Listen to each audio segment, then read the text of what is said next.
Why hello, and welcome to another RedJay stream. It has been a hot minute, ladies and gentlemen. I apologize for the delay.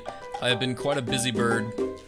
I have had a lot on my plate and not the time and willpower to start a new game for streaming. However, that work has paid off, for we have now uploaded one of my favorite videos, which you can see here on the screen, the rare slurs video, or slang, because I can't say slurs without YouTube hitting me with demonetization, so I said slang instead. Anyway. Welcome to the stream. Let me go ahead and switch. I gotta remember how to do this, so I think I want to go to this button, and then I click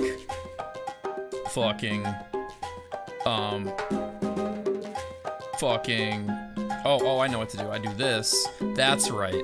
That's right. And then I do, boom. Would you look at that? And now I need to put a background behind the chat because that's, oh boy. Hold on one second, gang. Gotta get you folks. Okay. Alright, so I got my little box here. I'm gonna do this. Put this, like, right here. And then I'm gonna, like... Can I change the opacity? Fucking... Hold on. Oh my god. I know what to do. I know what to do. Just duplicate it. I'll just duplicate it, like 3 times. Duplicate. Can I just Control C? Maybe? Aha! Oh, that's... Why is that, like, making you guys darker? Oh, did it go above? What the fuck? Alright, we'll just drag them down. Aha! Wow, I'm gonna move it a little bit to the right. Just a smidgen. Beautiful. Welcome to the stream. So, it's been a hot minute since I've done this, like, what? April? May? Something like that. The last time I streamed, I played Final Fantasy VI, and then I promptly put up a poll for you guys to choose what game for me to stream next, and then I didn't do it. But that doesn't matter, because you all love me. I'm already here, you know, doing another stream. It's like no time has passed at all. Anyway, so today... I think I'm going to do 2 director's commentaries, since I have not done one for the Pirate King video. I know this is the one that just came out, the historical slang, but I figured it's probably a good idea to, you know, talk about the one that I haven't talked about yet before it's, like, too far out of my mind and I completely forget all the little small details about it, which, just be warned, I already have, but we're gonna talk about it anyway. I have what I do, sometimes I do it better than others. Other times, I try to write down notes in my scripts, specifically for the director's commentary, to explain my thought process. However, I sometimes think to myself, I'll just remember, and I just, you know, I don't make the note. So we'll see if I remember, you know. But it's gonna be probably not as super in-depth because a lot of my like nitty-gritty detailed research about these like little small details when it comes to researching the pirate stuff, specifically the Pirate King video, this one here, has kind of already started to fade from my mind because this was uploaded 3 months ago, but the last time I was actually researching it was probably 5 months ago, or maybe even 6, probably 5, because you know, this video took a long time to get done. If you don't remember, it was the video I was working on when my dog passed, so it was a longer work schedule. It had a longer turnaround time than normal, just a bit. And so like that was a whole different kind of mindset that I was in, but I've not really experienced when it comes to working on videos. So a lot of my research was being done right before and during when my dog passed, and so kind of like after that, my mind was, you know, completely off of that and onto both drawing and, you know, just thinking about like family and stuff like that. So the details will be a little fuzzy, but luckily I already put the best details in the video because that's what the whole point of it was. So the original plan let me just go into more like overall just commentary. So, Pirate King video. This was my second pirate video, back to back from another pirate video. Before this, as we can see here, looking through my videos here, we can see that there was another pirate video that I did right before that. This was the worst pirates you've never heard of, in which I mainly covered this lovely chap here, this lovely blonde boy, Steed Bonnet, and then briefly I covered Somali pirates. And basically the reason for that was because I originally planned on covering, you know, many pirates in this video, but the Steed Bonnet story was so engrossing and so just, you know, like overall commanding of my attention that I decided to go ahead and just like make a call out saying like, hey, if you guys want a part 2, let me know. And yeah, so that's kind of like what the dealio was there. But this wasn't actually the part 2, this Pirate King video. This was actually an entirely separate video. This was not a continuation on worst pirates. This was like just a tutorial on how to become the best pirate. So my original plan was to follow this up with another worst pirates video, the part 2. My whole plan was to make 2024 the year of the pirates, for me, at least. Because I just thought, you know, fuck it, I love pirates. They're awesome, they're the best. Yeah, but the reason I didn't end up doing that was because, well, there's a multitude of reasons.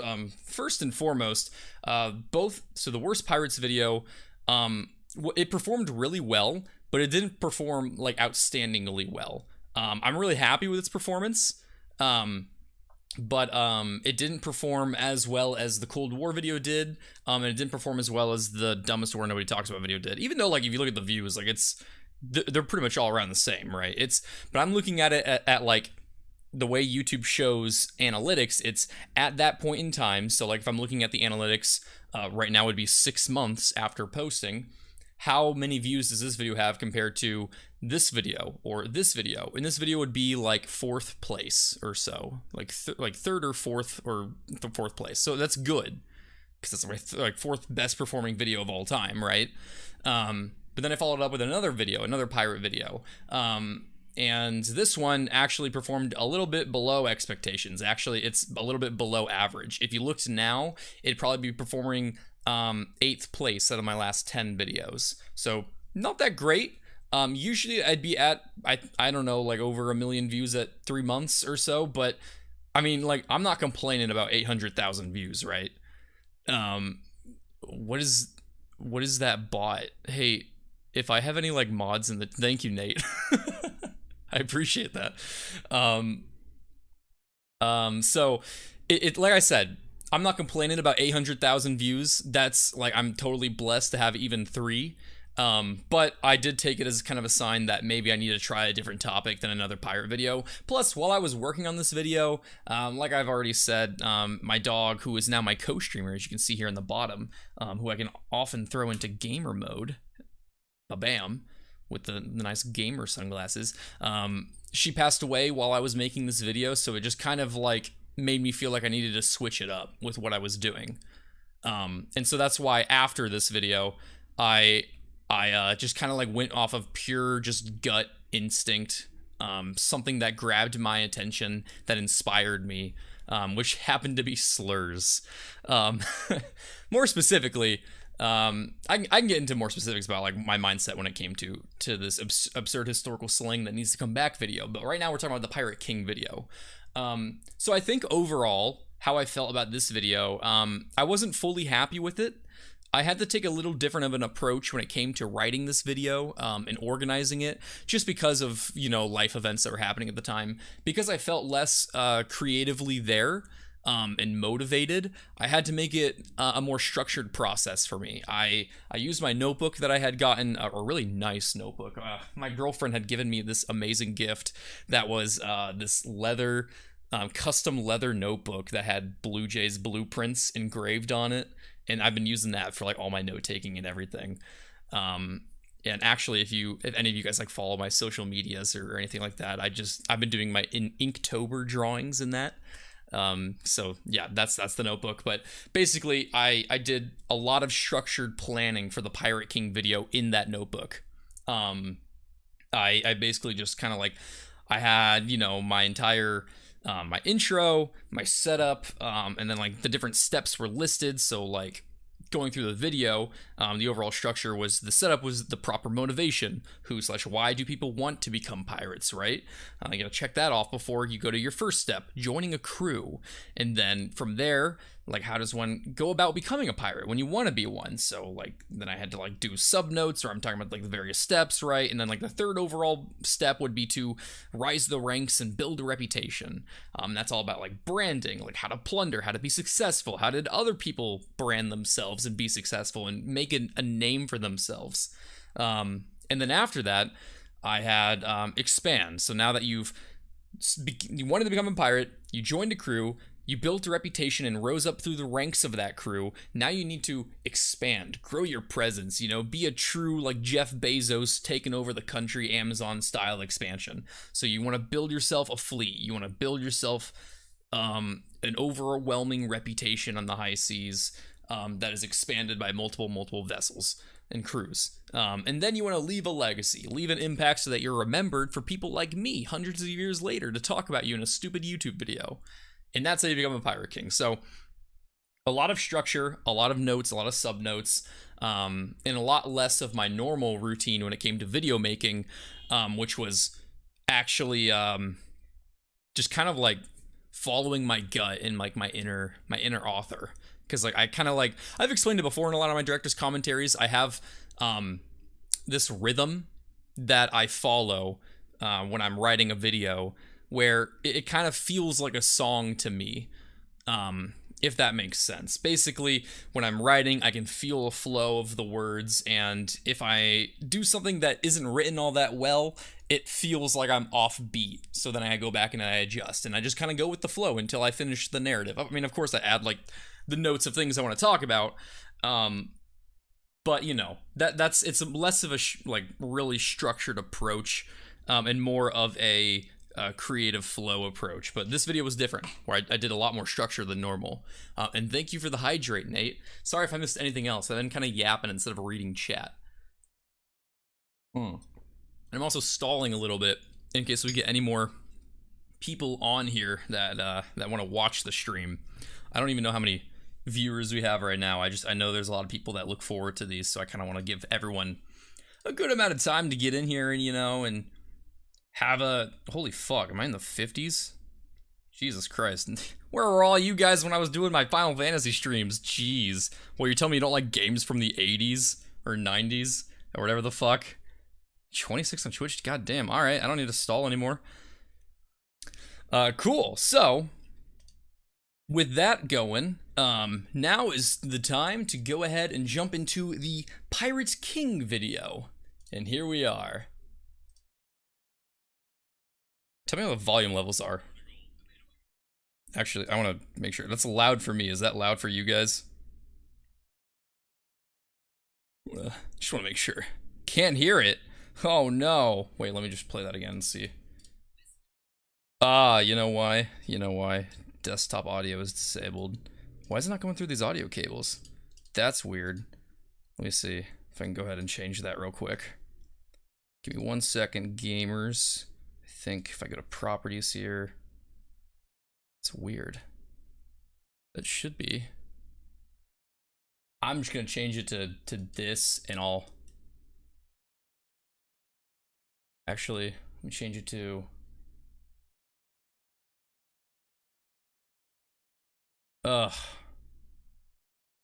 hopefully this isn't a problem.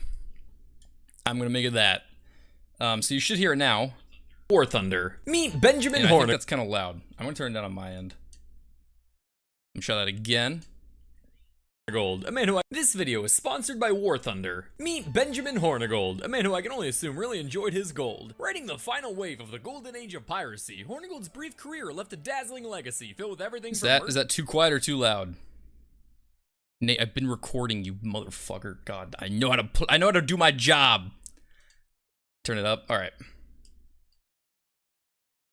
Thunder. Meet Benjamin Hornigold, that good? a man who I can only assume really enjoyed his gold. Cool. Writing the final wave of the golden age of piracy, Hornigold's brief career left a dazzling legacy filled with everything from merchant jumping to pirate hunting. But as every college grad knows, it's not our good grades or accolades that leave an impact, but rather the stupid things we do while drunk on Thirsty Thursday behind a Taco Bell that people remember us for. And while Hornigold may not have lived long enough to enjoy the dreamlike enlightenment achieved from the bite of a beef quesarito, even still would he be remembered for a tale of drunken shenanigans. One night in 1717, Hornigold and his crew were partaking in a wee bit of rum guzzling, sword fumbling, plank stumbling buffoonery when they drunkenly threw their hats into the sea. But parting with a core piece of their identity. I didn't know how long I wanted to let this run, but I forgot. My intro's kind of long. I wanted to talk about a few things here already.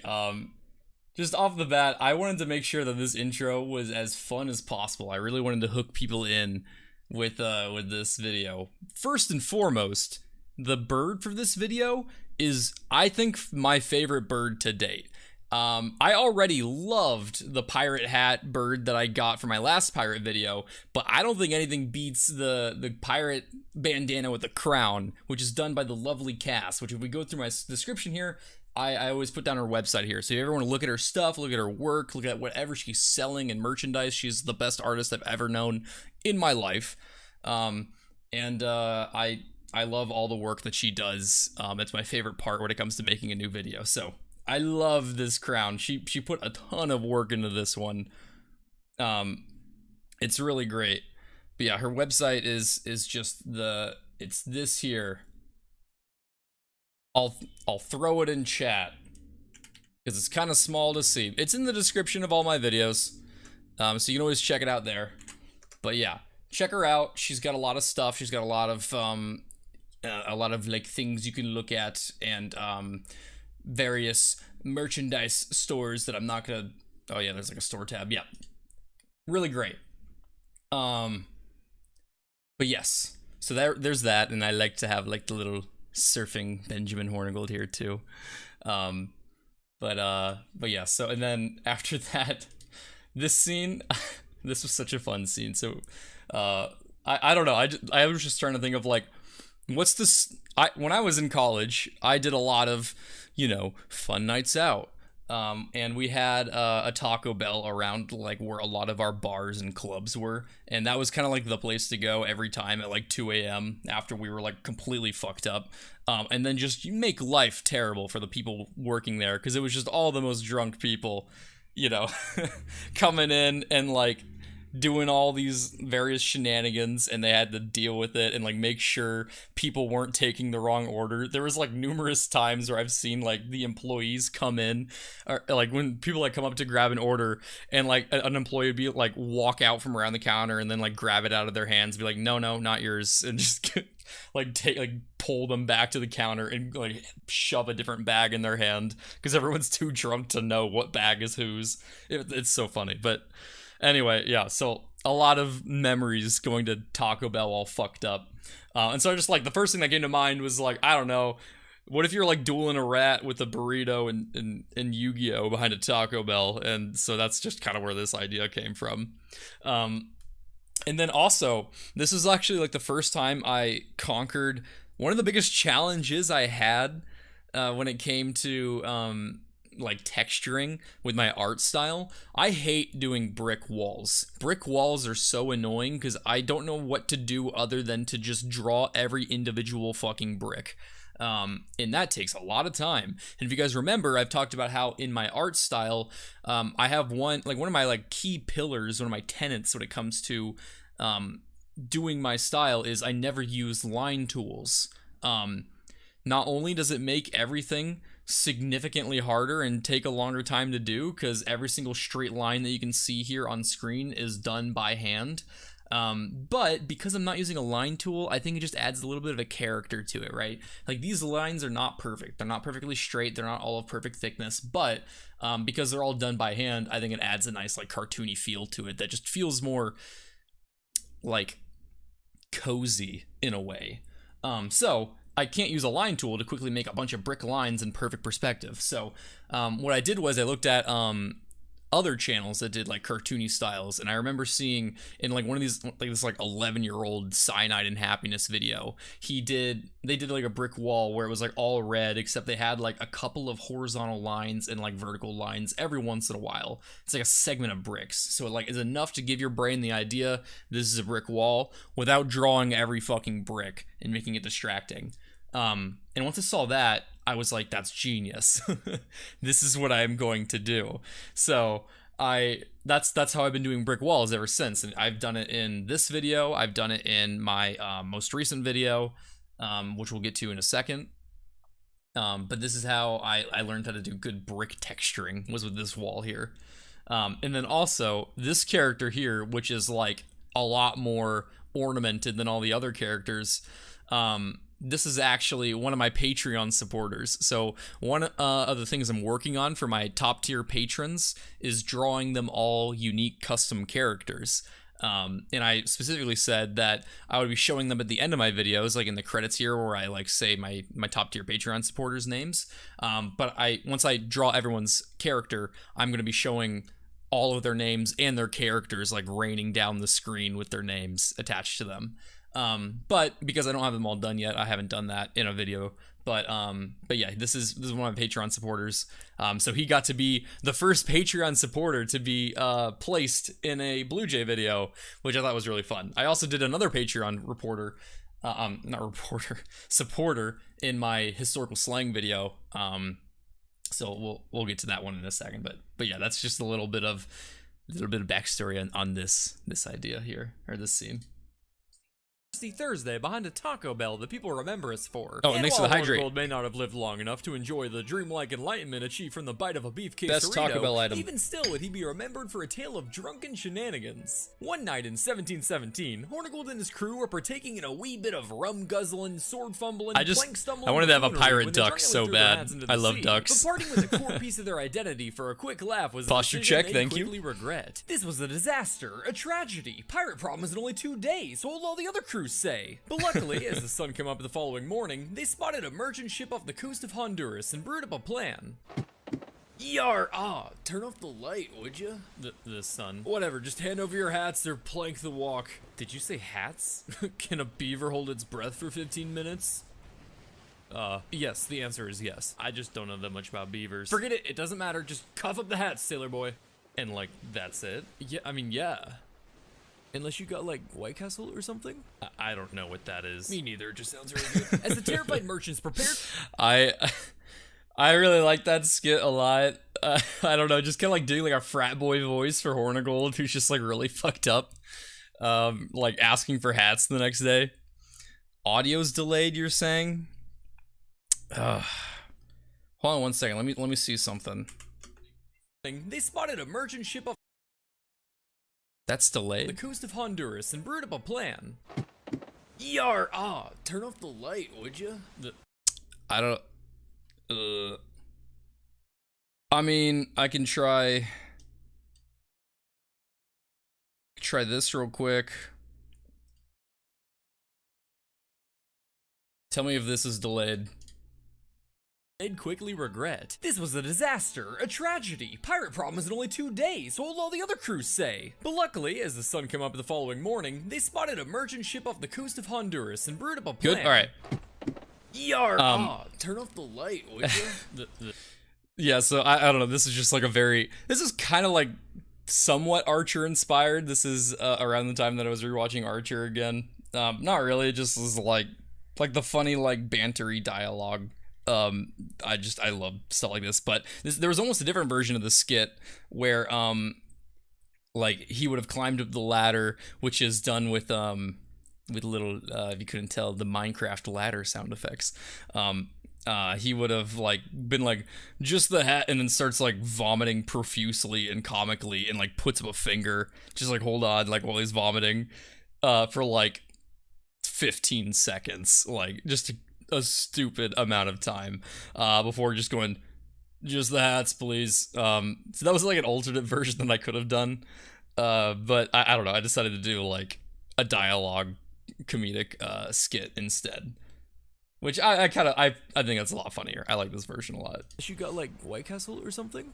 I don't know what that is. Me neither, it just sounds really good. As the terrified merchants prepared for the worst, Hornigold explained that they were quite literally only there for their hats after their drunken debacle the night prior. After sticking to his word, the pirates sailed off, leaving the merchants without injury beyond the shame of having lost their drip. Sensational tales like Hornigold's have spun him a legacy that survived to this day, but even still, he isn't remembered for being the greatest pirate of all time. After all, building a legacy through alcohol poisoning is only one step towards becoming a legend, Steve, and there are many ingredients needed to bake the Pirate King pie. So, without further ado, on today's episode, I'm going to teach you how to become the king of the pirates.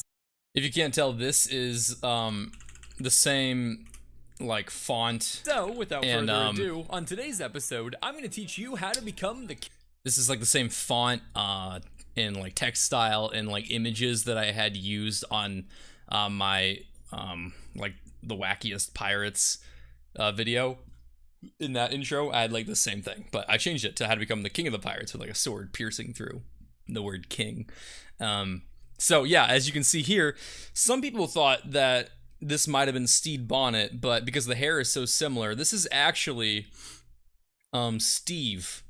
This is a brand new character, not Stede Bonnet, and while the hair does look similar to Stede Bonnet's hair, which you can see here in this thumbnail, that's Stede Bonnet, and this is Steve. Very similar colored hair, similar style, but this is more like messy and curly, while this is more like straight and middle parted, right? The difference is, I actually did have an inspiration when it came to doing this character's hair, so I'm just gonna go ahead and pull up a picture real quick of, so I had been reading, Google, I forget his name, it's on the tip of my tongue. Aha. So I had been reading this manga called Monster, which is this really cool, it's like a murder mystery manga where it's about like a surgeon, like one of the best surgeons in Germany, was like, I don't need to like get into a whole big explanation. Basically, there is like this life that he saved who becomes a serial killer, and he feels kind of responsible for being the one to like enable this behavior, because he saved him when he was a kid. And then he like escaped the hospital and went missing, and then like would go on to become a serial killer. But he had actually been a serial killer around that time. So this character was actually the inspiration for a good old Steve, or not Steve, fucking Steve. Yeah, Steve. Sorry, I'm like doing three things at once right now. But this is what he looks like. So he is actually the inspiration. Yeah, I know, I was looking up pictures and made sure there wasn't, you know, porn on screen. So this is kind of what he looks like. This was my inspiration. I have a picture I forgot that I wanted to show for the director's commentary, but I'm not gonna be able to find it that quickly. Basically, I had like the book open and like pinned up on my desk for this one specific panel that had like a really good view on his hair. And because of kind of his like sociopathic personality, he was the inspiration for Steve, and you'll see kind of like a character development of Steve throughout the video that more and more reflects this antagonist from that from the manga Monster that I had been reading. Yeah, so I haven't seen the show and I haven't finished the series. I'm on like book 2 right now, but he's the inspiration for him, and hopefully that kind of like came across a little bit. But yeah, he is the new victim in this show, or in this episode. King of the Pirates.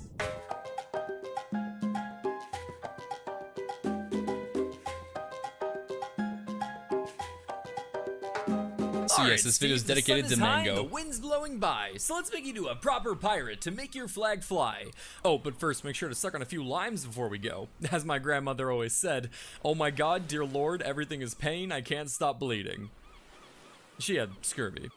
Putting a pin in that, but first, little scurvy mention. And why are you talking? Well, normally I'd be talking to my other victim, Alex, but apparently he's in a psych ward due to acute psychological trauma or whatever.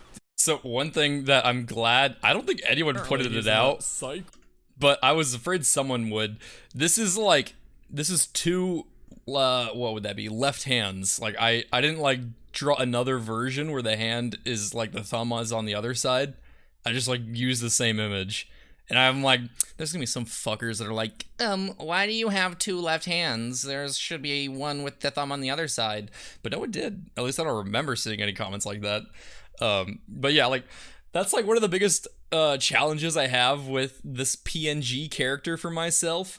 I can't really do like air quotes when I'm trying to do air quotes. So I was like, fuck it. I'll have him like invent ghost hands for this very specific explanation. I have like an evolution with the RedJay universe, the BJU, as I've talked about. All the characters go through character development over the course of the videos, and you can tell, like, if you watch my earliest videos, RedJay is kind of like just, he sounds like a normal guy. You know, he's not crazy and sociopathic and violent.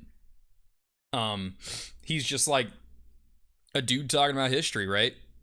But as we go on and on and on, he develops more like, kind of like more of a god complex, and becomes a lot more violent, and takes a lot more joy in seeing the pain in others, and so this is like another evolution of that. Now he's conjuring up hands, so you know he's really expressing his control over the universe by doing like these like small things, and the whole goal of it is to kind of like just like implant that that like seed in the viewer's head that like RedJay is like this omniscient like entity that can just take control of the entire situation, and no one has any power around him.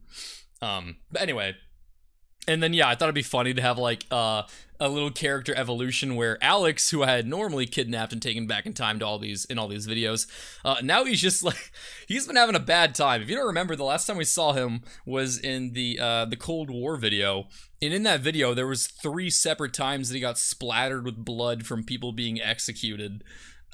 He's been through a lot, you know. He had the Cold War video, he had the Wild West video, he had Victorian London.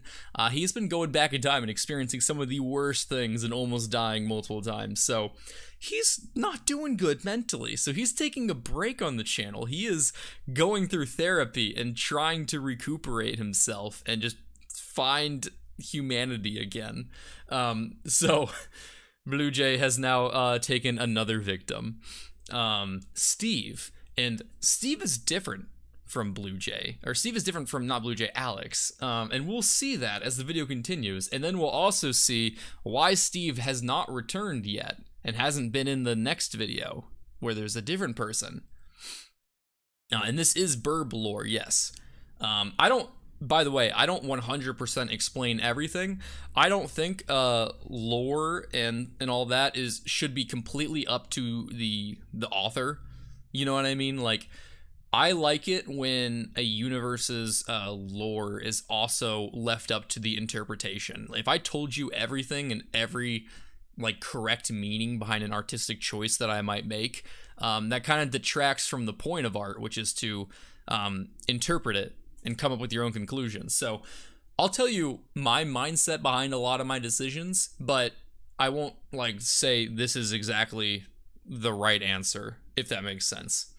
And also a side note, I love doing the pirate videos because of the scenery and the character designs. Like, all the pirate outfits that I did are my favorite outfits that I've ever done on RedJay on the channel. And also like the scenery, the beaches, the oceans, the coastal waters with like the light blue shallow shading and all that is my favorite type of background drawings as well. The water is rendered really well. Thank you. I appreciate that. I always have like a scene that I try to do a really good background photo for, because I know it's going to be the thumbnail. Like, this background was the thumbnail for this video. So that's why I put more effort into it. ward due to acute psychological trauma or whatever.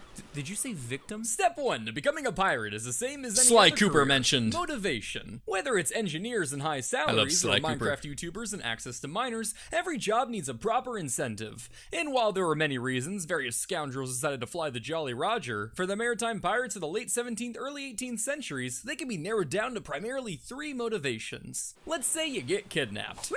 The sea is very big. It can fit a lot of ships you see. That was very fun to do. Also, yeah. This was like around the time that I can't remember who it was specifically, but there's just a lot of controversy around Minecraft YouTubers and being inappropriate with minors and messaging. And I think like that's obviously terrible. So and then I like, you know, that's like a common joke, right? And I looked into it, and there's just like a lot of terrible things that have been reported to have happened.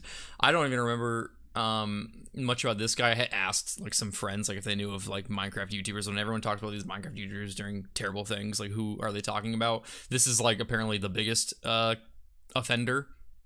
And then Dream is just all kinds of problems. And then there was a former member of the Yogs cast who had controversies when it came to minors as well. From what I understand, it's not the entire Yogs cast, so don't get too upset. I think I had like one comment that was like, I got mad when I saw the Yogs cast, and then I remembered like insert name, and so I was like, okay, good. I didn't get a lot of heat for this joke. But yeah. And while there were many reasons, various scoundrels decided to fly the Jolly Roger, for the maritime pirates of the late 17th, early 18th centuries, they can be narrowed down to primarily 3 motivations. Let's say you get kidnapped.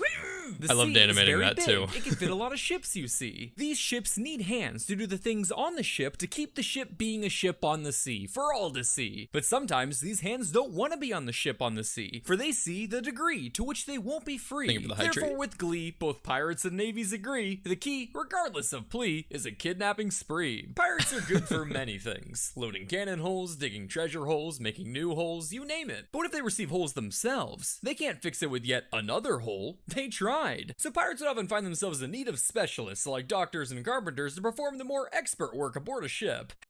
So yeah, you all know I love fancy wordplay and alliteration. That's like my favorite thing in writing. So I decided to go hard as hell in the beginning here to introduce this topic here of press gangs, because it was very, very prominent around this point in time. You know, it had been prominent even into like the 1800s.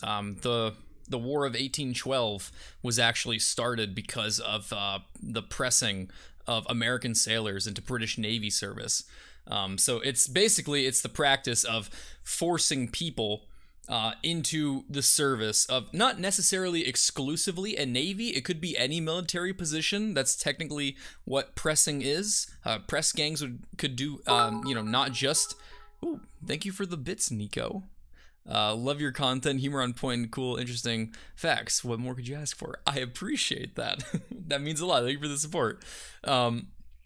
So yeah, like it could be navies, it could be the army, but most universally when people talk about press gangs, they're talking about forced into naval service, because that's sometimes a area that was hard to recruit for because it demanded a lot for not that much pay. You'd be away from your family, you'd be away from land, you'd be under constant like pressure of authority, and you'd also be treated terribly because, you know, you're like away from civilization. A captain could do whatever he wanted and express his power to make sure that you followed whatever commands he gave. So it wasn't always a great time. So press gangs were kind of like how people got away with filling the roles in both militaries and also pirate crews. And they had different reasons for doing it. For the military, it was basically to just have enough people, right? They wouldn't have enough people to fill all the ships that they had to crew, so that's why they would go about pressing people, and it would be usually the impoverished people that wouldn't really be missed from society, really couldn't put up a fight in society. So like there was even a lot of stories of people just like press gangs finding like drunken people stumbling out of pubs and taking them basically when they were unable to like, you know, be conscious or fight back or anything. So like that was where they got a lot of people, you know, just like people that were passed out drunk, or just like anyone that was like homeless, or was like lost. So that's where like a lot of press gangs would operate, usually around dock areas. But when it came to pirates, their problem was less so having enough people. You could always find people in need of thievery, right? Their problem was more so having the right kind of people. The people that would go around, you know, being pirates weren't necessarily doctors. They weren't necessarily carpenters. They weren't people that were experts in these more specialized tasks that could perform the work necessary to have a functioning crew. So when a pirate would raid a vessel, the carpenters or the doctors or any other kind of specialists on board, any kind of skilled laborer, would be taken typically and forced into pirate service. So that's how they got away with, you know, staying functional year round. But anyway, I talked about that in here already. I just was going to do, I guess, a more detailed explanation right now. However, specialists weren't typically the type that turned to piracy. You know, poor. Meaning pirates would have a difficult time recruiting someone like a doctor into their crew. Hey, Billy, were you able to recruit that doctor fella? Nah, he's still thinking about it, but don't worry. I planted the seed in his mind. Did you now? Aw.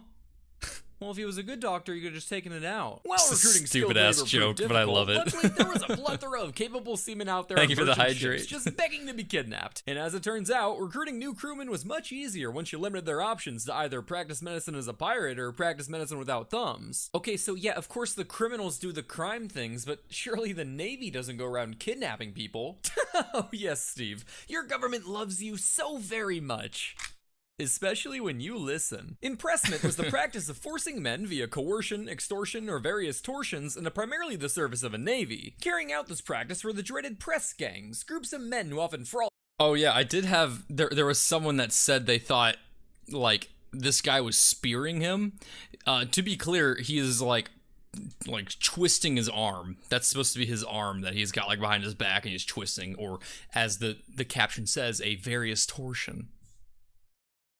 The service of a navy. Carrying out this practice were the dreaded press gangs, groups of men who often frolicked about the docks of Britain, cudgels in hand, looking for the next unlucky bugger to beat and kidnap in the name of the king. While targets of this forced servitude were supposed to be seafaring men between 18 and 55 years old, those rules only applied to people, not the pores. So there were occasions where press gangs would just snag the random Tiny Tim from the middle of the street. Yep. What were they gonna do? Write a letter of complaint?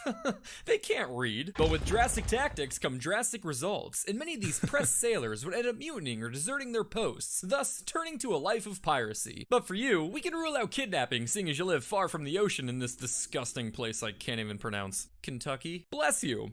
Moving on to So, just a little bit of like narrative notes. So at the beginning of the video, RedJay like just stumbles upon Steve, right? You can see him here. He's just like reading a book, and when he like RedJay like pops in the frame, he gets startled and drops it because like there's a floating bird bigger than him in front of him all of a sudden talking, but without moving any part of his body. That's a terrifying thing to see for anyone, right? So after that, the intro happens, and then RedJay teleports him to this beach. And then you can tell that he doesn't know why he's there, Steve, because he's like looking down. He's like, what the fuck? Why am I dressed as a pirate? The sun is high. And then he's like looking around like, where the fuck am I? And the wind's blowing by. And he's like, why is there like a pirate ship in the background and all that? So this isn't quite yet back in time. So because after this, he... like RedJay is like off and explaining everything that we just watched, right? And like in this like whole portion of the video. And while RedJay is explaining, Steve goes home. Good doctor, you could have just taken it out. Well, so like you can see as like RedJay comes in, like Steve is like sitting on his bed, and he's like all relaxed. He's like, oh, thank God, thank you for the bits, Strobex. I appreciate it. He's sitting in his bed. And he's like, oh, thank God, that's all over with. Well, recruiting. And then he's like, oh shit, he's here. So he's like at home, and he realizes he's not out of the situation yet. He gets out of bed, And then like BlueJay leaves again, and then when BlueJay comes back, now he's playing right here. I was able to fit in my JoJo reference for the video because I try to do a JoJo reference in all my videos. I actually recorded myself playing All-Star Battle R, and I recorded it myself, and I had it so that like basically after BlueJay comes in, so you can see here at the start. I'm gonna mute real quick just to like make sure I can talk without, you know, like the video playing over it. So he's playing the game. He did a super move. He's playing as Giorno, where he's like going into Golden Experience Requiem, and I actually recorded it so that like while Steve is like looking at what BlueJay's saying, his character is AFK right here because he's not controlling him. So like the opponent is just beating him up, like, and he's not fighting back. So like I actually went through the effort of making sure the gameplay even made sense, because if he's AFK, it wouldn't make sense to just have like basic footage of All-Star Battle R, because then like both characters would be fighting, and like how is he fighting when he's not holding the controller? So I went through and actually like did those like little bit of details. And then I actually did have a note about this portion of the video. Because like another reason I did this is because me personally, I'm such a like little nitpicker when it comes to small details in videos and movies. If like a thing doesn't line up with consistency, it bothers me. Maybe I'm a little autistic in that way, but it just does, right? So like if I was watching this and if both characters were fighting, that would really bother me. Or like when I'm watching a movie and like two characters go to a bar and they order drinks, and they have like, you know, like they sit down and he's like, gin and tonic, and then he like turns to the other character and they're talking about like overthrowing the government or whatever, and then like the scene ends, so they get up and they walk away. I would be like, you didn't fucking wait for your drink, dude. What do you gotta do that and pay. You can't just leave. Like that bothers me. Like I need to have the details fulfilled, right? I need to have that. Or like when a character has a revolver and he shoots 7 times, I'm like, there's 6 bullets in that fucker. What are you doing? You can't do that. Like the small things, or like if someone fires a flintlock and then fires it again in like another like minute without us seeing him reload, it's like, what the fuck? Like small things. I need to have those consistencies covered. So that's me trying to cover consistency. So furthermore, Steve is playing as Giorno, not this guy, but like the blonde hair guy. I made that artistic choice to have him achieve his Requiem form right as BlueJay came into frame. Essentially, his character gets powered up with divine, almighty, and ever godlike power, and so I wanted this transformation to happen right as BlueJay came into frame to make it symbolic of the BlueJay character's omnipresent and godlike power. So basically,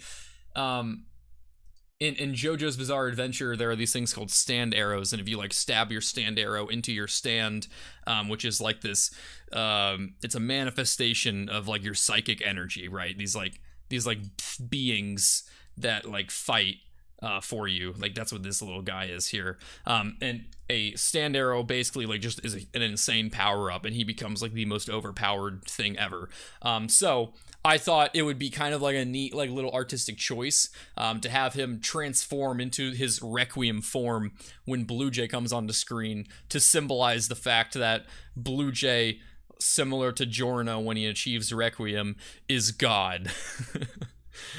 So yeah, just like another little artistic choice that also fit in with consistency. So I wanted to make sure I talked about that note. And then I made sure to make fun of Kentucky. Place I can't even pronounce. Kentucky? Bless you. Moving on to option 2, we have state-sponsored theft. I know this one. The IRS. No, Steve. We don't dare make fun of the IRS.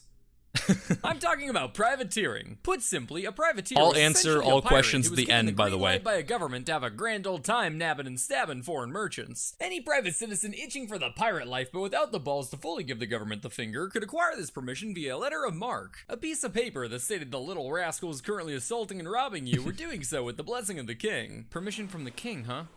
Well, that's a relief. Since that might be my favorite skit from this video. I really like that. So this is actually something that like right before Thank you for the bits. If you can make a living off your videos, would you? Yes, and I currently am, actually. I'm doing this full time. I need to make my announcement video on that still, but I'm trying to get into the rhythm of it. So I actually had been saying letter of marquee instead of letter of mark. And I first recorded it as letter of mark, and then before I posted this video, I was like, is it actually letter of marquee? And then I like Googled the pronunciation, and it is letter of mark, and I was like, fuck. I guess I'll go back and re-record the line. And so like if you like actually listen closely, it might sound like a different day when I say like marquee, or mark instead of marquee. Yeah, I haven't made like a public statement really that I'm doing YouTube full time. I might have made like tweets or something, but I am doing it, and because this is just my passion, and you'll hear a lot more about that whenever I make that full-time announcement video. I have a lot of stuff to do right now, so I won't be able to make it for probably the next few months, but it's a-coming. Anyway, let us continue. We're doing so with the blessing of the king. Permission from the king, huh? Well, that's a relief. Since privateers had a knack for damaging foreign economies, letters of marque were their most popular during times of war. But once warring nations made peace and the letters were revoked, many former privateers were reluctant to throw away such a lucrative line of work. So ironically, the same nations who struggled combating piracy also fueled said piracy, as the former privateers would continue raiding ships, including those of their former state sponsors. These waves of piracy could be so dramatic, in fact, that once the War of Spanish Succession ended in 1714, it single-handedly brought about the third era of the golden age of piracy. Really quick, 1714, it single-handedly... first of all, I'm kind of like proud of this little graphic here. I wanted to make sure I could really kind of like, bring... like the full scope of the golden age of piracy into as simple of a picture as possible. Because there's like three little eras of when it comes to the golden age, which really was like almost a whole 100 years. There's the buccaneering period in the earlier periods of the piracy, or the golden age. There's the pirate round. This period is notable for pirates making the round, where they went around the Horn of Africa towards the Indian Ocean, and that was kind of like the trademark practice of that period. And then the post-Spanish Succession, which is usually the area that's talked about the most, I would say. It is the time where you had most of the famous stories being talked about, including... That was my impression of a car, by the way, if you heard that. Including, like, you know, Stede Bonnet, he was in the post-Spanish Succession period. Benjamin Hornigold was in the post-Spanish Succession period.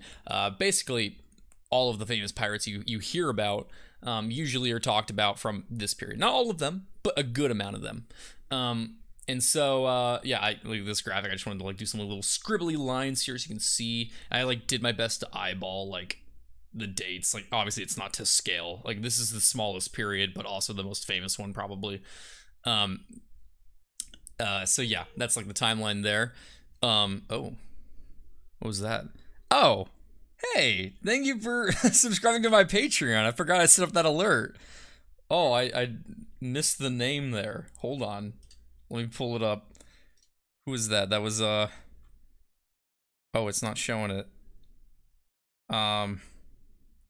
Did someone catch who that was so I can thank them more properly? I'll see the email in a second too, and I'll probably just message them on Patreon, so I don't need to. But thank you so much for the subscription. Oh, here it is. Nico, thank you. Yeah, I saw you in chat. Oh, hey, yes, thank you, Nico. That's so kind of you. I appreciate that. But yes, so also this is in this video I did my hardest yet to find Blue Jay penny. So for those of you who don't know, I always hide a Blue Jay penny in all of my videos somewhere on screen. And I first introduced my Blue Jay penny back in my Victorian London video, and ever since this video I have hidden a Blue Jay penny in every single video except for my Easter Rising video, because that was live action. But the Blue Jay penny in this video, you can see hidden right here on the cutlass of this pirate climbing on board the ship. I was annoyed because the video before this, I thought I hid the penny really well. I hid it in a treasure chest of coins even, where it blended in, and I cut off half of it because it was like going underneath the lip of the treasure chest. But still, within like 15 minutes of the video going live, I was like, someone was like, I found the penny, and pinged me. And I was like, well, fuck you, that's annoying. I'm gonna make this one hard as fuck to find. And this one blended in really well right here. So this one took still not even 24 hours to find. I can't remember the exact time, but someone found it really, really fast. And the individual that found it was the wonderful and lovely and honestly quite cute Decalink.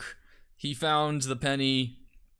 Well, what is that? That's, yeah, within 24 hours. That was like 22 hours after uploading. He found it. So he or she, I guess I don't really know, got the exclusive Penny Hunters role that's on my Discord. Everyone that finds the penny first gets the Penny Hunters role. And it's in a little exclusive club. And then actually, Decalink found the penny in the newest video first too. So I had to make a whole new role for someone that finds the penny first twice. So yeah, they're now the only person that has the metal detector role. So I'm afraid he or she is going to be the one finding the penny first every single time because they're on a roll. He found that one within that was within 3 hours or 2.5 hours it took. Or actually less than that. I think I saw it an hour later. I think it was within an hour that he found the one in the Slang video that we'll get to in a second. But anyway, that's where the hidden penny is. And then I actually have another note right here. Brought about the third era of the golden age of piracy. Wave of piracy, ocean waves. That's kind of funny. Wow, Steve wins the Netflix special. Anyway, as we already know, you're no privateer. So with the first two ruled out, it looks like we'll have to go with option 3 for you, which is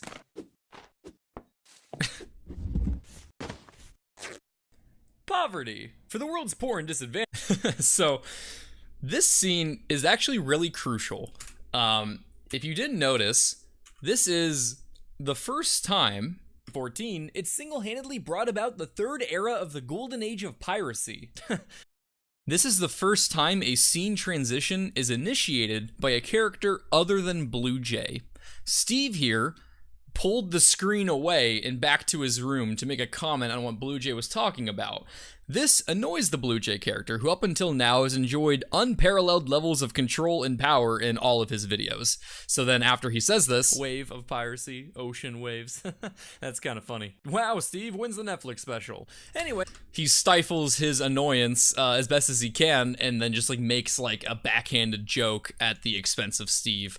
But right now he's kind of annoyed with Steve because Steve took control.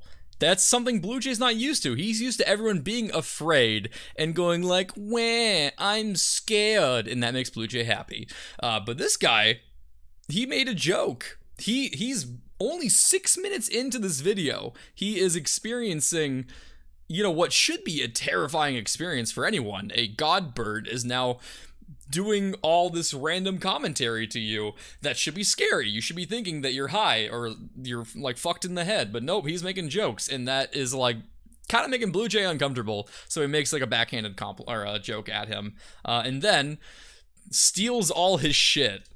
As we already know, you're no privateer. So with the first two ruled out, it looks, which we already saw. Poverty. For the world's poor and disadvantaged, the pirate lifestyle served as a powerful motivator. They took my mom's ashes. You went from isolation to open freedom. From stick beating to stick wearing. From sleeping in shit to sleeping in shit. But with hook hands. Meanwhile, a merchant or military vessel... Oh yeah, I'm sorry. I forgot one other comment there. So while he wouldn't acknowledge it himself, orchestrating a bunch of pirates to go and steal all of Steve's stuff for the purpose of a lesson, quote unquote, is actually a subconscious attempt by RedJay, while he doesn't really realize it himself yet, to one-up him from stealing the camera away from him previously. RedJay just tries to hammer home, no, I am the one in control, and to prove that, I'm taking all of your shit. So that's kind of his... overreacted response, because before he was just gonna say let's say you're poor, and then talk about that. But no, he had to like actually make him poor for this like lesson to go through. So yeah, that's kind of like why that happened. A little lore there. You went from isolation to open freedom, from stick beating to stick wearing, from sleeping in shit to sleeping in shit, but with hook hands. Meanwhile, a merchant or military vessel subjected you to low pay, terrible rations, and frequent physical punishment, and not the fun kind either. Compare that to the equality and freedom enjoyed by pirates in the pursuit of untold riches, and it's clear to see how some could find the swashbuckling path preferable. Welcome aboard, matey! Ye made the right choice joining this crew. In no time at all, you'll be swimming in all the golden women your little heart desire. Shiver me blunderbuss! It be a treasure guardian of the Spanish Main! Oh my god! Man, what the fuck did you just say? What? I'm just surprised. No. Did I actually just hear what you said just now? I'm just trying to be a little funny. Funny? Explain to me what part of spewing TikTok brain rot in the middle of a conversation is funny. I think this skit is supposed to be about finding riches. No, fuck the script. You really expect me to sit here while your Zoomer brain parasite vomits nonsense all over a social setting like a Kanye West interview? Charles, we're really trying to break into the younger demographic and encourage Mr. Blake here to improvise, so if you could just read your lines, that'd be great. I did not graduate from Juilliard to taint my reputation with such a sacrilegious performance, so you can find another headliner for your stupid skit. So are we just, done for the day? No, just give me 5. Nick Cage will do it. Checking. I really love that skit so much. That is also a contender for my favorite skit of the video, but, that actually was inspired. This was a late addition to the script. While I was writing this video, towards the end of it, I traveled to meet a bunch of friends, and some of them I was meeting for the first time. They were like people I met through like various YouTubers and editors, and one of them, like one of the first things that she said when she like hopped in the car from the airport was, "Oh my god," and I was like, what the fuck did you just say? Did you actually just say, "Oh my god"? Like, the most brain rot I've ever experienced in person. And I was just like thinking to myself, you know, I'm making this into a skit. Like, I cannot let this just like go unaddressed. So this is like kind of like my subconscious taking it out on that just horrible thing I heard in person. But it's also just such a funny skit. I even told her I made a skit in this video based off of her saying Zoomer brain rot, and she never like actually like she was like, "Oh my god, I can't wait to see it," but I'd never heard from her if she actually saw it. So hopefully she did. I'll probably like send her a text after this and just let her know that I finally talked about it. But yeah, that's where that came from. So are we just done for the day? No, just give me 5. Nick Cage will do it. I also really liked my voice acting for that skit. Pirate King journey is joining a crew. Just like with motivation, there are a lot of ways this could be done, but for the sake of time and to put you on the fast track to the top, we're gonna take you down the fun route. I don't know if I like your tone. Oh, don't you worry, Steve. This way, not only will you join a crew, but you also get a taste of the sweet ecstasy that comes from watching a man's soul leave his eyes as fresh blood paints your hands in sin. So let's go. So Blue Jay's really trying hard to scare him now. Pirate career. In fact, the very man who earned the King of the Pirates title you're shooting for, Henry Every, was notable for having started his career this way. With the aforementioned terrible conditions aboard law-abiding ships, wrangling up rapscallions for some captain stabbing tomfoolery was a relatively easy task. But just like a book club for amputees, you're never able to get everyone on the same page. It's high time you learn your lesson, boy. So bad. That's enough. Come on, Peter. It's time for a mutiny. No, it's okay. You guys can go on without me. So, 10 lashes, was it? Not all mutinies involve violence, however. For the bloodless ones, historians prefer to use the term lame. But regardless of style, what's really important here, Steve, is to make sure you're the one organizing the mutiny. Sure, it's a high-risk, high-reward tactic, but by leading a successful mutiny, you stand a pretty good chance of landing the role of pirate captain when all is said and done. And the high risk? Details, Steve. Just keep your chin up. Because if you fail, a rope will do it for you. Now, how you carry out the mutiny will depend on the situation. I forgot how much I like this video. If you balance the equation of more men willing to stab the captain than defend them, odds are you'll end up successful and can focus on that pirate captain role. Oh. So basically, also, thank you so much for the sub, Kyre, whoa. Kyra, my wife beats me. Hopefully that's not a call for help, and this is your one way of letting people know. But thank you for the sub. So this equation of piratical tomfoolery was devised by yours truly. If believe it or not, this is not a real equation. But basically, the equation is if the angry people minus the non-angry people is equal to a positive number, basically equal to A equals the absolute value of A, which means like the A is a positive number, is essentially what this is saying. That means that there is more of the angry people, because that's the only way you can have a positive number here. That means that you succeed at a mutiny if you have more people willing to mutiny. I mean, technically you can do a mutiny with less people, but just for the sake of argument, let's say you need most people on board with a mutiny to get away with a mutiny. And that's my equation. So yeah, I did that for any engineer nerds in my audience, which is a lot, I would imagine. Oh hey, thank you for the sub. Subsidian, I saw Hype Train. I've never really seen that before.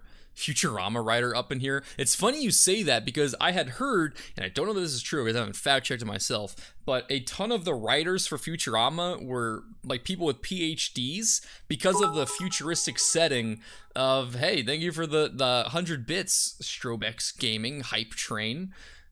Awesome. I still don't know what a Hype Train is. So because of the futuristic setting, it's set in the 3000s. They wanted to have people that like understood science and math and basically just all these STEM topics to really like sell the writing for a advanced civilization. And you can really tell. And you know why I love that fact? Because I remember growing up, I always wanted to think of an idea that was completely original, an invention that was completely original. Because one thing that like a lot of people always think about is like, what is there left to be invented, right? But there always is a new thing that's going to be invented. You just don't know it yet. Like the people 300 years ago probably weren't able to like think of a smartphone, because the idea of video and like and just all that was so alien to them. They probably have a hard time imagining it. So I was trying to think of something that I could imagine would be a future tech. And so one idea I had, thank you so much, Jess, for the 100 bits. One idea I had was, okay, so we have microphones for amplifying voice. We have telescopes for amplifying sight. We have hearing aids for, again, amplifying sound. But what do we have for amplifying smell? And so I thought of this crazy idea when I was a little kid of a smelloscope, an item that let you point it at something in the distance to amplify that smell and to smell it. I was like, that's something completely original. That has not been done. No one has thought of that. That is my invention idea. I'm going to make it a reality one day because I really wanted to be a scientist growing up. I thought that was so cool. Fast forward to high school. I see this show called Futurama. My friend really loves it and recommends it. And I'm like, sure, I'm going to watch it during study hall every day. So I'm sitting there in study hall on my phone watching Futurama. And lo and behold, there's an episode where the professor introduces his smelloscope, and that's what he uses to see an asteroid of trash that was launched into space coming back around to Earth, because they could smell just like the landfill on that asteroid. And I was devastated. I audibly was like, fuck, in study hall in the dead silence, and people at starting tables like looked at me and I was like, oh shit, because I was devastated. That was my thing from like third grade, from like second grade. I had this idea for a smelloscope, and some other fucker thought of it first. Or I don't know when Futurama was released. I might have still been first. I think it was old enough at the time to be before me, because I think it's kind of an old show. Anyway, yeah, so that bummed me out, but also made me love Futurama and made me think that, because when I learned later that it was all PhD students or PhD graduates that were writing the show, that made me feel kind of like honored that I thought of something independently that also doctors thought of. So I'm like, okay, I'm kind of a smart guy. So anyway, that's a little anecdote for you. Okay, so maybe if I kill the most people and mutilate their bodies, the other pirates will see that and decide to follow me as captain. Damn, Steve, I didn't know you were a little freak like that. I mean, that's not my advice, but hey, if you got a little itch that needs scratching, have at it, King. No, okay, well, how do I be a pirate captain? Getting a bit too close to CGP grade there, bud. Well, so, 1999, okay, yeah, that was before I would have thought of it then, damn it. Fuck, they thought of it first.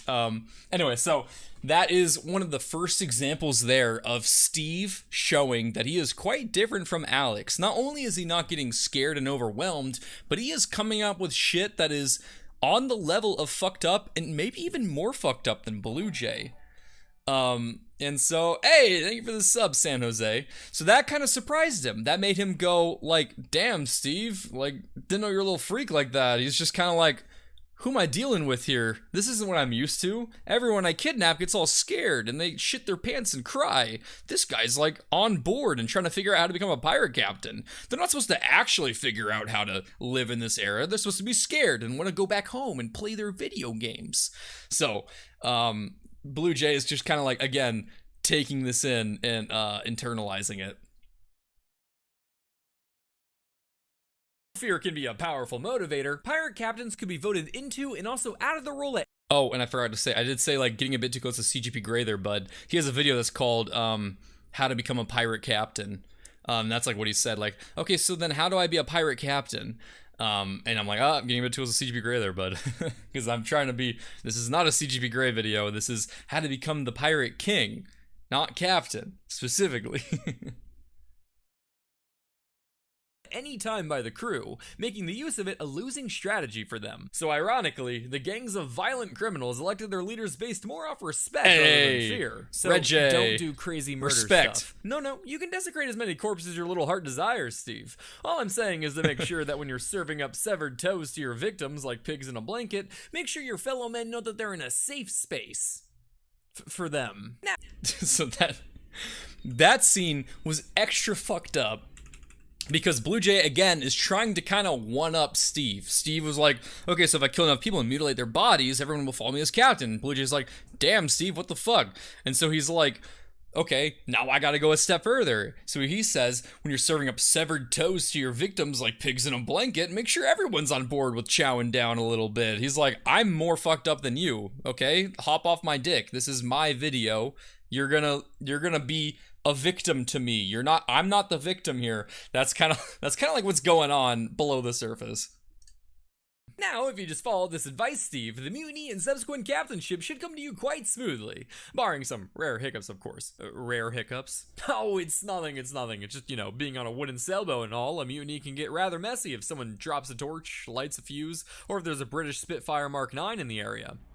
Oh, that's not good. What? There weren't fighter planes in the 1700s. There are when I need a sponsor segue. War Thunder is not only the most comprehensive vehicle combat game ever made, but it also rhymes with S'more Gunner, which I thought would look funny. With over 2,500 I really liked tanks, that picture. planes, helicopters, and ships, I spent a stupid amount of time doing that picture too. Unleashing your pent-up emotions with some of the most powerful war machines in history. Ranging from biplanes to fighter jets, War Thunder is packed with such immersive graphics and sound effects that you'll want to camp out by your mailbox, praying for the next draft. I personally rather fancy the damage x-ray view, as the only thing that fills me with more joy than pumping objects full of lead is knowing exactly how that lead breaks things. So join over 70 million players today for free on PC and console by using my link in the pinned comment or video description. Hey, new and returning players who— Wow, what is that? Oh, hey, thanks for the 5 gifted subs, Jaro. That means a lot. I've never seen these hype train things before. This is new. But that means a lot. Thank you so much. You're supporting me in my endeavors here, and it really matters. So I appreciate that. Haven't played in the last 6 months, will also receive a bonus pack across all platforms with multiple premium vehicles, an exclusive vehicle decorator, 100,000 silver lions, and 7 days of premium account time. Alright, now that you've led a successful mutiny, gained your men's respect, and been voted in as captain, you can get to work on building your reputation. Man, one thing that I'm gonna miss a lot, I'm probably gonna do another pirate video eventually, guys, so don't you worry. But my favorite thing with doing these pirate videos is the amount of media I can use. Mutiny, gained your men's respect and been voted— Like, it's the best aesthetic. Find me a better aesthetic. I mean, okay, well, no. Steampunk is the best aesthetic. But outside of steampunk, Fucking pirate shit is awesome, and there's so many great like still frames out there from like amazing work done on various series. Hey, thank you, Cass. Cass in chat right now is the one that drew the bird, by the way, the one that I talked about before and showed you her website. Everyone go there. This is basically these are like my favorite pictures to pull and like put into videos. So like, yeah, we have like Pirates of the Caribbean, and then I also have Black Sails, this show here, right? Is it Black Sails or Black Flag? Oh my god, why am I blinking? Hold on. Black Sails? Or is it Flag? It's Black Sails. Black Flag is the video game. God damn it. I hate how much media there is with pirates that starts with black and ends with another noun. Another fucking anyway, so yeah, I love using still frames from these shows in this video.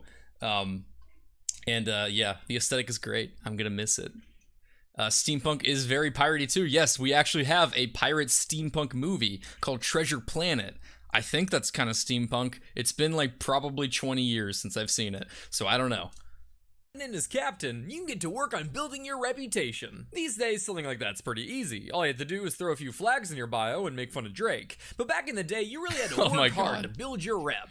These, I don't know if you guys have seen these videos, but back when like the whole like rap beef was going on between Kendrick and Drake, there were some animators going crazy, like making shit within 24 hours.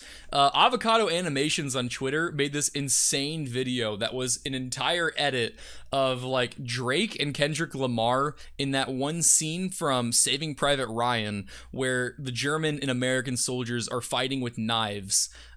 Towards the end of the movie, and like the German soldiers on top, like slowly lowering the knife into the American soldier while he's like fighting and like saying like, no, and like gagging and stuff, and he's going shh, shh, shh, shh. So he has like Kendrick here stabbing Drake because he like beat him in the rap beef or whatever. And he made this within like a day of, I think, like Not Like Us being released. It was whatever like thing was released at that time. It was like insane turnaround time, and it was like a whole like minute and a half video. I was amazed. And then you actually so if you remember in Saving Private Ryan, there was actually, hold on, can I just like show, is it on YouTube? I might just pull it up because it's really worth seeing. It's really funny. Oh hey, thank you so much for the bits, guys. Nico and Quantum. Let's see, Drake versus Kendrick. It's got to be on YouTube too. I saw it on Twitter. Yeah, here it is. Okay, it's 30 seconds. Okay. This video here. Oh wait, no, this is a whole different one. This he did another animation, but this one here. That's actually maybe a copyright song. So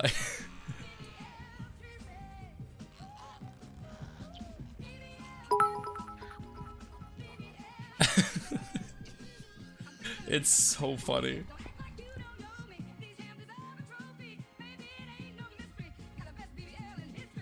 Oh my god, I love it so much. Like, he did this within like a day of this like beef happening. And so you have like it's like the, oh, what's his name? Like that one soldier in the show that was like too scared to come in and intervene. He was like on the staircase the whole time, like holding his gun, and they have oh fucking what's his name? Oh my god. Oh man, it's J. Cole. That's who it is. J. Cole on his bike. Basically in the rap beef, J. Cole was someone that I believe, my timelines might be messed up here. I'm not necessarily the expert on this topic. J. Cole was someone that like first took, so basically there was a song with J. Cole and Drake or something where they said something about like the big three, and then like Kendrick in his song said there's no big three, there's just big me. And so basically saying you guys aren't on my level, I'm better. And then J. Cole originally like called him out or released a diss track. I can't remember if it was a full diss track or not, but he got like clowned so hard for it that he took it down, and like was like, I'm sorry. He literally apologized for dissing Kendrick Lamar. And so that's why you have J. Cole here, like on the stairs, like crying, like not wanting to get involved, because he was kind of in the beef at the start and then like backed out, and then it was just like Kendrick and Drake fighting, and Kendrick was destroying Drake. And I thought that was such a funny addition to the video. Oh my god. But anyway, yeah, check out Avocado Animations, they're great. And this is a video of Drake twerking to that BBL Drizzy song that you just heard there that might get my stream copyrighted. I see. So how do I build a reputation? Well, a little degenerate like you could always go the Lolane route. You know, hacking limbs, popping eyeballs, the works. I'm sorry? Yeah, it's even said he cut out some dude's heart and took a bite of it once. How would that even work? Well, a lot easier than you think, really. This is one of the goriest videos. Just a few snips. How would that even... This is one of the goriest videos I've ever had to draw, by the way. Again, Blue Jay is he's trying his darndest to get Steve kind of like scared and overwhelmed. If instead, like, he's just kind of like, how would this work? He's not like, oh my god, there is a giant open chest cavity in front of me with a man eating a heart with just gratuitous amounts of blood. There's like basically that Neversoft logo, the old video game company, with like the eyeball popped out. Like, there's a whole bunch of fucked up shit going on right now, and he's just like, just kind of like, huh, how does this work for me? Like, he's not like scared. Work? Well, a lot easier than you'd think, really. Once you shatter the sternum, you're really just a few snips away from a heart buffet. Not eating the heart. How would this work for helping me become a pirate king? Why, for notoriety, of course. Aside from being my preferred source of protein, eating a man's heart does wonders for building infamy, which is perhaps the most important step towards your pirate king journey. After all, the bigger the notoriety, the bigger the ships that surrender without a fight. Of course, there were ways to do this that didn't involve chowing down on a left ventricle. Blackbeard would stoke fear with wild hair full of lit fuses. Bartholomew Roberts exuded gallantry with vibrant clothes and a theatrical flair, and Dan Schneider built a false sense of safety by doing his best to look like John Candy. As you can see, Steve, each the and goat, every by the way. worked hard I to build love their own John unique Candy. brand that sent a strong message to their prey. Just an update on the branding progress, sir. Okay. Edward finished our new Jolly Roger. Uh-huh. Kyle's made us necklaces of severed ears. Sure. We've hit our quota of 25 burnt down ships this month. Okay, and where are we on the goose sculpture? The goose sculpture, sir? Correct, for the tippy top of the mast. I wasn't aware we needed a goose sculpture. Ah, okay. First day as an outlaw then. I've killed 11 people. You see, Scott, when emergency a ship with a skull and crossbones, well, that's just your run-of-the-mill pirates. They see a bunch of swords and cannons, again, just pirates, no big deal. But when they see a giant goose sculpture, well, now they're not thinking just your average pirates. They're thinking these pirates are a bunch of silly geese. Holy shit. How does this help us? A regular pirate, you expect to torture you for not surrendering. That's boring, predictable, no big deal. But a silly goose pirate, well, who fucking knows what they'll do? They might bite your elbow, track mud all over your clothes, just fucking shit on your wall. We shit on their walls. I wouldn't know, Scott, we're silly geese. Point is, they don't know either. And when they see that goose coming, they'll cough up every last doubloon they have to not find out. Okay. One goose sculpture coming up then? Excellent, Scott. I'll go make our beak masks. Did you just hear our captain's stupid goose shit? This was his make-a-wish. The leukemia will take him in a week. Oh my god, I had no idea. Don't worry about it. Once he's gone, we can make a raccoon sculpture. What? Okay. First day as an outlaw then. That was just like a deep cut into my mind, basically. I just thought of the stupidest, funniest things ever, and to me, that was for me. If it made you laugh, we have a very similar sense of humor. It's just so dumb. But it's just with how, I don't know, like, I don't know how to describe it. It's just me thinking of the silliest thing I can think of and writing a skit around it and hoping it makes other people laugh in the same stupid way it makes me laugh. Fucking Giant's goose sculpture, man. What do you mean? That's what you gotta do. Oh my god. I have a lot of silly, dumb humor. Just like, I don't know, the banter back and forth. I love that skit. That's arguably my favorite skit. I keep saying that, but that is that's my favorite skit in the video. I love that one. Being a pirate means being a brand, one of terror, pain, and misery. It demands compliance and the promise of violence, save for those who avoid defiance. To build your rep is to build this brand, daily PR that must be carefully planned. So with all this in mind and everything at hand, let's quiz you on scenarios to see where you land. So yeah, basically, you know how I was talking about earlier when it comes to flow, and that's how I kind of do my writing, is to achieve this flow.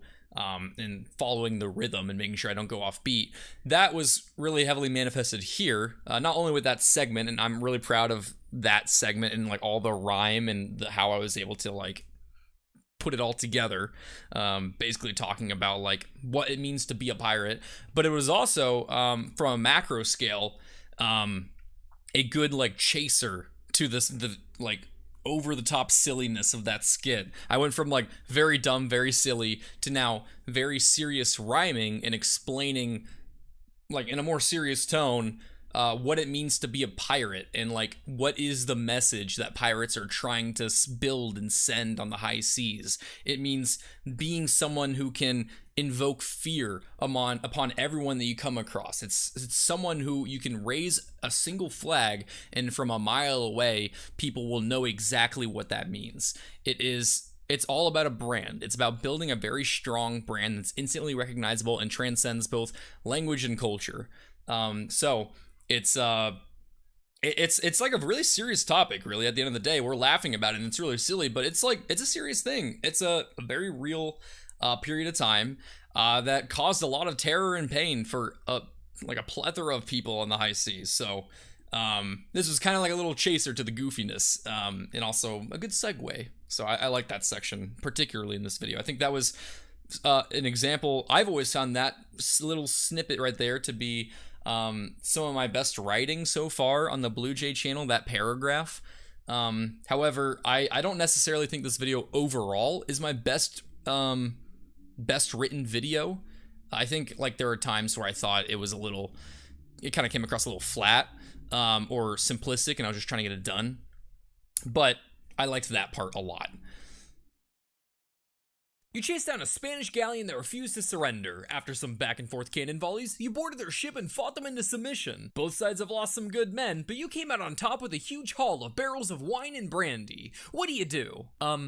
Torture them for fighting back to send a message. Good, but far too lenient. I mean, wine and brandy? What kind of party is this without tequila? Better cut off their hands so they don't ruin the next function. You approach a British frigate that attempted to run to no avail. You board them without a fight and are now face to face with a cowering crew, surrendered and horrified. What do? Are they crying? Some of them are, sure. I take the most composed man and slowly sever the tendons in his arms until the entire crew is crying. Jesus Christ, Steve! I'm supposed to be the fucked up one. Did I get it right? No. Not at all. We want to encourage a surrender without a fight. You don't torture these poor sailors. Oh, my bad. Yeah, tell that to Mike's 8-year-old daughter. Anyway, so that is probably where it has manifested the most, right? I've been talking so many times tonight about how Steve is different from Alex. He's pretty fucked up. He's becoming more and more sociopathic throughout the episode. I already mentioned how, for anyone that had joined now, Steve, both his appearance and personality is inspired by Johan from Monster, who's a psychopathic serial killer. So RedJay is, for the first time now, kind of overtly noticing and admitting to being annoyed by Steve. He's mad that like Steve is being more fucked up than RedJay. He's supposed to be the fucked up one. So like now that Steve like has said the most fucked up thing yet about slowly severing the tendons in the arms of this innocent man until everyone's crying on the ship, like RedJay's like, what the fuck? Dude, you're like stealing my thunder. This is my thing. The people watch me to hear all my fucked up thoughts, not yours. Okay, your role is to be scared. Your role is to be sad. And so RedJay's getting more annoyed than ever now. And so we're seeing, as Steve is in the presence of someone else who's very fucked up, Steve is letting it come out more and more and more. And now that we're almost done with the video, he's getting more and more comfortable. And that's kind of like what I was trying to build a narrative from throughout the video. Steve getting more and more comfortable being fucked up, seeing he's in an environment that enables it, and he's around someone that actively encourages that mindset, but who he doesn't really realize is kind of annoyed with him for basically doing what RedJay's trying to tell him to do. So it's kind of ironic, and it's supposed to kind of like highlight the insecurity that RedJay has as a character. He's feeling insecure because he wants to craft this very specific image for himself, this very specific brand, and when anyone is stepping on his toes, and he's starting to see how annoyed he's getting, at the fact that there's someone else who could be more fucked up than him. And it's basically just highlighting how much Blue Jay wants to be in power and how he doesn't like it when it feels like there's someone else around who can take the attention more, who can take that. He's kind of like, in a way, he's kind of like the immature class clown that likes to make those outbursts in class and doesn't really like it when there's another kid that starts to do it. So that's kind of like what Blue Jay is feeling right now. Because Blue Jay's a flawed character. He would never admit it, but he is. He can be self-conscious. He has a superiority complex, and he truly believes that he is better than everyone and wants to feel completely in control at all times. He doesn't want that taken away, and Steve is starting to step on his toes. Oh, I saw the hydrate just now. I'll do that. Third time's the charm. You sneak up on a French ship and raise your Jolly Roger. The terrified merchants quickly surrender without even the slightest fight or chase. You board their ship and they have all their cargo neatly lined up and cataloged for you. What do, Steve? I thank them and let them go? Oh, sorry, we were looking for torch the ship. But you just said to encourage surrender. Normally, yes, but these aren't your average sailors, Steve. Why don't you try again? Do we torch them because they're French? Steve! That's correct. While building your reputation will be hard work, Fuck the the more French. effort you put in, the bigger the game Not really. you'll realize. Kind of like training your muscles to failure. Oh boy, I bet I could do one more. Now that your brand is plaguing the world like Supreme... I forgot about that skit. That's also a contender for my favorite skit. I cannot... Did you ban them, Nate? I can't, like... Okay, thank you, Nate. Jesus Christ. It's so hard to, like, work on this stupid window. There we go. There we go. Okay. Anyway, little note here. There's a giant goose sculpture on the top of this pirate ship. A little callback to the skit from earlier. Let me rewind a little bit because I was looking at the goddamn chat. A failure. Oh boy, I bet I could do one more. Now that your brand is plaguing the world like Supreme in 2016, you can continue following the footsteps of modern-day corporations and shift your focus to what's really important. Charity? That's right, Steve. And what better foundation to fund than our own pockets? So let's get to work on expansion. What truly made a pirate the stuff of legends was commanding not one, but multiple ships. When Henry Every made off with the richest prize in pirate history, he flexed to command over 6 ships and 440 men. Expanding a pirate fleet might seem pretty straightforward. All you have to do is keep taking and taking until you got everything you want. While that might be easy for my ex-wife, stealing a bunch of ships is quite the risky feat and takes a lot more elbow grease than just hiring the best divorce lawyer on the eastern seaboard.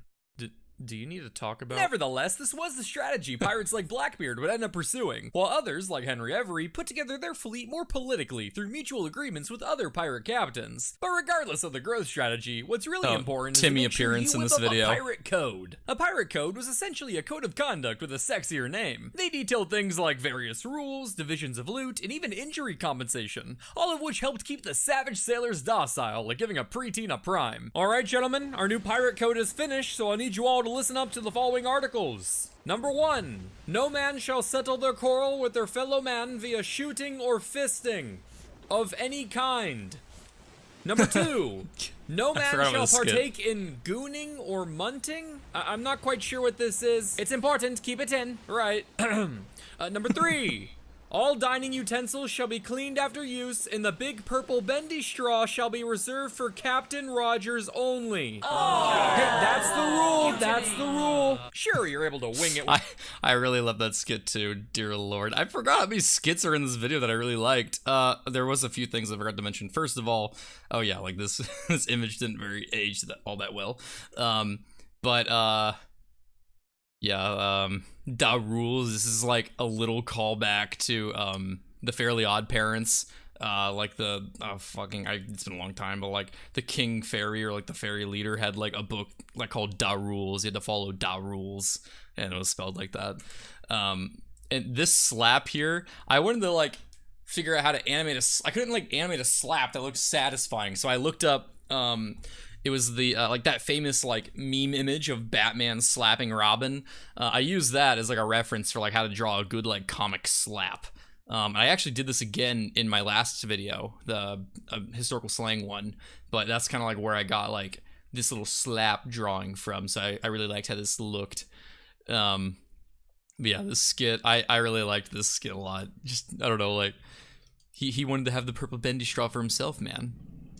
Everyone, like, I know it, like, it seems unfair, but, like, he's the captain. It's for him. It's the rule, you know? I like this one a lot. Okay, so maybe my favorite skit. No, I think the goose one is still my favorite, but I fucking love this one as well. Sure, you're able to wing it when you're just the pirate dirty dozen, but once you get more and more sailors under your command, you'll need a bit more structure to keep it all together. After all, it's practically expected that the group of malicious outlaws will eventually get out of line, so just like with old game cartridges, you may need to blow on them every once in a while to keep things running smoothly. Not again. You know what you have to do, William. Despite their... Oh, dear Lord. I never really thought about what it would be like to have to react to this shit live. Like, the most decrepit scenes that I come up with. That was like, I don't know, I guess kind of like Meat Canyon-esque. I just thought, like...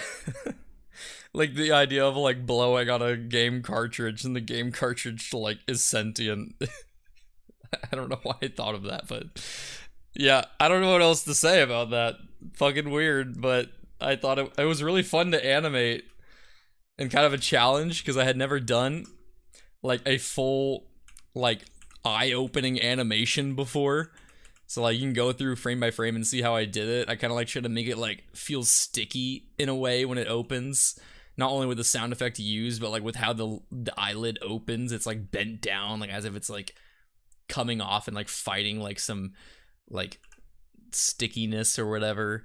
And then I drew a couple frames of it so that it would be shaking the whole time.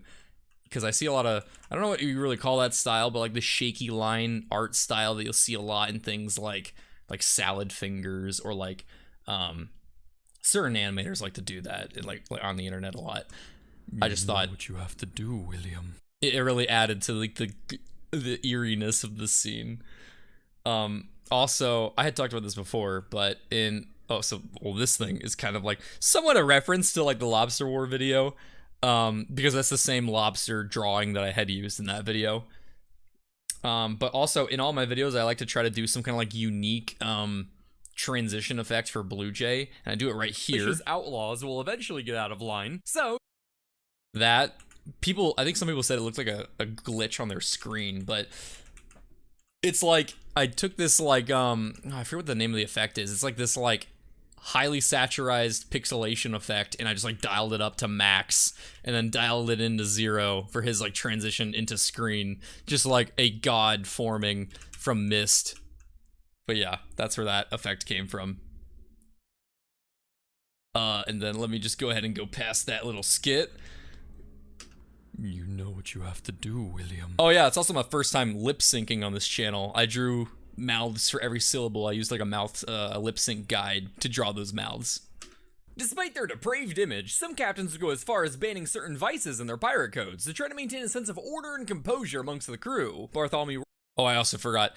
I do have, like, that was like one of the earliest thought of skits for the video. I even have concept art in my journal. Like, I drew that scene originally as a comic panel to kind of like storyboard it a little bit. Like I said, this video is more structured than other videos that I've done.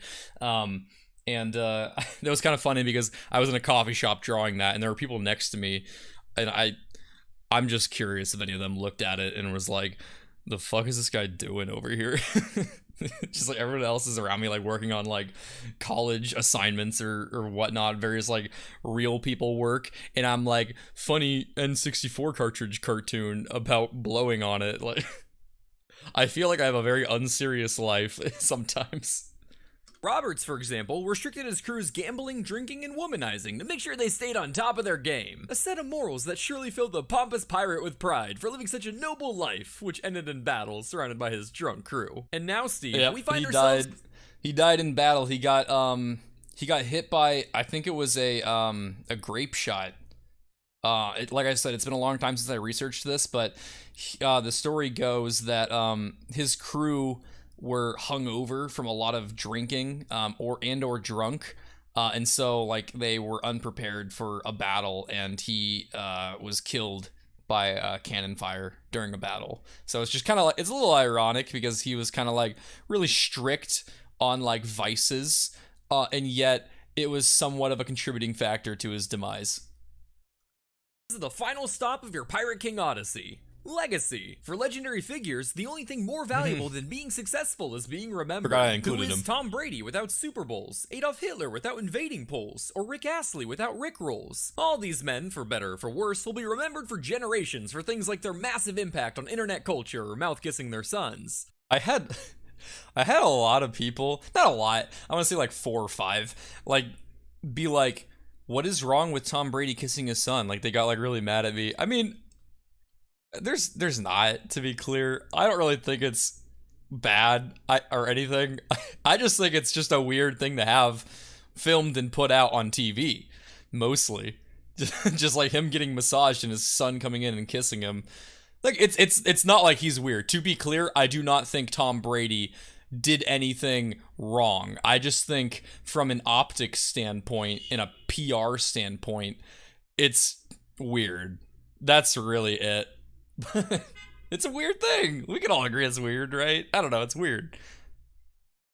As such, every king throughout their reign works hard to realize the multi-generational impact that'll bolden their name in the pages of history. And so too shall you work, Steve. But luckily not in the Tom Brady boy-kissing way. We aren't trying to be the king of pop after all. Luckily for you, much of what you've already accomplished has laid the foundation for your future legacy. All you need now is one crowning achievement to really get them historians foaming at the mouth. Take William Dampier, an English pirate, explorer, and naturalist whose expeditions led to many first discoveries for Europeans, including being the first person to pen the English words for avocado, chopsticks, barbecue, and subspecies, the last of which proved quite useful for scientists and scholars when defining the book talk community, while sporting impressive feats like first person to circumnavigate. For those that don't know, the like book talk is like this genre on TikTok of like, it's been characterized and stereotyped as like a bunch of like feral women who like to like fawn over like sex books. What's it called? Smut? Is that what the genre is? I don't know. But basically just like pornographic literature.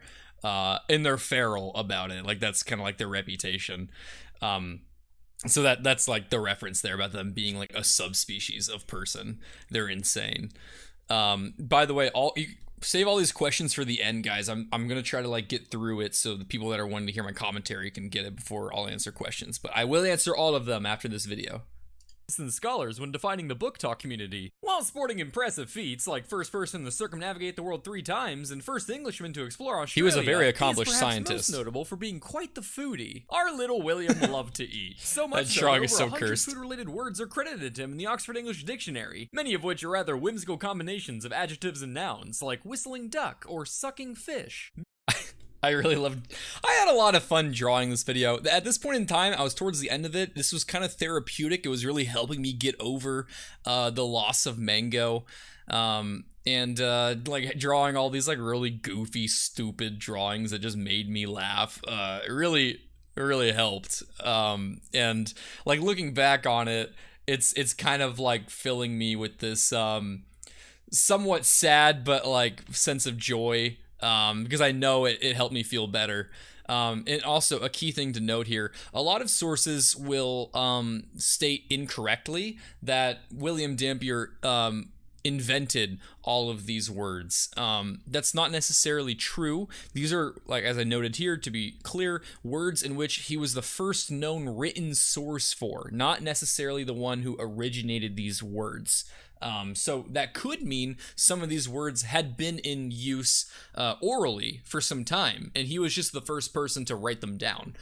We don't know, or I don't know, I guess specifically, if there are some of these words that he actually was the originator of. That very well could be the case, but to be clear, when people talk about him having invented over 100 words, like you'll see that in a ton of articles, and this kind of goes back to what I always like harp on in all these directors' commentaries.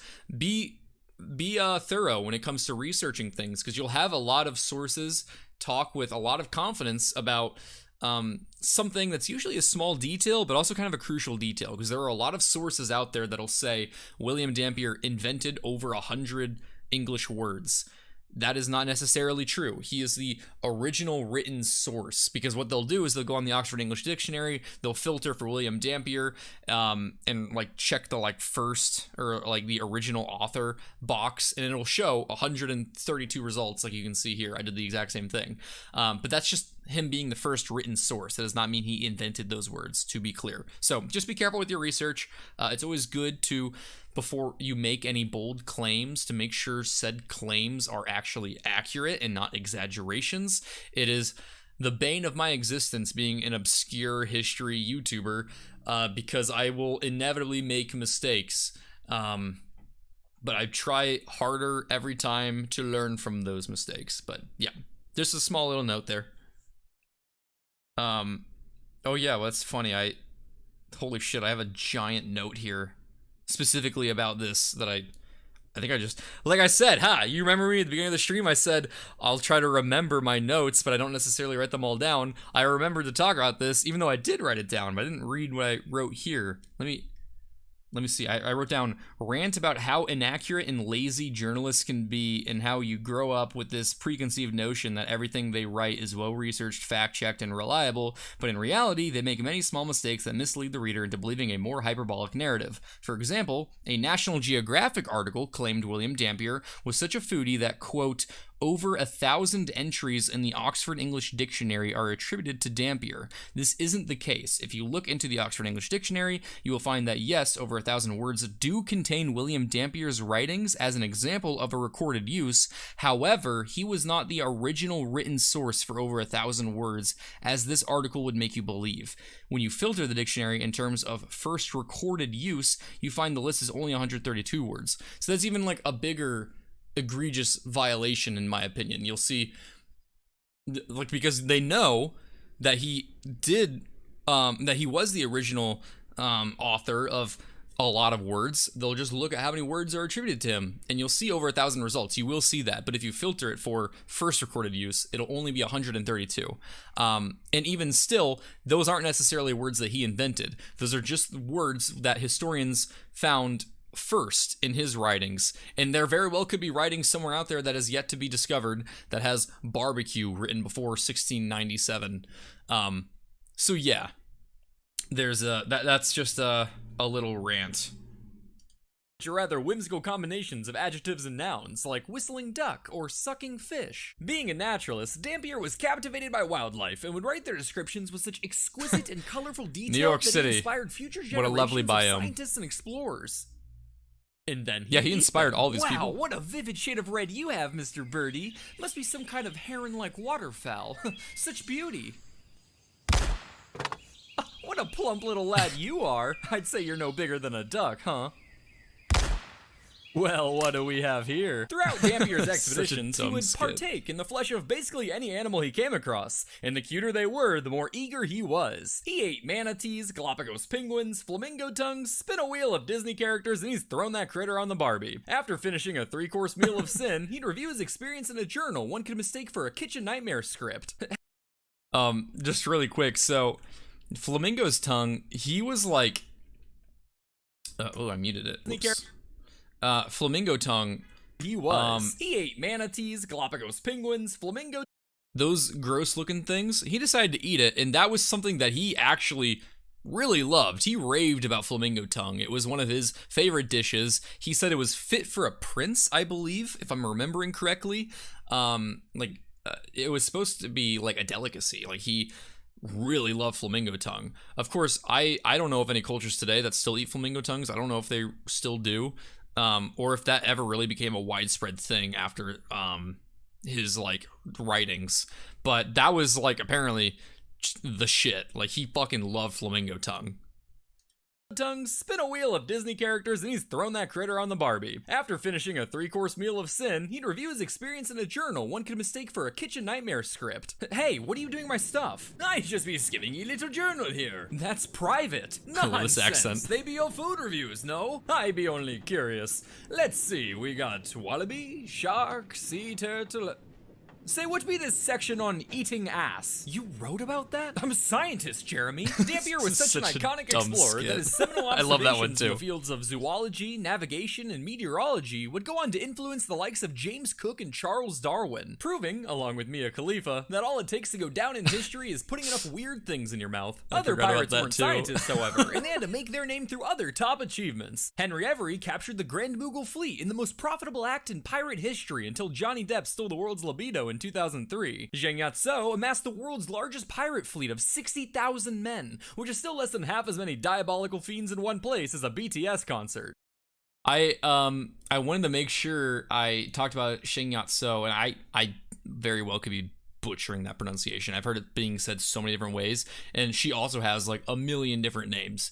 As I said here, I didn't even read that part.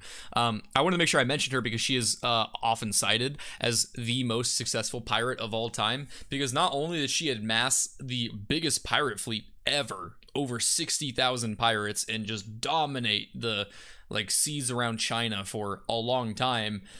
She started out as a prostitute, and then I think, take it with a grain of salt, and a long time since I've researched this, I believe she like made a deal with the government to kind of stop, and then she retired and like opened up businesses or something. Something along those lines. She got away with it, essentially, is the key, and like remained relevant, I believe. So she's like a crazy example, because the one that I constantly talk about in this video, Henry Every, specifically because he's called the king of the pirates, he got away with it, but we also don't really know what happened to him afterwards. He just kind of like got away and vanished, but in a way that we're pretty sure he survived, because there are sightings of him like past the pirate life. But she like didn't have to hide. She was that successful. Now, a reason that I didn't talk about her specifically throughout this video more was because she was not a golden age pirate. Now let me just like double check here, but if I Google on my other computer here, she was active post golden age. She was born in 1775. So when she was a pirate, she was active from 1801 to 1810. And I wanted to keep this video specific to the golden age of piracy. However, I wanted to give credit where credit was due. So I wanted to at least mention her, because I know people would probably be a little upset if I didn't, because she is extremely notable, and I'm talking about being the most successful pirate. So I want to make sure like I at least like threw in like a little like, there you go, credit queen, you did awesome shit. So much so that people made art about your shit, which is awesome. Blackbeard blockaded Charlestown and looted all traffic into and out of the city, a strategy that would later be adopted by Apple's App Store. Bartholomew Roberts captured the most ships during the Golden Age with over 400 prizes, a feat so large no one would score more booty on the high seas until Epstein's Island. And Monkey D. Luffy has stretchy arms and punched a clown, I guess. I know a lot of you have been waiting for One Piece jokes, but I've only seen the live action. All of these grandiose... And dear Lord, were there so many One Piece comments. I knew it. Having Pirate King, which is like the whole premise of the One Piece anime, I knew I'd have a ton of people just saying the One Piece is real.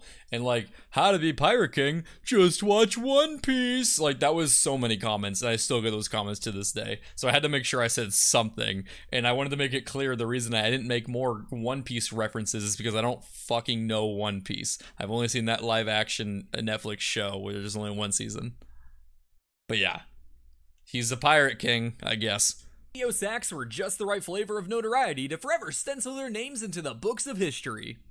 Or manga. But if that's the case, then why aren't they all known as Pirate Kings? That, my good little Steve, is because not all of them accomplished the most important act of a pirate career. Oh, sorry to stop it again. I wanted to make sure I talked about a specific note on the claim here of Bartholomew Roberts. Was it? Whoa, did I go too far?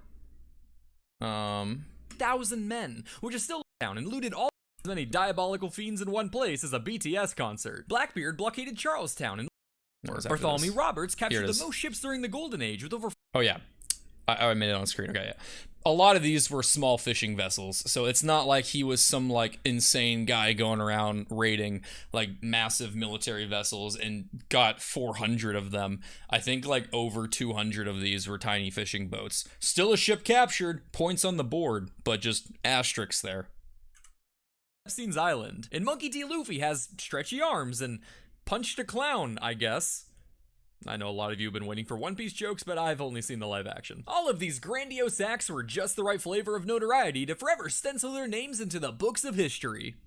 Or manga. But if that's the case, why aren't they all known as pirate kings? That, my good little Steve, is because not all of them accomplished the most important act of a pirate career.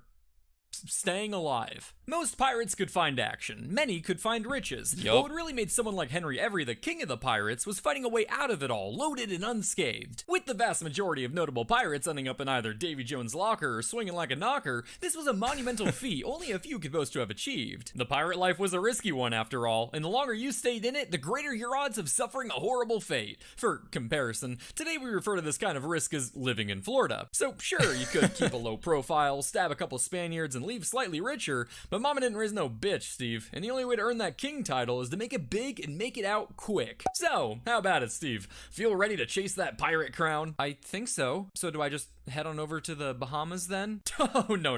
That's the haven for Instagram influencers now. These days you go to Somalia. Fuck. The golden age of piracy. 10 out of 10 stars. You smell the treat? Yeah? Okay, only on one hand here. Someone's excited. Smell that? What's that? What's that? Can you sit for me? Can you sit?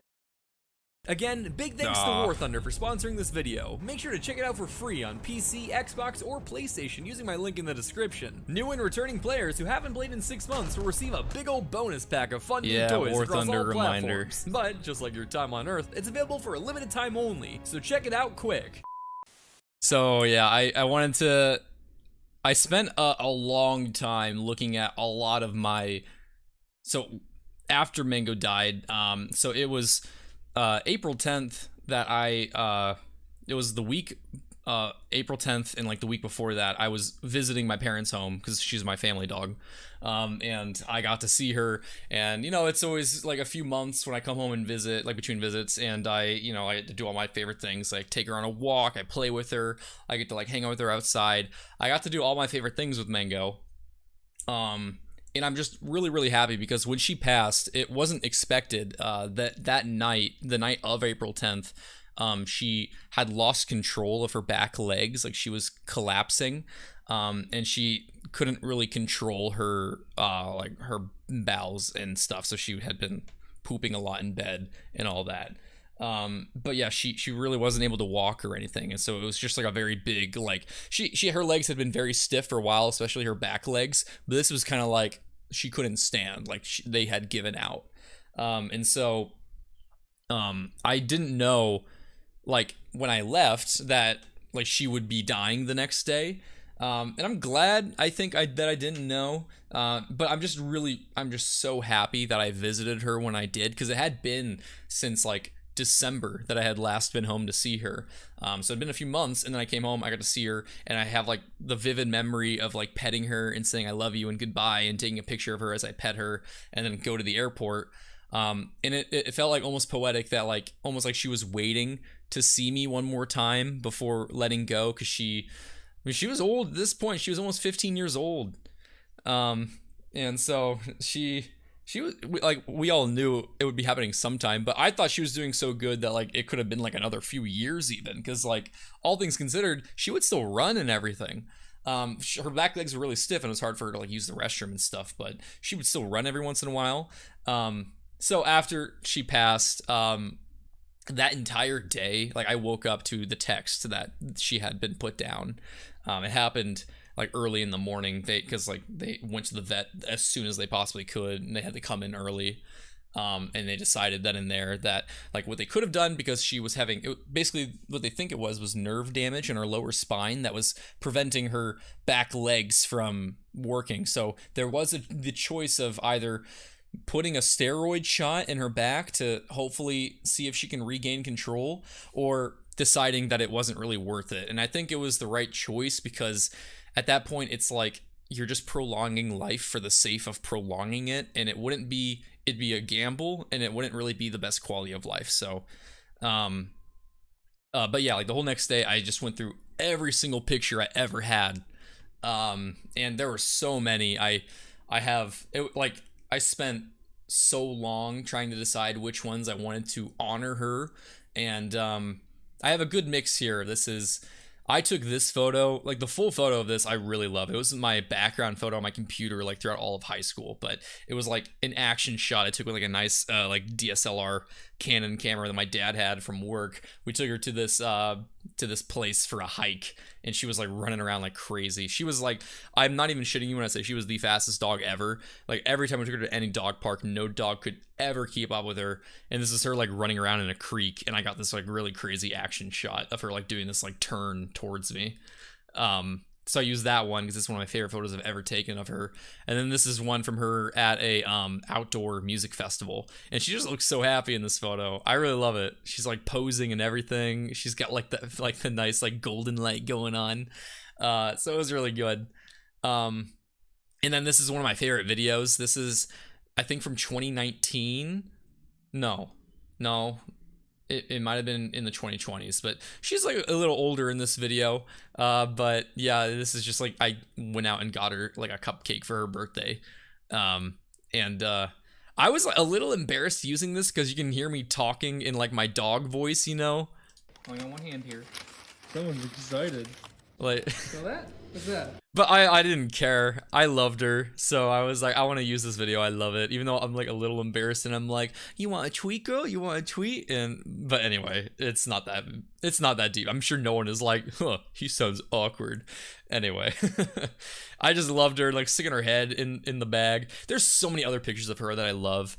And one of the coolest things ever, was I had a handful of fans that made the best art. Like they made fan art in honor of Mango. So this is also a picture of her that I really like. Let me pull it up here. Where is it? Aha. Here it is. This is another birthday of hers, actually. Where she like stuck her head into the bag, and it was like through the handle, so her little snoot was inside, and grabbed her treat, and she tried to pull it out, but it couldn't fit through the loop, and she was just like carrying the bag around, and she was so excited. A lovely fan took that picture. His name is Duck, and he made like a little drawing for it, and that's this one here. It was really nice of him to do it. I really liked it. It made my dad so happy. My family loved it. He wanted to frame this just because like someone decided to do that, right? And then I had another fan a few days later also decide to his name is DS Monkey Art, or Monkeys Art. He drew the best picture ever for Mango with me on top of Mango's head, and I was just so like awestruck that like this was made. I love this picture so much. Not only is it like one of the best Blue Jay fan art I've ever had, but the best like Mango fan art I've ever had. This meant the world to me. This was like one of those things that made a tangible difference in my grieving process. Like I felt significantly better for having this. And so I framed it. I like got it sent in to a company to like print it like in high quality and frame it. Because I love it so much. This was like one of the best things anyone period has ever given me. It meant so much. And so you can follow him on Instagram. I follow him on Instagram, DS Mokri. I always say Monkey Art. It's Mokri's Art. I even told him that. Like I always say Monkey Art. DS Mokri's Art. Go check him out. He does a lot of great stuff. He's also always active in my Discord, posting art in the art channel. So he does a lot of great stuff. So anyway, yes, this video is dedicated to her. And then the Patreon supporters here, I have to honor them. And then like little at the end of the video, I always have like a little line, a quote, to be eerie and scary. And this one is, "That new shirt rests nicely on your skin." So yeah, but thank you to all these are specifically the top tier Patreon supporters, because I don't have enough room to do everyone's name. So I saved that for the top tier. So thank you for helping fund this video. And you too can help fund the video if you would like on my Patreon, patreon.com/bluejayt. But yeah. And then, so yeah, that's this video. I will now finally open it up to questions, because I know I've seen a lot roll in, and before we will go into this video here momentarily, and do a double whammy. So just you wait if you're excited, it's a coming. For now, I'm going to answer questions on this video. So if you have it, go ahead and shoot them in the chat, or I can scroll through and answer some that I see here, actually. Good evening, Mr. J. I'm so happy to hear your voice again after so many months. I missed this after Final Fantasy. Me too. Me too. I just was so busy trying to get this video done, or this video done on time specifically. I had a very tight deadline and I did not want to miss it. So I had to work, and I didn't want to get distracted with a new game. And I had a lot of travel too that I was trying to get done. Like after I posted this Pirate King video, I went to I traveled back home. I traveled to Singapore. I went to Chicago briefly, I believe. There was a lot. There's a lot that I was doing. So it was just a lot on my plate. And then I had to get into making my Slang video, and I only had like 2 months to do it or something, which is normal, but I think I didn't start really working on it until like a week into August, so it was kind of less than 2 months. Next game stream when? I thought about doing one today, but I'm like, that's gonna be a lot for one day, so I might do it here in the next few days. And I thought about, instead of following that poll that I did, I might do like a spooky stream, like a spooky game, because it's spooky month, you know. October is my favorite month. Well, it's one of my favorite months, but yeah. Let's see what else we got here. We got, will you make a video about the history of secret police forces? Everything's on the table, man. Everything is on the table. Nothing has been ruled out.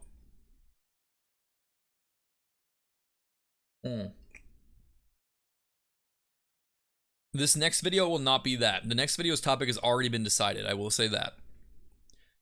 Do a spooky Super Nintendo game. That's a good idea. Let me go back and see. I saw a lot of questions. I want to make sure I get them. I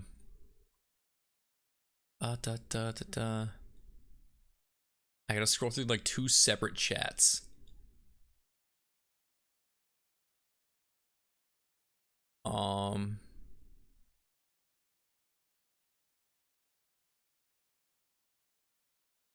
I know I saw some in here. I'm having a hard time finding it. Oh, I had a question about your videos. How long are you research, for example, for your latest video, Antiquated Slang?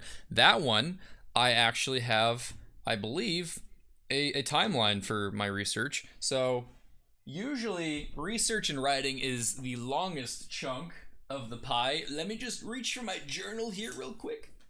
So my Slang video, that one was unique because I did, I had like very few sources for it. I stuck to like specific books. It was very different. I'll talk about that more when I get into the commentary on that video. But that video, the research time was from the, I selected the topic on July 26th, and then after that I didn't really, I was reading through some dictionaries and stuff for the next week, and like kind of like narrowing down like how I wanted the structure to look and everything, and so that research, that took me, when did I stop? I was working on that script up until not October, like September, almost Like, oh yeah, it was like the first week of September. So that was like a month in like a week, like a month and a week of research for that one. Other videos have taken longer for research, but that's usually what the biggest chunk is. This video was actually kind of easy when it comes to research, because it wasn't specifically, when I say this video, I'm talking about the slang video, because it was just words, you know. They're not like facts I need to verify for the most part. I trusted the dictionary that I was given. But yeah. What else do we got here? I'm looking at Twitch first here real quick. In the RedJay shorts, you have a nest with eggs. I'm just wondering, what are those? Are they your children? Are they more souls to put in plushies? Just wondering. You'll find out. You'll find out, Adam. You should have put Nate to work collecting the questions as they were posted. That would have been so good. That would have been so good. You could do one on historical problems in the U.S. Senate, but he might be doing something else right now. I don't even know. For example, someone yapped for over 24 hours straight to prevent the Civil Rights Bill from passing. That, yeah, like filibustering is a real thing, yeah, for sure. I definitely could cover some like wacky politics stuff. I just gotta be careful when it comes to that. How do you get unbanned from my Discord? I don't really have a way to do that right now, but I will say if you get banned, it's usually for a good reason. Maybe you can DM one of the mods and ask, and then we'll look into it. Question: who wins, Steve or Blue Jay? So it depends on how you define win. They both kind of won. Blue Jay won because he just inherently has more power, but Steve kind of won because he really bothered Blue Jay. That's a win. It's a win when you can stick it to authority, right? Even though the authority has the authority. He did it though. He was successful in getting under Blue Jay's skin. So that was pretty unique. And that is why at the end of this video, he doesn't come back in this video. He could have, and Alex is still going through psychiatric care, so he can't come back. Steve didn't come back because Blue Jay was really annoyed with how things didn't go according to plan. And that actually would be a really good segue into this video and how I structured this one differently. But we'll do that in just a second. Let me answer just a couple more questions before continuing on here. How about a video on the darker side of Halloween? Yeah, right now I was trying to like answer the questions specifically about the Pirate King video, if anyone had them. Before I continue on, because I want to cover this video too, and it's a good half hour, so gotta make sure. Will there be a sequel to your slang video? Very well could be. This video, the slang video, started off, it kind of underperformed at first. It was not performing well, but it has been accelerating and is becoming one of my best performing videos slowly. So I might want to do another if people want another. There is a lot of slang after all, and there's a lot of other cultures than Britain, although they have the most fun stuff. Would you consider clipping your videos together to make a long-form video seem like two sleep to videos are the meta on YouTube? Maybe. I haven't considered it until now. What is your favorite pirate captain? That is a great question. Who is my favorite pirate captain? Oh, man. I mean, I feel like the easy answer is Stede Bonnet. Just because his story is so funny. I really like Stede Bonnet's story. It's great. I just find him so wacky. He's who I covered in my Wacky Pirates video, right? Not this video. But, I mean, I guess there is a reason I wanted to make an entire video on Stede Bonnet. Other than him, though, I mean, I think I liked, Benjamin Hornigold was a pretty successful pirate. And I specifically liked his story a lot. Henry Every, I also really liked his story. So I would say probably those three. Benjamin Hornigold, who was the one in the beginning that got the hats, you know, from this ship because his crew was drunk. And then I also liked Henry Every quite a bit. just because of how he schemed for capturing the Grand Mughal fleet. He like used politics essentially to assemble a gang of pirates to attack the fleet. I thought that was kind of cool. But Steed Bonnet, probably my favorite. Anyway, I think it is time to move on to the slang video. And maybe this time, Nate, if you're able to and willing to, it's okay. If not, if you see questions, if you want to like jot them down and like DM them, like copy and paste and DM them to me, that'd be great. And then I can answer questions about this after I finish this. And then also about the Pirate King video, if I didn't answer your question and you want to send it in again. I just want to make sure if people are waiting to see my reaction to this video, they're going to get to see it. So, anyway, without further ado, we will now cover the historic slang video. And to start off, I will talk about the thumbnail. So, there's a lot of wacky characters here in this thumbnail, and if you haven't seen this video, you might be like, what the fuck is going on? I made some revisions to it. This background used in the thumbnail originally was a much darker, but for the thumbnail and for the brain rot people on the internet, I had to up the saturation of the water in the sky to make it more clickable and have higher contrast with the characters. And then I used various animals and wacky characters from the video in this video thumbnail. And then this gnome here, this was a suggestion from another YouTuber actually named Suda. He suggested having him hold up a sign that had a slang word in it that like just makes people curious. So I had him hold up a sign saying toad eater. But anyway, let us get into this slang video. I'm going to pull up my script for it so I can make sure I talk about the notes as they come up.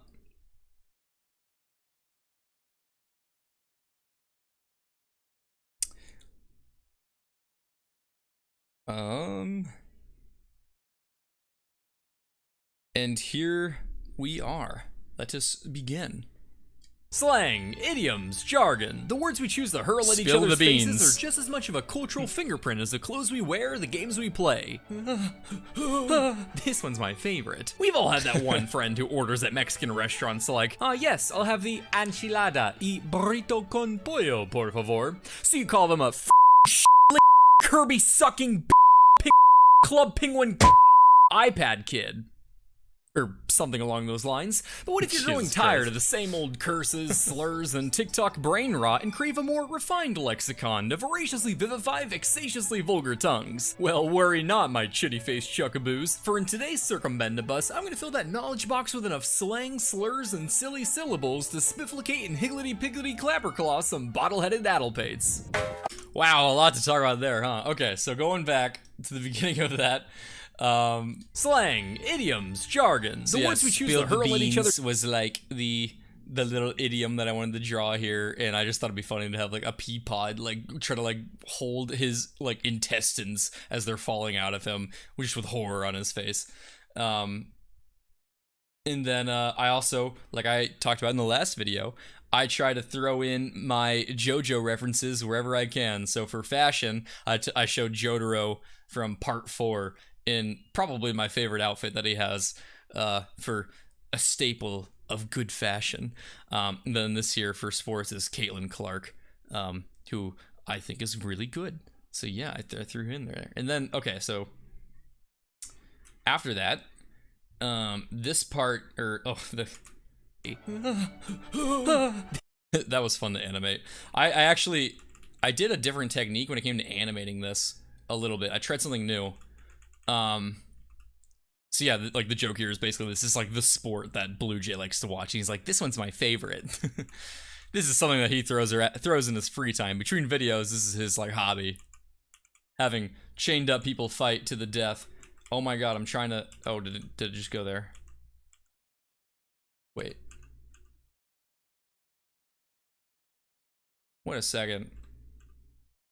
Is this playing at 60 FPS? What the fuck? Hold on. Okay. I think I didn't see it there, but right here. Okay. So, there's an animator that is really good on YouTube. Hot Diggity Demon. You may have heard of him. He is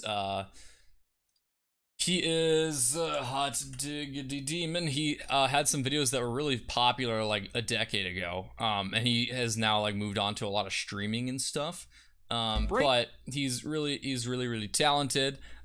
These are some of his old videos. I went and rewatched some of them because I remember this. I had seen this like 12 years ago. So I watched this. I didn't even know this was My Little Pony. I just didn't know what My Little Pony was somehow because it's like it was so popular. I just remember seeing this like funny cartoon about like weird ponies that like talked. And so I watched it and like I don't know if there's like a bunch of references, but I didn't get any of them. It's just fucking stupid and funny. It's like very crude humor, but Hot Diggity Demon Max, or is it Zach? Oh shit, fuck, it's Max or is it, oh, did he say his name in his bio? Oh my god, I feel embarrassed. I'm on the spot. I'm forgetting his name. I want to say it's Max. I'm pretty sure it's Max. He is a very talented animator. And so rewatching these just because like they popped into my brain randomly, I was like learning, especially from his latest videos. What did I watch specifically? It was like a QAnon. Oh yeah, it was wait, it was more recent than this. Did I miss it? Oh, right here. Stimson Q Cat parody QAnon. Okay, let me just show you specifically what I'm talking about. All right. So right here, right there. I like to look at other animators to study animation and learn how I can improve what I do. And so I looked at Hot Diggity Demon because I find him to be an amazing animator, and I wanted to learn from him on how he makes his animations look so smooth, so good, so like classic American cartoon style. And one thing I noticed he did when he did fast movements, so going frame by frame here, having this character here point to the computer, his hand kind of duplicates 3 times, and he has these speed lines going over his hand as it's moving to kind of like create this blur effect when you're watching at full speed, right? You saw that? Boom. It looks so nice. It looks so smooth. It's pretty on the eyes. And so I wanted to start incorporating some stuff like that into my video. And that's what I tried to do here. I do it a few times throughout the video, but like when this guy comes out to stab, his arm duplicates. Smear frames. Yeah. And I made the smear frame for his knife arm extending, and I could have sworn I did that for this guy too, but it's not showing up. I wonder if it didn't export right. I'll have to look at my project file, but I know I drew smear frames for him stabbing, but it's not showing up. Oh, here it is. I did it too early. So smear frames here for his stab wound. So that's a new animation or evolution to my animation work in this video. You can first see it here for this like frame by frame stab sequence. But each other's faces are just as much of a cultural fingerprint put all as the together. clothes we wear, the games we play.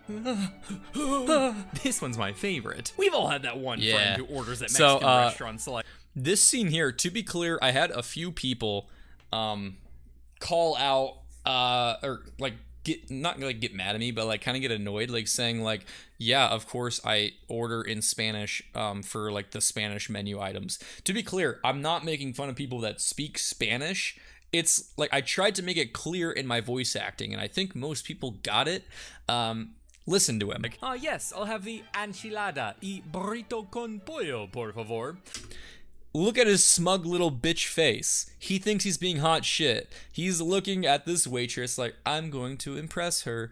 And he's saying like he's ordering in like the most like first year Spanish student way with a terrible accent, terribly overemphasized, and really trying to enunciate all of the syllables to make it really clear. I'm speaking in Spanish. That's what I'm making fun of. Not the fact that people speak Spanish, to be clear. I do not think that it is bad to order in Spanish. I think it is annoying when you're trying to impress people by being like, Hola, ¿cómo estás? Yo me gusta las nachos. Like, saying shit like that, where it's just wrong, incorrect Spanish. You're like messing up the gender of nouns. And just, yeah, that's what I'm making fun of, to be clear.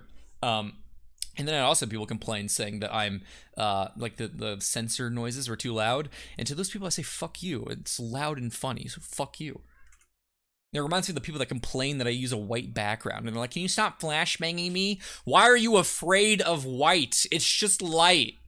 Why are people afraid of the color white? I know it's not a color, but why? That is such a common thing. Like, oh my God. Just side little rant. So many people get like feral about like light mode. Like they see a white background and they cry. Like they just start shitting and coming and pissing all over the place, like banging their hands on the table, like, oh my God, get this fucking white out of my face. I don't understand that. What are you afraid of? I really wish YouTube implemented a function where creators could respond to comments with a picture, because I so desperately want to respond to those comments with a picture of my finger on the brightness down button on my Mac. Like, just fucking turn down the brightness if it's hurting your eyes that much. And if the color white is hurting your eyes, see a doctor. That's not normal. And if it is like something you've seen a doctor about, they probably said to turn on like a blue light filter if you're light sensitive. Fucking turn that on. I know it's not the color white, it is the totality of color, which, in my opinion, is what everyone should like to see. It's all the beautiful colors all together. That's what you're looking at. It's my art style. I'm not changing it. You fuckers are either gonna get used to it, turn down the brightness, or leave my channel, because it's not changing. I'm not gonna make a fucking like dark mode version of my video. Although now that I'm saying it out loud, that could be a great way to like double my revenue. If I just like release a inverted color version for those fuckers. That'd be an April Fool's video, actually. Damn, I shouldn't have said this on stream. Anyway, yeah, that why is that? There are so many animators that do that. There's so many animators that do that. I can think of like probably 5. The Ice Cream Sandwich does that. The Odd Ones Out does that. Jaden Animations does that. Fucking, oh my God, there's more. More people do that. There's so many people. Salmonella does that. Casually Explained does that. Grade A Under A does that. They're 6. I don't understand. That's such a common complaint. I remember there's these this group of people called Trash Taste. They have a podcast. There was this one like thing they did for, I think, like the year in review for some year, like maybe 2022 or something. They did a poll on like who had the hottest take. And so they like pulled like some of the hottest takes throughout the year, and the one that won overwhelmingly, like they're called Trash Taste for a reason, right? There are so many hot takes that these guys spew in their podcast, but there was one part that like there was one thing that won by like an overwhelming amount, and it was one of the guys saying that they like to use light mode. That one is the hottest take that they all hated. Everyone like thousands of people voted that was the worst take on the show for the entire year. In a year where people were saying like, I don't even remember what the other choices were, but they were on par with saying like the last season of Game of Thrones was the best season. Like that level of hot take. And that fucking light mode was rated their hottest take. Who hurt you? Is there some like literally colored white entity out there that's like beating all these people up growing up? Like, how does everyone hate it so much? It's not bad. Anyway, I get those comments all the time. I use light mode. I also use dark mode sometimes. It's fine. It's just fine. It's just colors and the lack thereof, or the omnipresence of them. But people will die on that hill. They will like fucking crucify me for this take. I don't care. People suck dick. Just fucking, Anyway. So moving on from that, we have this lovely bird art that Cass did. So basically, I didn't know what kind of hat to do for this video. It was kind of hard. I wanted to talk about, etymology. So I guess overall from a macro point of view, this video is very, very different from my normal videos, because usually what I do is I cover some unique historical anecdote, and it's usually like a funny story that I can cover in a funny way and add in a bunch of skits, and I can follow the narrative of the story, right? I don't need to like do a ton of like story writing myself outside of the skits or any like creative liberties I take with like making jokes. But this video, I wanted to cover a bunch of like old slang, a bunch of old idioms, old phrases, like words that aren't in use today. So I've explored different topics before, right? I did a video on the science of radiation that, again, wasn't a history video. That was me explaining the electromagnetic spectrum as well as various particle radiation. And that was really, really fun. I got to scratch my little science brain itch there, and I really enjoyed doing that. And for this video, as you guys all know, I'm a bit of a nerd when it comes to words, so I wanted to cover a video kind of like on etymology, on fun words, on interesting lexicons, which is my favorite word, by the way, lexicon. And so that is what I wanted to do here. But the problem is, when you're covering a video on fun words, you can't really just spend 10 minutes just listing a word and its definition and go like, all right, next up, word and its definition. All right, next up, like that's not gonna work. So I decided to use this video as an opportunity to like test the water when it comes to seeing how my audience reacts when it comes to me weaving a narrative myself, proving that I can also be a story writer. I don't need to rely on pre-existing stories to make good content. I can write my own story. And to kind of like prep people for my ultimate goal with this channel, which is to create my own original animated series, where I have, you know, like a full production crew, animators, voice actors, like the works, making a season of my own content. And that's kind of that's like my goal is, right? And so like this video, the goal of this was to basically get people ready for the idea that I can make my own original content. And that's like a far out goal, to be clear, guys. I'm not doing that actively right now. My first like stepping stone goals are like to make animated shorts and stuff. But this video is kind of like my first step towards that direction, right? Showing that this is something that I could be doing. So that's kind of like what I did. And just to the dude whose name is all lines in the YouTube chat, I can kind of guess why you're banned from my Discord. This stream is about me yapping, motherfucker. That's what you're here for. It's director's commentary, not watch my video live on a stream. If you want to do that, you can leave and go do that. I'm here to yap and explain my process, so fuck off if you don't want that. Anyway, that's kind of like what the goal was for this video. And the reason I came on this topic was to basically I was walking around one day and I walked into a shop and I saw like this really unique book. It was called the Pocket Dictionary of the Vulgar Tongue by Captain Francis Gross. And I decided that, you know, I had a friend make a joke one time to make a video on rare slurs, and then I told him bet, and I decided to do it. And then I one of the same days I found that pocket dictionary, and I was like, what if I just make an entire video completely just dedicated to talking about like fun slang, and like challenge myself to basically use this book along with like one other book that I purchased about like fun words as like my only source. So that's another difference with this video. Usually I do a lot of internet research, right?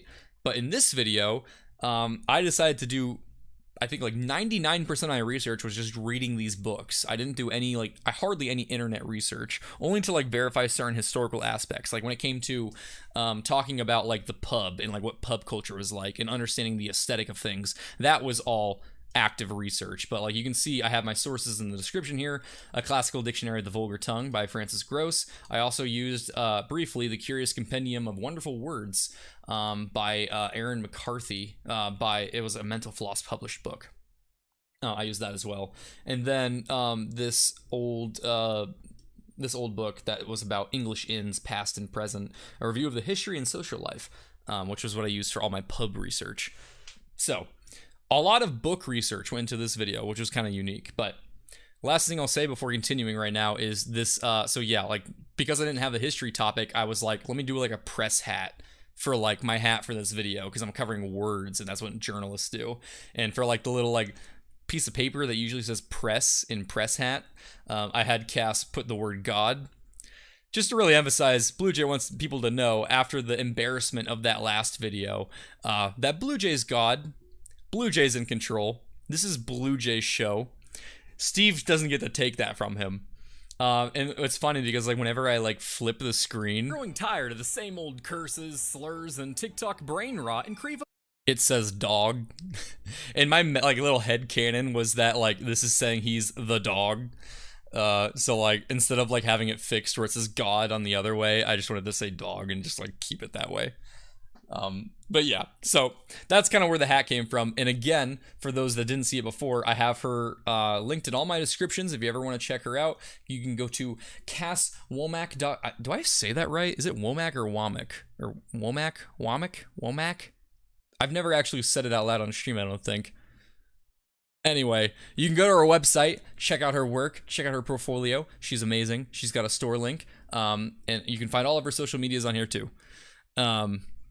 But yes, she does amazing work, and I appreciate her so much. Make sure to check her out. You can find her in any video description. But yes. All right. With that yapping out of the way, we can continue. So we watched the intro. Here we can see syllables to spifflicate and higgledy-piggledy clapperclaw some bottle-headed addlepades. The rapid fire of a bunch of words here. I wanted to like put in as much as I could here at the beginning. So you could say that oh, never mind. I thought there was a different word in here. I forgot. Never mind. But yes, so like these are some of my favorite ones. Chitty face, chuckaboo, circumbendibus, a roundabout way or story, which is the entire video. It's a very roundabout way or story of talking about these words, just like I talked about.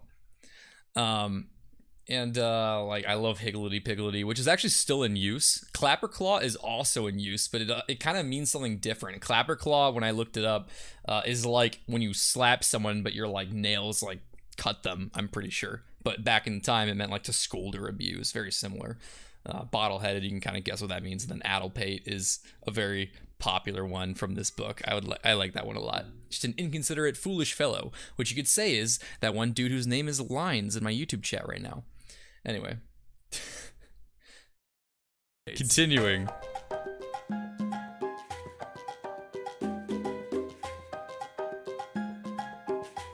Yeah, check out my Discord, guys. Now, if you're anything like me, you're a big fan of exploiting the words you use on public platforms to manipulate the masses. Yeah, I literally tweeted that out and screenshotted it. It's still up. You can check it out on my Twitter. It's there. But as much as I love to gaslight, no one excels in weaponizing the silver tongue more than politicians. Oh, yeah. So I actually posted this photo on my community posts like a few weeks ago as like a little teaser that I'm working on the video.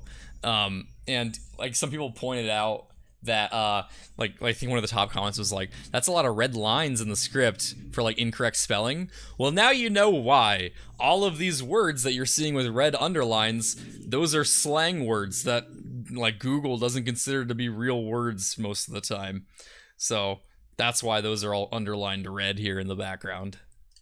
Do you ever find yourself listening to an elected official and get confused by the words they use? Bees! The bees! I wonder what he means by that. Well, luckily for you, understanding the bias thing. and reliability in the words used by important people has never been easier than with I still don't know what Ohio has to do with anything. Okay, I will answer that right now. That's just something people say in slang a lot. I don't know if you're saying like you don't understand that from my video or just in general because you know it's slang, but it's just, you know, Ohio is like the worst state, and I'm pretty sure that's why it is being used all the time in slang. It's just like, in Ohio, yeah, okay, in general, yeah. Anyway, I shouldn't be answering questions, I'll save them for the end.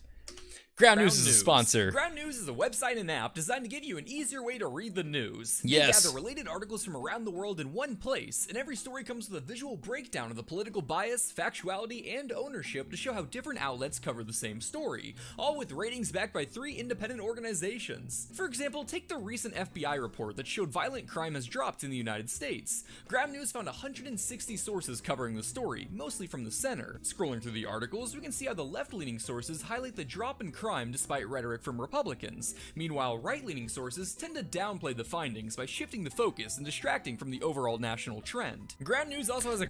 Alright, so I will say this was, I'll say like one point of like minor controversy. I probably had a dozen comments that got mad at me for Ground News, like being as dramatic as going like, man, longtime subscriber here, but you just had to get political. Goodbye, Blue Jay. And I was like, okay. So I don't want to like get too into it because I don't like being political on like social media or not. I will be political a little bit on Twitter, but on YouTube, that's not my goal. That is not what I'm trying to do. But I will defend myself here because I think I didn't do anything at all wrong. So first of all, Ground News, love them. I was so ecstatic that they wanted to sponsor me because it's actually an amazing service and I highly recommend using it. Even if you don't want to use my link to like help me out, just use it in general. I think it's a very good source of like analyzing and helping with media literacy. Anyway, all I did was super surface level analysis of two headlines. Let's just cover this. I debated getting into this in more detail. I'm not going to do that because I don't want to make this political. I just want to validate my analysis here. So what I said here, if I look at my script and I read it, I said, scrolling through the articles, we can see how left-leaning sources, like you can see here, highlight the drop in crime despite rhetoric from Republicans. Literally what it's saying right here. New FBI statistics destroy Trump's constant hyping of violent crime. That's pretty violent language, right? They are highlighting new FBI statistics. That's what they're highlighting. And they're saying that it's destroying a Republican's rhetoric, the hyping, their rhetoric. So that's literally all I said. That is such a surface level analysis of a headline, right? That's it. We don't need to talk about any like right or wrong, whether you agree or not, whether you like the headline or the source. Like, that's it, right? All right. Moving on. Highlight the drop in crime despite rhetoric from Republicans. Meanwhile, right-leaning sources tend to downplay the findings by shifting the focus and distracting from the overall national trend. Meanwhile, right-leaning sources tend to downplay the findings. Okay, let's look at this. So we're currently on the right-leaning sources here. I go to Fox News, right? Pretty big source, pretty commonly cited source. Let's look. So I said that they are downplaying the findings. So how do we see if they're downplaying? Well, if I'm thinking about like covering the story of FBI statistics, you would think the title would start with FBI statistics. No, what's going on here? They're talking about CNN host admits it doesn't feel like crime is down despite FBI statistics. So they're leading off their headline with saying, this guy on CNN says it feels like crime is not down. But like the story is about crime being down. That's what the story is. So I'm just saying they're downplaying the findings because they're distracting it. They're literally trying to distract by showing their headline highlighting what a CNN host said, some random guy, right? This is not at all a political opinion, right? I am not making a political statement here. People were talking about like arguing about the FBI statistics and like the various like things that go into it. Don't care. I do have a lot to say about that. I will not because I don't want to be political. That is the truth. I'm not trying to tell you how to vote. I am just analyzing rhetoric. That is what I am good at, language. I understand how language can be used. What is this Fox News source doing here? They are making the focus of their sentence to be what a CNN host said. They're making their forefront statement to be a guy on CNN says crime doesn't feel like it's down. So that is what they're trying to make the headline here, their main point. They're distracting from the overall national trend that was stated by the FBI statistics. That's all I said.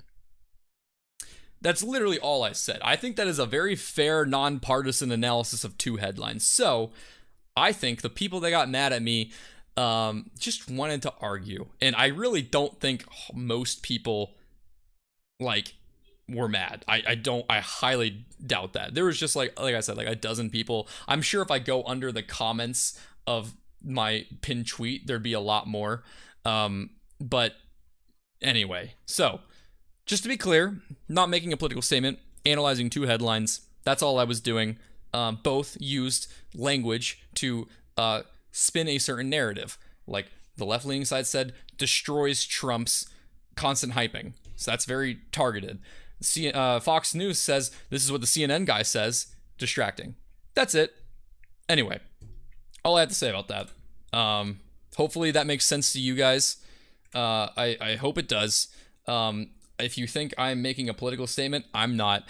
In all of my videos, people tell me, he's so liberal, and he's so conservative. So you know, people don't know fuck all. It's so funny. Like, what can I be called woke and a Nazi in the same video? It's so crazy. Ugh. People just want to see a narrative. Anyway. Ground News That's also all has a my great videos, by the blind way, spot not just this feature that one. shows stories underreported by the left or right. For example, right-leaning viewers would have missed this totally sick story on how octopuses and fish hunt together on joint expeditions. With how much media literacy is dying in our TikTok world, I find Ground News to be an excellent source in shedding light on the latest and greatest developments. Best of all, we're offering all our viewers 40% off their Vanish subscription, which is what I use to get unlimited access to all their amazing features. To get 40% off your subscription, go to ground.news/bluejay or scan the QR code to subscribe today. Thank you, Ground News, for sponsoring the video. Yes, scan the QR code if you are interested. I highly recommend this source. I only take sponsors from people that I really want to promote, so keep that in mind. When you see a sponsor from me, you can know that my word is behind it anyway. In today's digital age, language flows more readily throughout the cultures of the world than ever before, and while that should mean we've achieved incredible levels of information availability, education, and human connection... Fuck! I forgot a note. I'm sorry, guys, to bring you all the way back here, but I'm gonna. So, in the intro, this picture right here, this was originally, what is this? Is this a new feature? I'm scared to click that. I wonder if that'll just Google what that picture is. Anyway, right here, I originally had a different picture. Up until like the day before uploading, I was on my second export of my final cut, and I looked at this picture again, and I realized that picture was AI. It was really good AI. I hadn't paid much attention to it. I just like looked up a picture of a sophisticated guy, and I noticed like he was like a guy at a cafe holding a newspaper and like looking really fancy, right? The newspaper kind of looked like Play-Doh, and then I looked at it closely, and I noticed it was AI. And I hadn't really paid much attention to it, but it's been in my project for so long, and I was just so glad that I caught it, because I never want to use AI images in my videos. That is something that I am making an active effort to do. I might mess up every once in a while, but I will do my best to not do that. And here's the photo, for those curious. Come on. What the fuck? Did I not copy it? This photo here, okay. So I only looked at this. The face was like passing, and I was like, oh yeah, this is fine. And then I was like watching my video. It was like small on screen. It wasn't all blown up like this. And I was like, wait, that newspaper looks weird. I looked at it, and then my eyes like next was like, look at the hands. Okay, the lighting is off. It's really bright. The fingers are way too skinny here. This is obviously AI. The cup here is messed up. The coffee is like going up to the edge of the glass, like as if the gravity is going this way. You have it like tilted all wrong. His arms are too skinny here. It's all fucked. You can tell it's AI. When you look at just the face, you can like think, okay, this is a heavily photoshopped image. But when you like look at this, then you're like, okay, this is fucking AI. But this almost got into the final video, and I was so happy to catch it. And so I just always go with the GOAT, you know, Daniel Craig, for when I'm talking about a sophisticated individual. So yeah. Anyway, caught that last second. Thank God. Almost fed you guys AI. I don't want to do that. So, back to the content.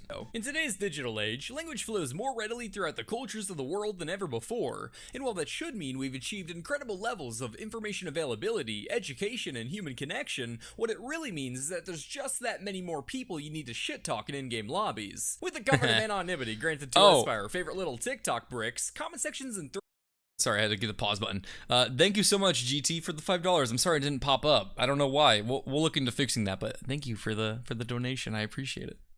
threads across the internet have evolved into a constant battle of wits. Oh. Actually, I did take like specific screenshots for some of these. I don't know if you guys can read them with how small it is. But these are like, if you want to like go through and look at the video, like these are actually like some of my favorite like interactions that I had screenshotted in the past. Like this is like a comment section from one of my videos. It was a guy that said like hung around awkwardly like an engineer at name pick any social setting. I feel personally attacked. And then someone was like, yet you didn't say he's wrong. And this guy's like, yes, but the beauty is with just the back of a napkin, you can work out exactly how you are attacked. And the rest of us just have to guess at it. Just funny little comment sections. I actually used real comment sections that I found kind of funny and put them in here. So actually one of them is Milo, one of my mods from my Discord. He did a funny response to one of my tweets. Anyway, check it out. They're funny. This is just a random screenshot of Hassan's stream. I just like opened it up, screenshot, because I need like a Twitch example. Don't know of what people said in there. Hopefully it's nothing racist. And while many think they could just steal quotes from obscure indie films like The Princess Bride or V for Vendetta and call it a day, a true master of the silver tongue must engage in more rigorous and refined study to fully weaponize a keen intellect. I'm talking, of course, about Fight Club, but in all seriousness, to really level up your yapping abilities, we're going to whip out the history books to study the wise words of our ancestors. The non-racist ones, at least. And to help stencil your name onto the list of eccentric conversationalists and or an FBI watch list, I've taken upon myself to analyze the mountain of obsolete slang and idioms to condense it down to some that I think truly shine. So, naturally, 95% of it comes from poor 18th century British people. And speaking of, what better way to learn the words of yesteryear than a little bit of immersion therapy? Let's say you're walking down the streets of downtown Atlanta after a long night of drinking when you hear rustling coming from the alley beside you. You let out a sigh as you get ready to hand over your decoy phone and wallet because it's Atlanta when you see a magical gnome waddle out of the shadows and introduce himself as Dasher in an adorable French accent. Brimming with glee, you bend over to hear his words of wisdom when, you forgot one crucial detail. You're still in Atlanta, and the gnome probably flips out a switchblade and stabs you in the liver, casting a spell that sends you back in time to 18th century England, but only after magically draining your 401k. Okay, so I want to make a few notes here really quick. You can already tell this is a different setup than a typical RedJay video, so let me talk about that. So we talked about the last video how in the Pirate King video, Steve was outdoing RedJay when it came to being fucked up. RedJay was feeling like his toes were being stepped on, like his power was being taken away from him a little bit, like he wasn't the one in complete control, especially with Steve like pulling the screen away in that one transition. So in this video, RedJay is kind of off the rails because what's happening right here right now, RedJay is describing, he's narrating what's happening to the characters on screen, almost like he's a dungeon master, right? I'm saying you're walking down the streets of downtown Atlanta, you specifically, not like, hey Alex, looks like you're on the streets of downtown Atlanta. Like I'm not calling out the guy on screen and he's interacting with him. So what's happening here is RedJay has created his own universe. In the past, RedJay has kind of like enjoyed like wielding power over the pre-existing universe and just like manipulating what's happening within it, right? But in this video, he has created his own universe where he is 100% completely in control. He's created his ideal scenario where everything is happening exactly how RedJay wants it. So basically, the character you're seeing here, Eddie, does not really have free will in a way. RedJay has created this universe. He's created this scenario. Eddie here is basically Alex, but perfected.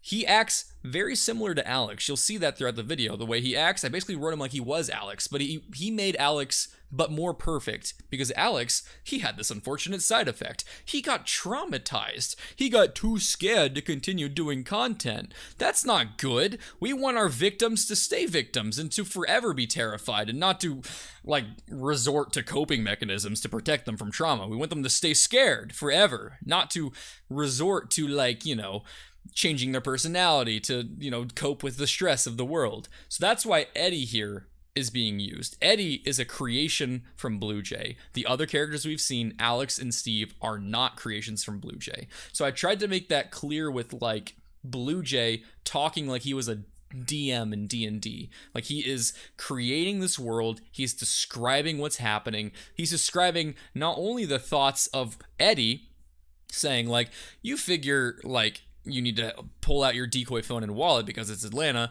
Like, not only is he describing what Eddie is thinking, but he's describing the thoughts of the people around them. And you'll see that more throughout, like, the narration of the video. That is, like, the signs, basically, that this is, like, RedJay's perfect universe. And that, basically, is an extreme reaction to the embarrassment that he suffered in the Pirate King video. He didn't like how, like, Steve was stepping on his toes, right? So he was like, fuck this, fuck that. I'm making my own universe where I am the definitive god of, and where everyone doesn't have free will and does everything I want them to do. And that's why you'll see RedJay have a ton of giddy fun throughout the video. And I'll point that out when it's happening, but he's having a grand old time. He's never getting annoyed. He's having all the zingers that he wants to say perfectly set up for him, and he's loving it. So that's kind of like the deep cut narrative behind my thought process behind making this video.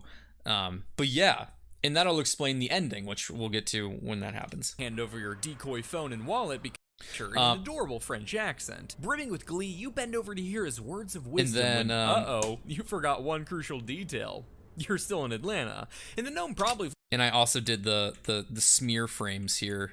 Again, you'll see, like, as the knife comes out, I drew, like, multiple blades with the lines. Again, trying to utilize that new animation technique that I hadn't been using, and then I had, like, a little bit of recoil going on. So yeah. Probably flips out a switchblade and stabs you in the liver, casting a spell that sends you back in time. That sound effect is from Wizard 101, by the way.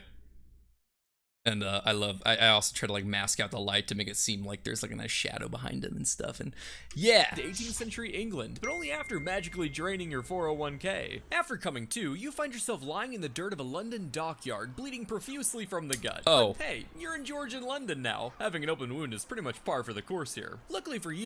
So that was the first time Eddie saw RedJay, and, like, reacted to his presence. And this is different because in my other videos, RedJay doesn't really typically, like, disappear in the same scene, and that's because RedJay is controlling the scene. That's why he's, like, disappearing and not staying in frame like he normally would do when he's interacting with characters. RedJay in my other videos typically only disappears from the screen when there's an entire transition. In this video, that's not the case. That's, again, trying to, like, make it a little different because this is RedJay's universe. Based on reality, of course. I tried to make this a historically accurate Britain because I'm not expecting everyone that watches this video to go, oh, this is a universe that this RedJay character created. Because, like, obviously that's kind of a deep cut and something you wouldn't really get just from, like, watching this one video. Unless you're, like, really deep into the lore, like, analyzing all of my videos, it's going to be hard to come to that conclusion. Anyway, this background I did want to touch on because while it is not my most ornamented, my most colorful, my most detailed background ever, I think that this background is my technical best background I've ever done. Personally, I find it to be my best. I'm very, very proud of it. And what I mean by that is, not only do I think my line work is really good, like I said, I don't use line tools, I do hand-drawn lines, and I made a line this fucking straight. I'm really proud of that. But there's a lot of different perspectives at work here. Like I have a dock coming out this way, shrinking into the distance, and then again shrinking but changing direction, going towards this like manipulated version of what is essentially London Bridge from like way back when. I used like a combination of like 5 different drawings from around the 1700s of this river and some dockyards to get like, this is like a condensed version of what was the customs house, to get like this like idea from. But so I did see that in the chat. You prefer the Moscow one from the Cold War video? Yes, I agree. That is my most ornamented and pretty background that I've ever done. He's talking specifically about this background here. So this is also one of my best backgrounds, but I think the background here is better from a technical standpoint. The perspective work I think is really well done. These buildings coming into the foreground here were really hard to do, believe it or not. I had to get the perspective just right so that it made sense. I was drawing, like, you don't see all the work that went behind this background, which took me like probably like like 8 to 12 hours or so to do, but I had tons of different perspective lines that were helping me like shape these things in the right spots. The tunnel perspectives here, the lighting here on the water, like coming into the foreground, I really like doing that, and just like trying to make everything work so where you look at this and you can buy this is a real image. I did a lot of work trying to get it to look real. However, with this image takes the cake when it comes to looking spectacular, for sure. I'm really proud of my tower here. I'm really proud of this cathedral here. The problem is, well, two things. One, I had a really good reference image for this one. So this one, I made my own image pretty much from a ton of different references. But also, my work with perspective in this, I don't think was the best. I think there's like a little bit of a problem with perspective when it comes to this area here. I can't quite put my finger on it, but I would want to fix it. I think it comes to like where this building is placed with how like the walls are going. Like I feel like it should be like more over here if anything, but it's like down there. But the bushes are here. I put them to kind of like make it seem like I could go that way. If you look at the fountain here and like the lines on this curb, you can see how kind of like messy it is and how it's just, it looks a little bit more crude. And while I think overall this picture is extremely beautiful and I'm so proud of it, I think technically, like when I'm talking about technical, I mean like technical details of art, I think I did better with this picture. Again, not as pretty because it doesn't have all the pretty colors, all the pretty buildings, the stunning architecture, but I was just proud of how I constructed it. How I really... there's not a piece of line work here that I'm like, I don't like that. The only thing I can really see is like this line here, I think is a little wavy, but like compared to this, like down here, I like what I did. This bush is a little weird, like the trees here. Anyway, I'm trying to criticize this one, but like overall I really like it, but I'm proud of this background. It's not something you would, I think it just looks really good. Anyway. You catch the eye of a sweet-looking older lady who rushes up and asks you what happened. Now, given the crazy fiasco you just went through, you might say, after a bender, this Frenchified dasher took a flourish with their magical gnome tool and tried to ice me after casting up my accounts. You then watch as her amiable face turns to one of terror as she gasps and responds, "In Abivite?" Now, you're not quite sure what she means, but noting that horrified look on her face and the magical-sounding words she used, you assume she's heard tales of these fantasy gnome scenarios before, and respond with, "That's right." By the way, I always kept saying, up until like recording this video, I had been saying Arbor Vitae. I thought it was Arbor Vitae, and again, I was like listening to this video, and then like last minute was like, let me look this up, and I saw it was pronounced like Arbor Vitae, and I was like, fucking, I had to go back and record it. But like it's hard because like you don't look at pronunciation until way later, and then you're so used to saying words a certain way when you're like reading through your script that you're like stuck to saying it that way. And so it's extremely hard to get used to saying it the right way and to re-record lines that way. But yeah, that was like the one here that was hard to get down. Wait, where is that large ship going? So that's something I kept seeing too. Like comments are like, how's that ship going to go under the bridge? It's not. It's docked here. Its sails are down. Basically, if you look at like old pictures, and I don't have those reference pictures pulled up here, but London Bridge wasn't that tall, and you would have these big ships that I'm pretty sure just didn't go further up the river. Like they went to this point and they went back the way they came. So it's not supposed to go underneath the bridge. It would go back, like back down here. But yeah.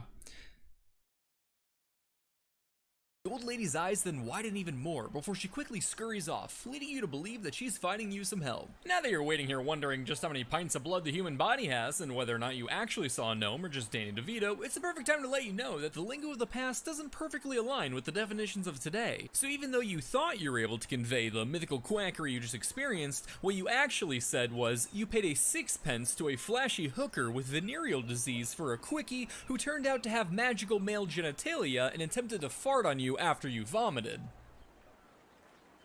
To which, in shock, the lady asked to clarify, a penis? To which you said, that's right. So you shouldn't be too surprised when you see the old lady return with a group of big, strong, angry men with sticks. This situation is what we'd refer to as an uh-oh spaghettios, or as these people would say, a cocafuego, or as your mom would say, a Tuesday night.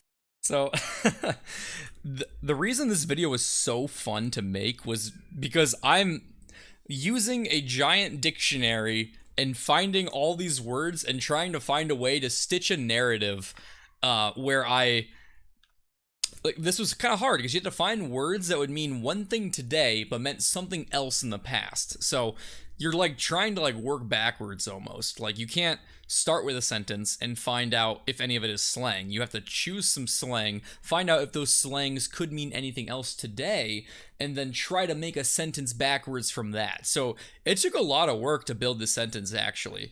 If I go through and just like show all the slang that's in it. Lady asked to clarify. God damn it. After you. So, right here we got what? 1, 2, 3, 4, 5, 6, 7 slang phrases here. So like, you know, I'd go through this whole dictionary like back to front multiple times, and I had like bender. Like obviously today we talk about a bender being like being drunk. So like that's, you know, Eddie at the beginning was drunk walking down Atlanta, right? And then now I was like, okay, Frenchified is a slang word for someone who has venereal disease. And so I'm like, okay, what if like I really wanted to like work in a gnome. And I was bummed when I found out around this time gnomes were pretty unheard of when it comes to like the local lingo. Gnomes had been talked about in like 1 or 2 books around this time, in English at least, in Britain.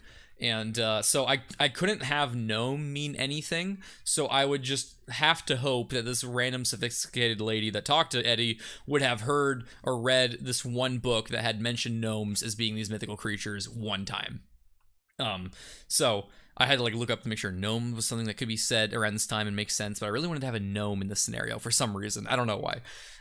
But yeah, like tool, like the switchblade he's referring to, which also means dick and balls, which I had to be careful when it came to translating things on screen to be like appropriate so I wouldn't get like flagged and demonetized. So I was like male bits.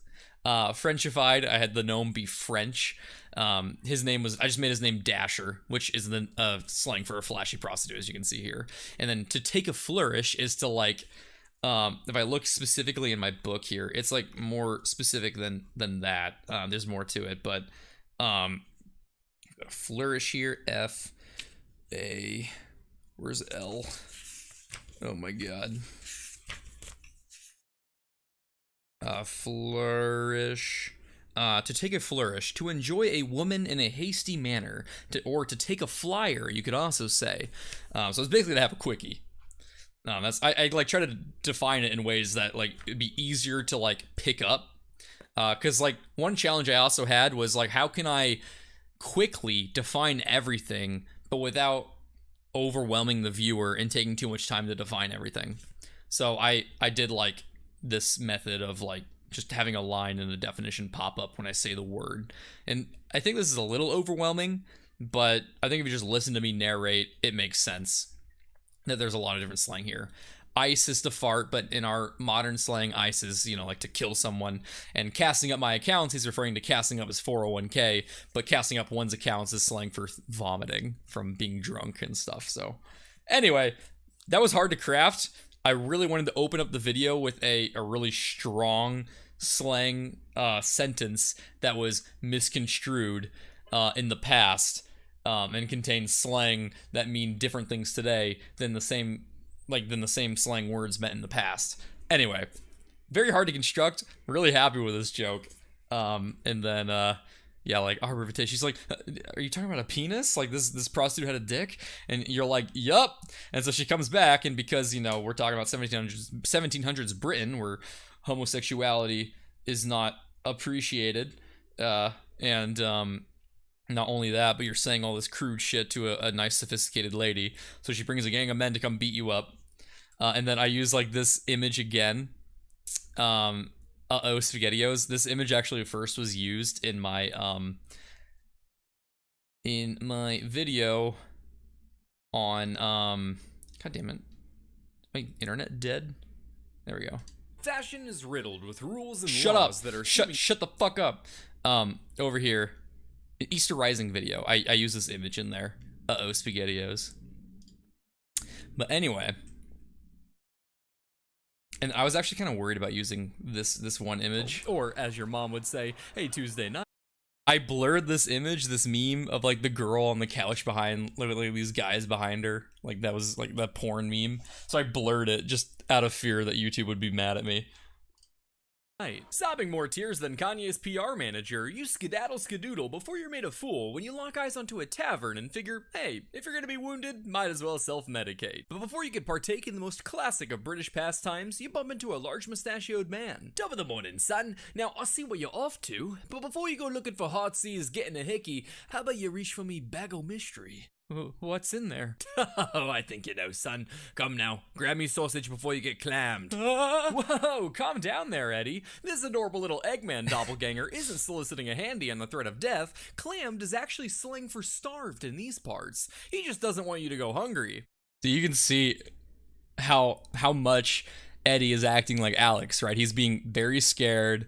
He's like going like, ah, and then like Blue Jay comes in and he's like, oh, calm down there. But he's like clearly very happy. He is savoring this reaction that he didn't get enough in the Pirate King video.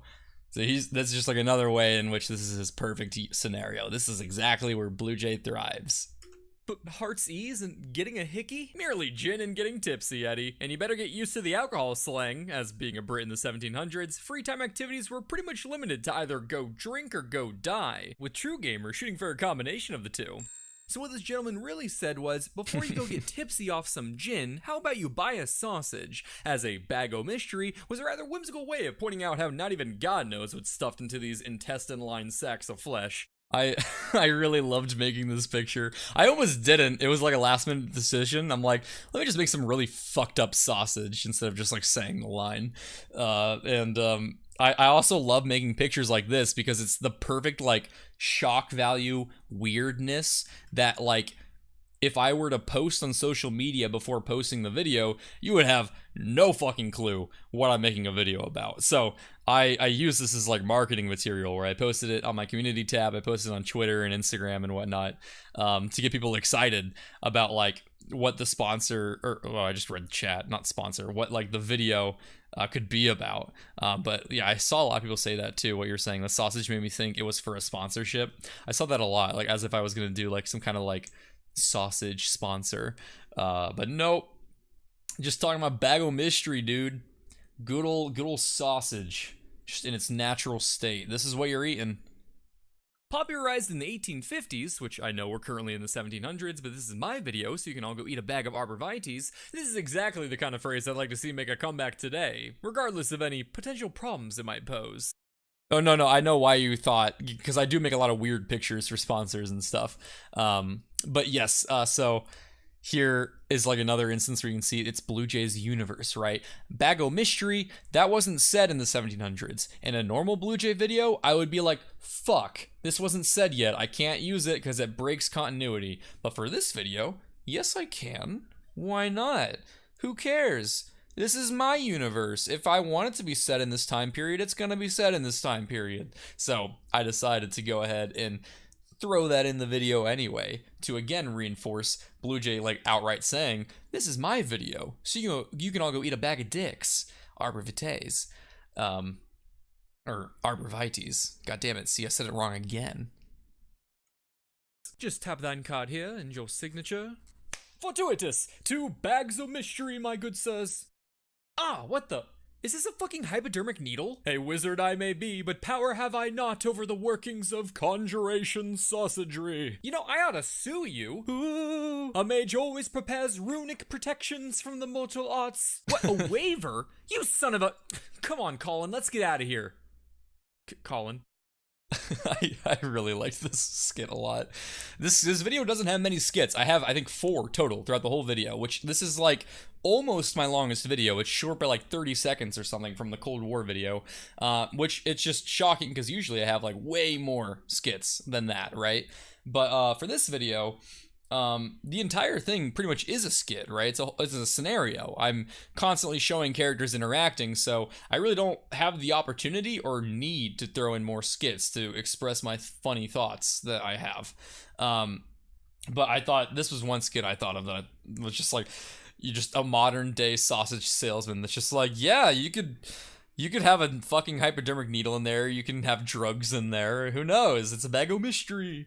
One thing that I tried doing, you made your conjuration sausagery. When he did that, I spent like a good, like, I don't know how long, a significant amount of time trying to animate his fingers, like kind of like doing, like wiggling up and down, you know, like a wizard, like woo, you know, like kind of like moving his fingers magically, but I just couldn't get it right. It was hard because his fingers are all black, like literally black, so like when they overlapped, you couldn't really tell they were overlapping with how I draw fingers, so it just like, I couldn't get it right, and I don't know, I was a little bummed, but again, I was so strapped for time because this is my longest video. Not only is it, or almost my longest video, but not only is it almost my longest video, but the entire thing is a scenario, like I said. So while it isn't my longest video, it is my most animated video by a lot. Like if I look here at the number of pictures I have for this video, frames, which this isn't like 100% the number of frames. Like what I'm saying is, like, every time you see a picture, like, You know, I ought to sue you. that was all one frame. Like him pointing with his mouth open was one frame that I would draw and I would number. So if I look at my video here, my files, my last frame for this was frame number 1145. Now I accidentally skipped like 50 frames when like naming some of these, so it's actually a little bit less than that. But it was over 1,100 individual pictures that I drew for this video.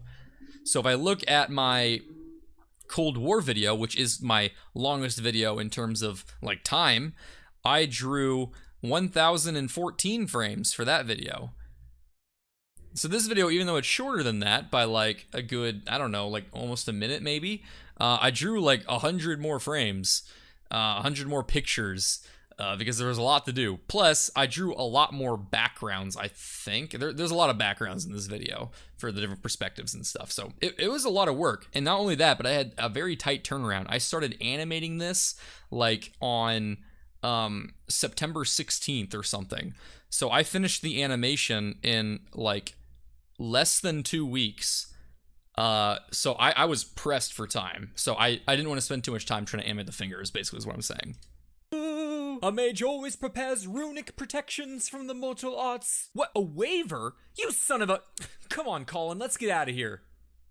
Colin. Oh, the other joke that I usually you see marketing that's like 100% naturally sourced, and I just had like bags of mystery, 100% sourced. It's sourced all right. We got stuff. 100% of the stuff in this sausage we did source. That's just the joke. It's not, yeah. It's 100% sourced, guys. Escaping from that vaguely threatening encounter, or as they say here, an average British interaction, you finally watch your way... Sorry to pause again. Another thing, throughout the video, you'll see different times where the blood on his shirt has now been seeped in even more. So like this is more blood than you saw earlier. There was like a lot less.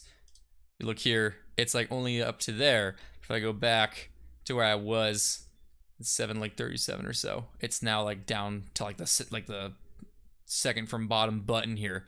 So it keeps bleeding more and more, and that's going to get deeper and deeper and also darker throughout the video to show that he's still bleeding out. Your way into the tavern with your stomach thoroughly satisfied with meats of unknown origin and also still bleeding.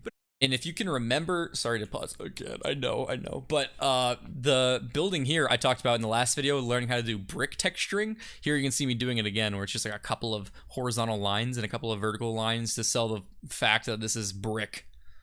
And also, again, because this is Blue Jay's universe, I named the pub Jay's Pub. So it's like, hey, this is Blue Jay's Pub. He made this. Even though he's not running it, he invented all this, and that's what he thought of to name it, because he created this world. To the tavern with their stomach thoroughly satisfied with meats of unknown origin and also still bleeding. But as you're walking through the door, a hand snaps shut on your arm. Brimming with fear, you turn towards who you assume to be the gang of angry men having finally caught up with you, but are relieved to see it's just a mere homeless man with a wild look in his eyes. Just a little crank, good sir. If I get candy, I promise I won't shoot the cat. Ah, good old Crank. Finally some street slang even a white boy like you can recognize. Well, obviously you don't want this crazy meth head to kill a cat, and it's about time you got a side quest in this British fantasy land. Okay, just take it easy. Where can I get some meth around here? Uh-oh, he's looking pretty confused. Great, what did he actually say? I'm glad you asked. The term crank is a fascinating example of a word that has independently derived multiple slang definitions over the course of history, similar to how a minor fling is not only slang for a short-term casual relationship, but can also refer to Dr. Disrespect. While you and I today know crank as those funny little rocks we're pretty sure Aaron Rodgers smokes, in this time it was slang for gin and water. So what he actually said was, just a little gin and water, good sir. If I get drunk, I promise I won't throw up. This guy's not a homeless tweaker, Eddie. He's just British. Alright, I'll get you some gin. I'll give you some spanks. What? He'll give you some money. God damn it. As you're finally I loved able to voice breach the acting entrance him. of the pub, He's you're so met with funny. quite the exquisite sight. This place is different from the modern day American bars that you're accustomed to. Right here, modern crank is relatively recent, so that just doesn't exist. Yeah, exactly. That's what I was saying. Like, that's why he was confused, that because meth didn't exist around this time. And that's just an example of a slang that means something else today than it did back then. And yeah, if you think about this, Gabrielle, sorry if I'm butchering your name. If you think of this as just like a D&D game, which I did see a good number of comments saying they want to run a D&D game like this, and that made me so happy. But if you think about this as just a DM describing a scenario, then it makes more and more sense. Because that's kind of like the mindset I had when writing this.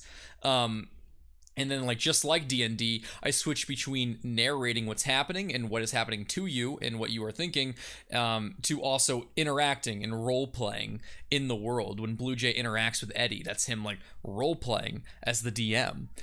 So it's literally just D&D. He created this world. He is God. You're serving him. But right here, you can find the hidden Blue Jay penny in the image right there. I, again, tried to make this one hard, but not too hard. Clearly, I didn't do a good enough job because it was found so fucking fast. But yeah, so that's where it is if you're curious here at like 8:58 in the video.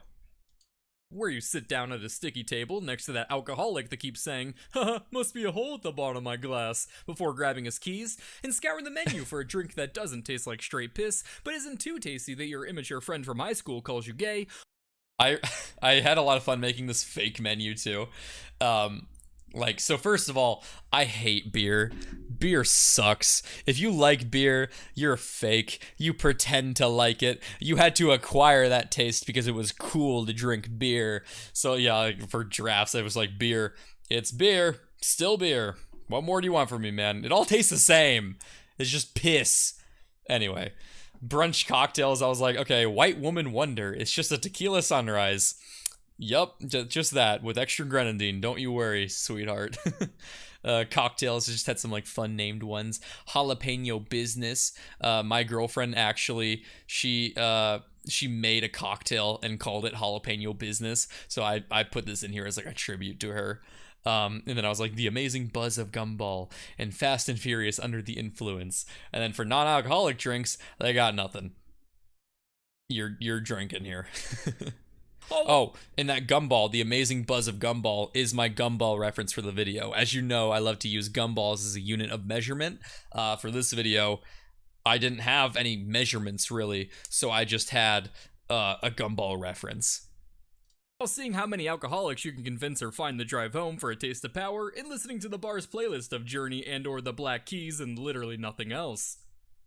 Hey, when enough of them are on the road, that's not a hazard, that's just skill-based matchmaking. Anyway, the British taverns of old were more than just a place. That was one of my earliest jokes I thought of for this video. I really liked that one. It's the speedrun liver failure. They were the beating hearts of their local communities, a place for socializing, for business and political meetings. The pub was where anyone could go at the end of the day to just let go and be themselves, so long as that wasn't gay or black. The room before you is dimly lit. The floorboards creak as patrons walk beneath the low ceiling. Oh, real quick, one thing I wanted to talk about. So, one thing I always kind of like struggled with as like as an artist with my style is I don't really draw like I don't like to draw the color of the skin of the character, right? I use like literally white for my character colors. In the past, I was afraid of doing that for characters who were like very, very dark, like anyone who's like of African descent or ethnicity. I would break my rule sometimes and draw them with like actually brown skin. And then I kind of thought, again, like, I don't know, I don't really like doing that because it's like me saying they're too different. They're not worthy of being drawn the same as any other character. And so like the reason I had done that obviously isn't from a place of like racism. It's like from a place of not wanting to upset people and confuse people by drawing someone who I'm saying is an African and showing them as white and confusing them. So I decided, no, I don't like doing that. I don't think that has to be the case. And because no one looks this white, right? Like no one literally looks white. So I'm like, if no one actually looks this color, make everyone this color that doesn't exist. And so that's why I drew this character. Actually was a concept art that I had for my my crazy ideas video. This one down here, crazy projects. In this video, in the beginning, I make a joke about like a fraternity somewhere in this fucker. There's a joke about a frat. Oh my god, I could have sworn it was like at the very beginning. What the fuck? Hold on, guys. We're gonna find it. Was it not here? Was it not this video? Man, look at the art in this though. This is aged, huh?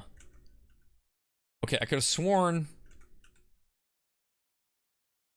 maybe it was a different video. Anyway, there's some video. Fashion is real. Where I have a fraternity joke. Maybe it was more recent. Anyway, was it my fashion video? I'm not gonna waste time. Basically, I drew a character. I was like drawing like a frat, and I had drawn this as a concept art for a character. But then I was like, no, I'm gonna draw it again, but make him like with brown skin. So I didn't use this, but I saved the asset, and I like showed it to two people, and I asked them like, what do you guys think? What should I do here for like this character? Do you think it's like bad to show a character with white skin and saying that they're white? Or saying that they're black, and they said just use the brown one, it's fine. And so that's what I did. But then I decided to like, no, I don't like that idea. I'm gonna try to show people that are black as being like literally the color white, because I think that is a more consistent way to go about my art style. And so this is me kind of like, I guess, what's the word? Like redeeming myself in my own eyes. Not like anyone was mad at me at all. I think in this video, I had like one comment that like pointed this out, that I said like that he wasn't black, and like I said he was black and he didn't look black. And they were like mad at me about that, but no one else did. So I don't think anyone else was bothered by it. I think like I was right in my assumption that it didn't matter, because it's not a real color anyway.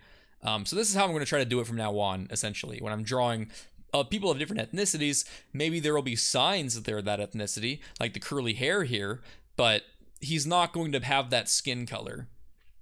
So everyone's going to be white. So for all those people that are pissed off that there's a lot of white in my videos, you're gonna have more. Fuck you. The room before you is dimly lit. The floorboards creak as patrons walk beneath the low ceiling, dodging wooden beams, while the warmth from the open hearth enchants the atmosphere with a cozy ambiance. It's within these very walls that centuries of culture have been molded. Pineapple video, thank you. The society around you, including the very slang you're learning about today. You make your way to the bartender as a smile grows on your face, because even with all the trauma you've been through, the spell of the British pub is already starting to work its magic on you. Despite all the stress, all the hostilities and gnomic stab wounds, you're beginning to believe that, against all odds, things just might turn out alright. Strip me naked, and the magic is gone. What are you talking about? Come on, give us a diddle. What is happening?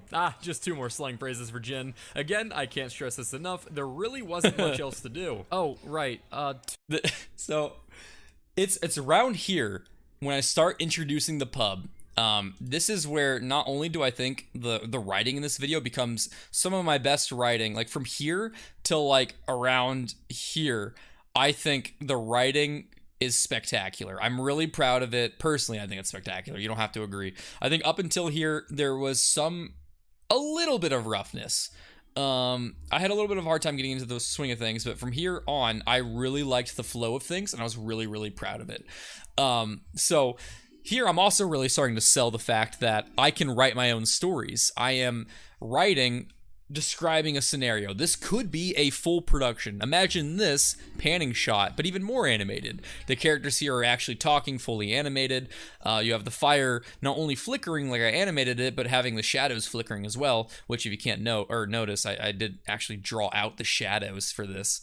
But I really like this panning shot. I really like my narration of it.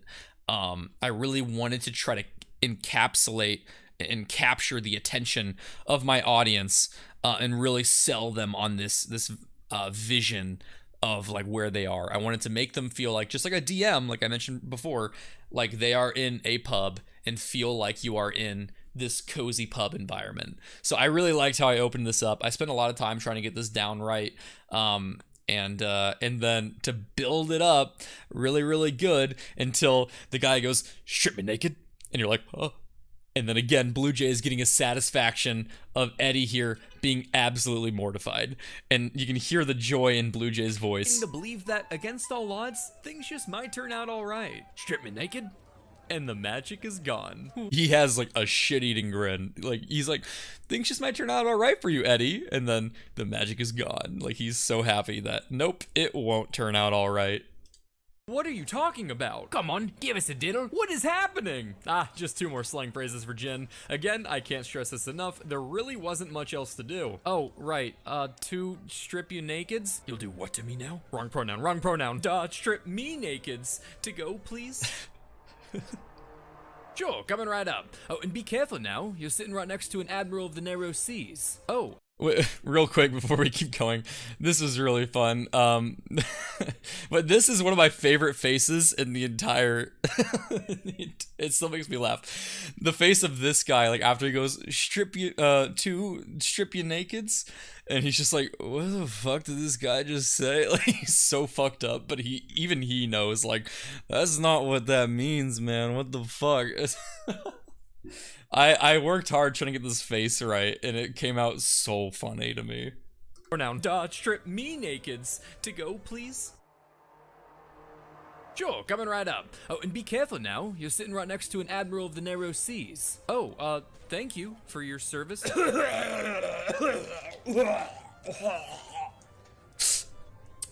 That was slang, wasn't it? For a drunk who vomits into someone's lap, yes. Don't worry, lad. Voice Admiral of the Narrow Seas here to help clean you right up.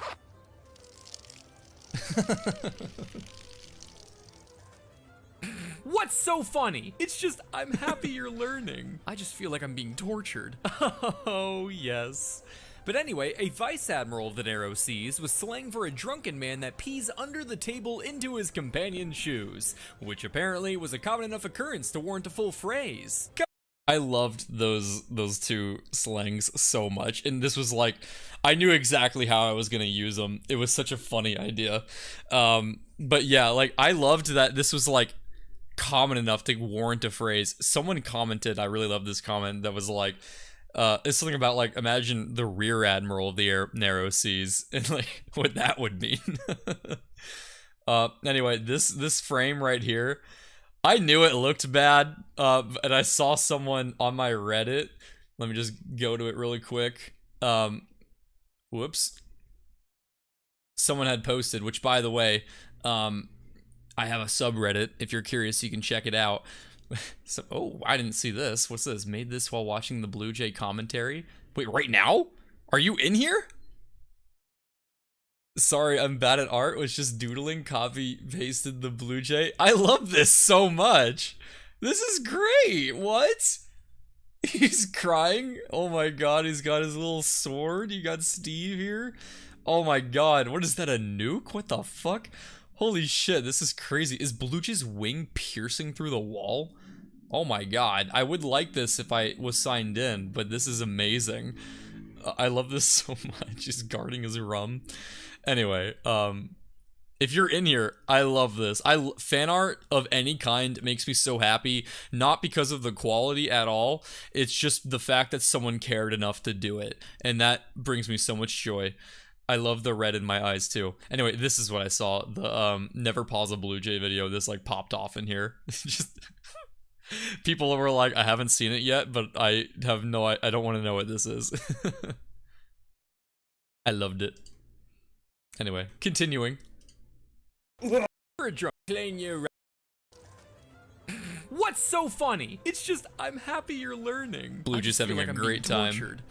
Oh, yes. And admits But that he's anyway, torturing a him. Vice Admiral of the Narrow Seas was slang for a drunken man that pees under the table into his companion's shoes, which apparently was a common enough occurrence to warrant a full phrase. Covered in more blood, piss, and puke than a Oh, another thing I wanted to say real quick. I saw I had a note and I forgot to mention it. Like, I had him, like, going, like, Voice Admiral of the Narrow Seas here to help clean you right up. And he, like, does a zipper sound effect. Obviously, well, maybe not obviously, but zippers didn't exist in this time period. But again, I used it not only to just make it clear that he's pulling out his dick, but to reiterate that this is Blue Jay's world. So even though things don't fit into this time period, small things that I can get away with without feeling like I'm doing an irresponsible job as like a amateur educator, I was going to include to reinforce this is Blue Jay's universe. So yeah. And then this joke here apparently was a common enough occurrence to warrant a full phrase. Covered in more blood, piss, and puke than a Megan Fox relationship, you await patiently as the bartender brings you your drinks. That joke is basically like Megan Fox and like Machine Gun Kelly were dating, and there was like a lot of like stuff that was happening with them talking about like drinking each other's blood or some shit. She's weird. She does a lot of like fluid stuff. So that's what that joke was. My girlfriend really liked that joke. 2 stirrup cups for you, lad. A phrase for a parting drink given to guests who are taking their leave, typically drank on horseback. So now you have some fun new lingo to use to feel like a little cowboy the next time you're pulled over for a DUI. Say, what's your name anyway? Oh, I'm Eddie. Jackie? No, it's Eddie. Oh. Max? Actually, it's Eddie. What the? You gotta be kidding me. Lightning! Ah! Oh, come on! How many words do you people have for gin? Quite the comical amount, actually. In fact, one of my primary sources, a classical dictionary of the vulgar tongue by That's my Francis copy. Gross, has over 25 terms for the liquor. I was surprised at first, and Dude, look at this the guy. vulgar tongue by Francis. Look at him. He's a unit. This dude, hold on. I think they say in this book. Let me read like the preface here, or the preface or whatever. So, first published in 1785, a classical dictionary of the vulgar tongue is one of the first lexicons of English slang, compiled by the artist, militia captain, and antiquarian, and by one account, the greatest porter drinker of his day, Francis Gross. He's got like quite the bibliography. Like, people talk about this guy as being just like an adventurous soul who like just wanted to experience the most of life in the most decrepit corners of London, and just was, yeah. So like they said, it collects terms he overheard on late night excursions in search of adventure through London's slums, dockyards, and taverns, anywhere that, according to his contemporary British writer Pierce Egan, a bit of life could be seen to advantage, or the knowledge box of the captain obtain anything like a new light respecting mankind. He felt himself happy and did not think this time misapplied. He basically just got off on learning new things and experiencing new experiences for the sake of experiencing them. He's a very interesting guy. There's not like a ton of history on him, but I recommend looking into this lexicon and buying this specific copy, which is you can find it pretty easily if you're curious in hearing and learning way more slang, because this is already a condensed version of the overall lexicon, but it also is fun. It has like little small illustrations of various things being said. But yeah, so quite the guy. Imagine that dude just like waltzing around with a notebook and like writing down the craziest shit he hears like thieves saying in an alley in London in the 1700s at like 2 a.m. He would be like, in the modern day, he'd be one of those YouTubers that's like exploring this abandoned warehouse at 3 a.m. That's him. gross has over 25 terms for the liquor. I was surprised at first until I realized the lexicon was originally published following a period known as the gin craze in Britain. Your question, Soleils, about favorite slang I couldn't fit in the video, remind me about that later. At the end of the video, I can go through a lot. Where, due to some salty pillow fighting going on between England and France, French brandy was restricted, causing cheap gin to skyrocket in popularity amongst London's poor. So intense was this popularity that Parliament passed a whopping 5 major acts just trying to get people to chill with the bottle. I know this might sound rather crazy, but if you want to understand the gin craze today, all you have to do is watch reruns of Ellen. As you grab your stirrup cups to complete your side quest, you hear someone yell, "The launch is starting!" followed by the horrid screams emanating from a girl outside. Surely you figure the combination of a launch and woman in fear must mean Elon Musk is nearby. But as you open the door and mentally prepare for a 15-minute monologue of bullshit, you find out that there isn't an upcoming SpaceX launch, very but a woman much. giving birth just outside. While you yet again misinterpreted the situation, luckily you can write this one out just as you would have if it was Elon that you'd come face to face with. Avoid physical contact, say ew that's gross, and advise them to stop having more kids. That was one of the first things I thought of when researching this video. That line, that was like one of those lines that I wrote down but didn't have like a video written yet. So I was like, I'm gonna use this, I'm gonna find a place to put it in later. And so that's that, like I ended up putting it like halfway through the video. But yeah, like basically the joke there is like, just like with talking to a pregnant woman, say ew that's gross because Elon is gross. Avoid physical contact, don't touch him, he's gross, and advise them to stop having more kids because Elon is rather famous for like having a lot of kids and like keeps on telling people to have more kids and stuff. But and like his kids like famously hate, or some of them like are like outspoken haters of him on like other social medias and stuff, and it's just a whole mess. But yeah, not a fan. I had like one person comment like, you know, saying you don't like Elon Musk says a lot about you. And I'm like, I feel like it's pretty common to not like Elon Musk. So I don't know. I mean, he was like the one guy that was annoyed that I didn't like Elon Musk. And considering damn near 500,000 people has watched this video and only one person was mad at me taking shots at Elon Musk, I think it's safe to assume either most people don't care that I made fun of him or don't like him themselves. So he's not very likable. That's nothing to do with anything other than him being annoying. Rounding the corner with your drinks, you see a one-armed man crouching behind a barrel stand up and start approaching you. Careful now, Eddie. He's one of my favorite This outfits in the video. having snaffler seeks to snaffle and snabble. And while you're busy laughing at what you assume to be a bit of amusing Dr. Seussian alliteration, a mean-spirited highwayman with large teeth comes up and mugs you before stabbing you to death. What? Are you serious? I don't know, maybe. What do you mean, maybe? Well, it could also mean this is a sneaky horse thief looking to rifle through your things so he can steal a wig for his pet snail. Slang is complicated, man. I still don't know if skibbity is a noun or verb. Well, look. Okay, so there's actually quite a bit to talk about there, but first of all, I made a big mistake with this scene. So if you can't tell, there's more blood now on Eddie. He yet again has it going deeper now past that button, and it's getting darker too. And he's also got the vomit on him from inside. Now, when I was animating this part of the video, I accidentally moved, because the vomit was on a separate layer from the shirt, and I accidentally moved the shirt when I didn't move the vomit. So the vomit was like off center by like 15 pixels or something. Not enough where I think most people wouldn't have noticed, but enough where it annoyed me. And like I said previously, I'm a stickler on consistency. So I went through, I masked out like a layer, because I didn't have the frames to work on it anymore. So I had to like mask out a layer where I had it correctly positioned and go through and overlay it by hand on all these different layers where, or all these different frames, I mean, where Eddie is like tilting his body. So I had to like by eye, like line it up perfectly on my timeline. And that took me like an hour because it was hard. Not an hour, maybe like 30 minutes. It was a lot of work to do. Also, yeah, basically like what I'm saying here is that like a lot of these slang words have other definitions. So they could mean many things. Like a snaffler of prances is a horse thief, and to snaffle anyone's pull is to steal a wig, and snabble can also mean to rifle. So like there can, and snags, it could mean large teeth or it could mean a snail. So there's a lot of different definitions for these words. If you look through this dictionary, sometimes I chose definitions of words that I wanted to use and not all of the definitions. So some words I'm covering in this video actually have more slang definitions than what I am showing. So again, if you're interested, look into a pocket dictionary of the vulgar tongue. You can find all my sources in the description.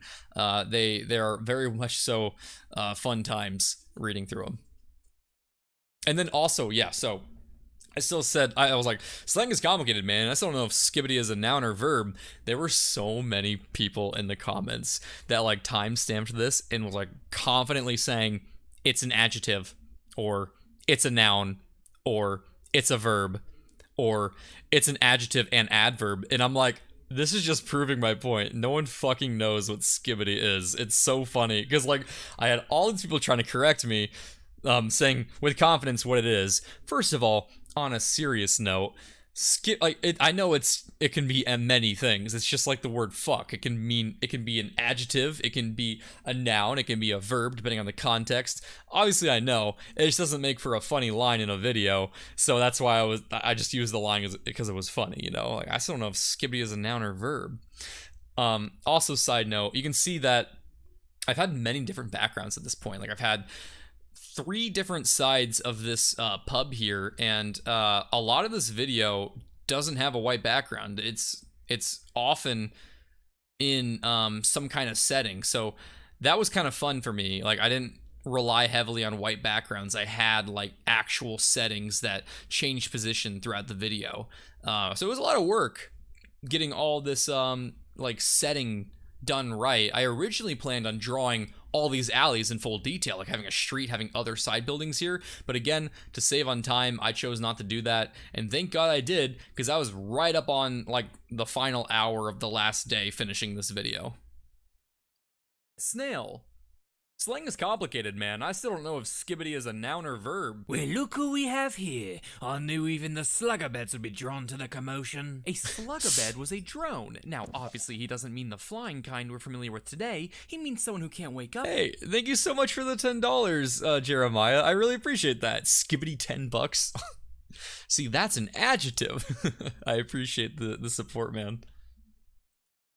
Drone. Now, obviously, he doesn't mean the flying kind we're familiar with today. He means someone who can't wake up in the morning. But ironically, if you think about it, slugabed is exactly what modern drones do too. Are you talking about the launch? That's one of my favorite jokes. Good for you, Eddie. Way to use the local lingo. Yeah, the lass is poisoned, all right. What? Just another way of saying someone is big with child or pregnant. You could also say she sprained her ankle to say the same thing. But as you've just experienced yourself, using these phrases today would undoubtedly lead to a lot of confusion. Also, this guy's voice, I really love doing his voice, but it also kind of like hurt my voice to do it too much. So I had to be careful with like how many takes I did when recording voice lines, because it was so deep and it like hurt a little bit. Also, the character that I use here, she is the other Patreon supporter that I used in this video. Like I said before, I'm drawing all my Patreon supporters from my top tier, and I'm going to be showing them at the end of my videos in the credits, but I'm also going to be using them throughout the video, or like I'll put them in the videos whenever I can or feel like it. And so this is another Patreon supporter of mine. She originally had cat ears, but I took them out because that wouldn't make sense to people, so this is otherwise her character. Jeremy, I think I sprained my ankle. You sure did. Congratulations, Jan. No, Jeremy. Oh God, I think I'm poisoned. Uh-oh, get poison control on the line. Please, for the love of God, use my phone. Oh, I get it. Let's see if it's blue or pink. I love gender reveals. Well, Such glad a that dumb she's not skit. dying I love then. it. I wouldn't go that far. She's still giving birth outside a pub in a London alley, pre-modern medicine. It's pretty much a coin flip whether or not she becomes a statistic. The beauty of life, right? Speaking of, let's see if you keep yours. Now, I'm sure you're wondering where me rammer is. I really don't want to know. He means his arm. Would I have ye know I lost it fighting off a 30-foot sea lawyer with me bare hands in the middle of the blind man's holiday, and I took way more from that bloody beast than he got from me. 2 excellent Excellent 18th century phrases, Eddie. A blind man's holiday is slang for the night or darkness, while I love a this sea frame of lawyer, him. as you may have guessed, is jargon for a shark. One of my favorite slangs, but also quite ridiculous, as none of these guys are smart enough to pass the bar. I was this was also one of those jokes that was like really long ago written. First of all, I wasn't originally going to draw a shark as a lawyer, but I just couldn't resist. Like, first of all, black tip reef sharks are my favorite kind of shark, or one of my favorites. I'm a big marine biology nerd. I had this little shark here with the tie and glasses, and I made him into like an emote on my Discord, and I love using him. He's one of my favorite reaction images now.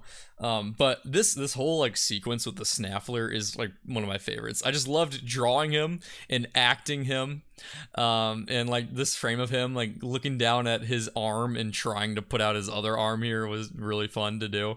But also this joke that I made about like none of these guys being smart enough to pass the bar. For one, I find that really funny. But two, I was mostly thinking about like Kevin O'Leary and stuff when I was like thinking about that, because they're not the smartest of people. They're just people that got rich. But I kind of got like not really nervous, but like I thought like, I wonder if people are gonna like get mad at me when I was when I made this joke, because after I had written it and voice acted it, Mark Cuban started to become more prominent in the news politically, like talking about the election. And I thought people might think I'm making a statement, like a political statement, saying that he's stupid. And no one said that, and I didn't think anyone would, because that'd be kind of like a stupid conclusion to draw. But a lot of people are stupid, you know? So I thought maybe someone would be like, oh my god, Blue Jay is showing his stupid political colors by making fun of Mark Cuban. But nope, no one did. Luckily, people agree. Rich people don't necessarily mean smart people. That's right. So don't mess with me, son. I'm a bottom. I really didn't need to know that. Not what you're thinking, Eddie. Amongst bruisers, a bottom is a hardy fellow who can take a good beating. So I guess in a way, it is what you're thinking. All right, what do you want? I'll be a sneaksby snags having snaffler. Yeah, I got that part. So which is it? Are you killing me or looking for a snail wig? Preferably a nice powdered one with the little ponytails. I don't have any wigs. Oh. Well, we'll be taking your shoes then. Fine. And do you have any tape? What? Was that even invented?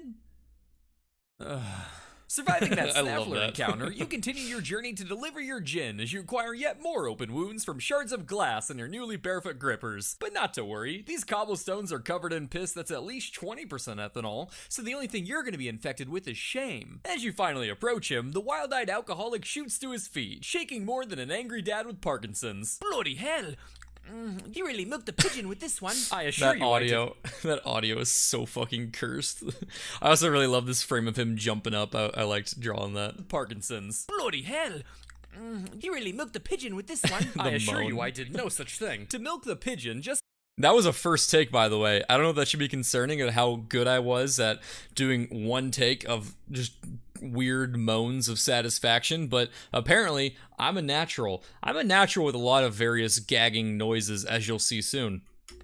You really milked the pigeon with this one. I assure you I did no such thing. To milk the pigeon just means to endeavor at impossibilities. That He's was the saying little you really pigeon pulled all off nervous. something challenging. Oh, yeah, really had to slurp the pigeon milk to get this. Not really the way it's used, but I like the spirit. You're a bit of a clunch. I like that. Listen, Colt, what say you and me go around back and suck the monkey till we're shitting through our teeth? Whoa, alright buddy, I knew people were weird, but this is getting like VR chat weird. That is, I think, my favorite delivery in the episode. Like the way that you like in a British accent was like, I say you and me go around back and suck the monkey till we're shitting through our teeth. Like, I don't know.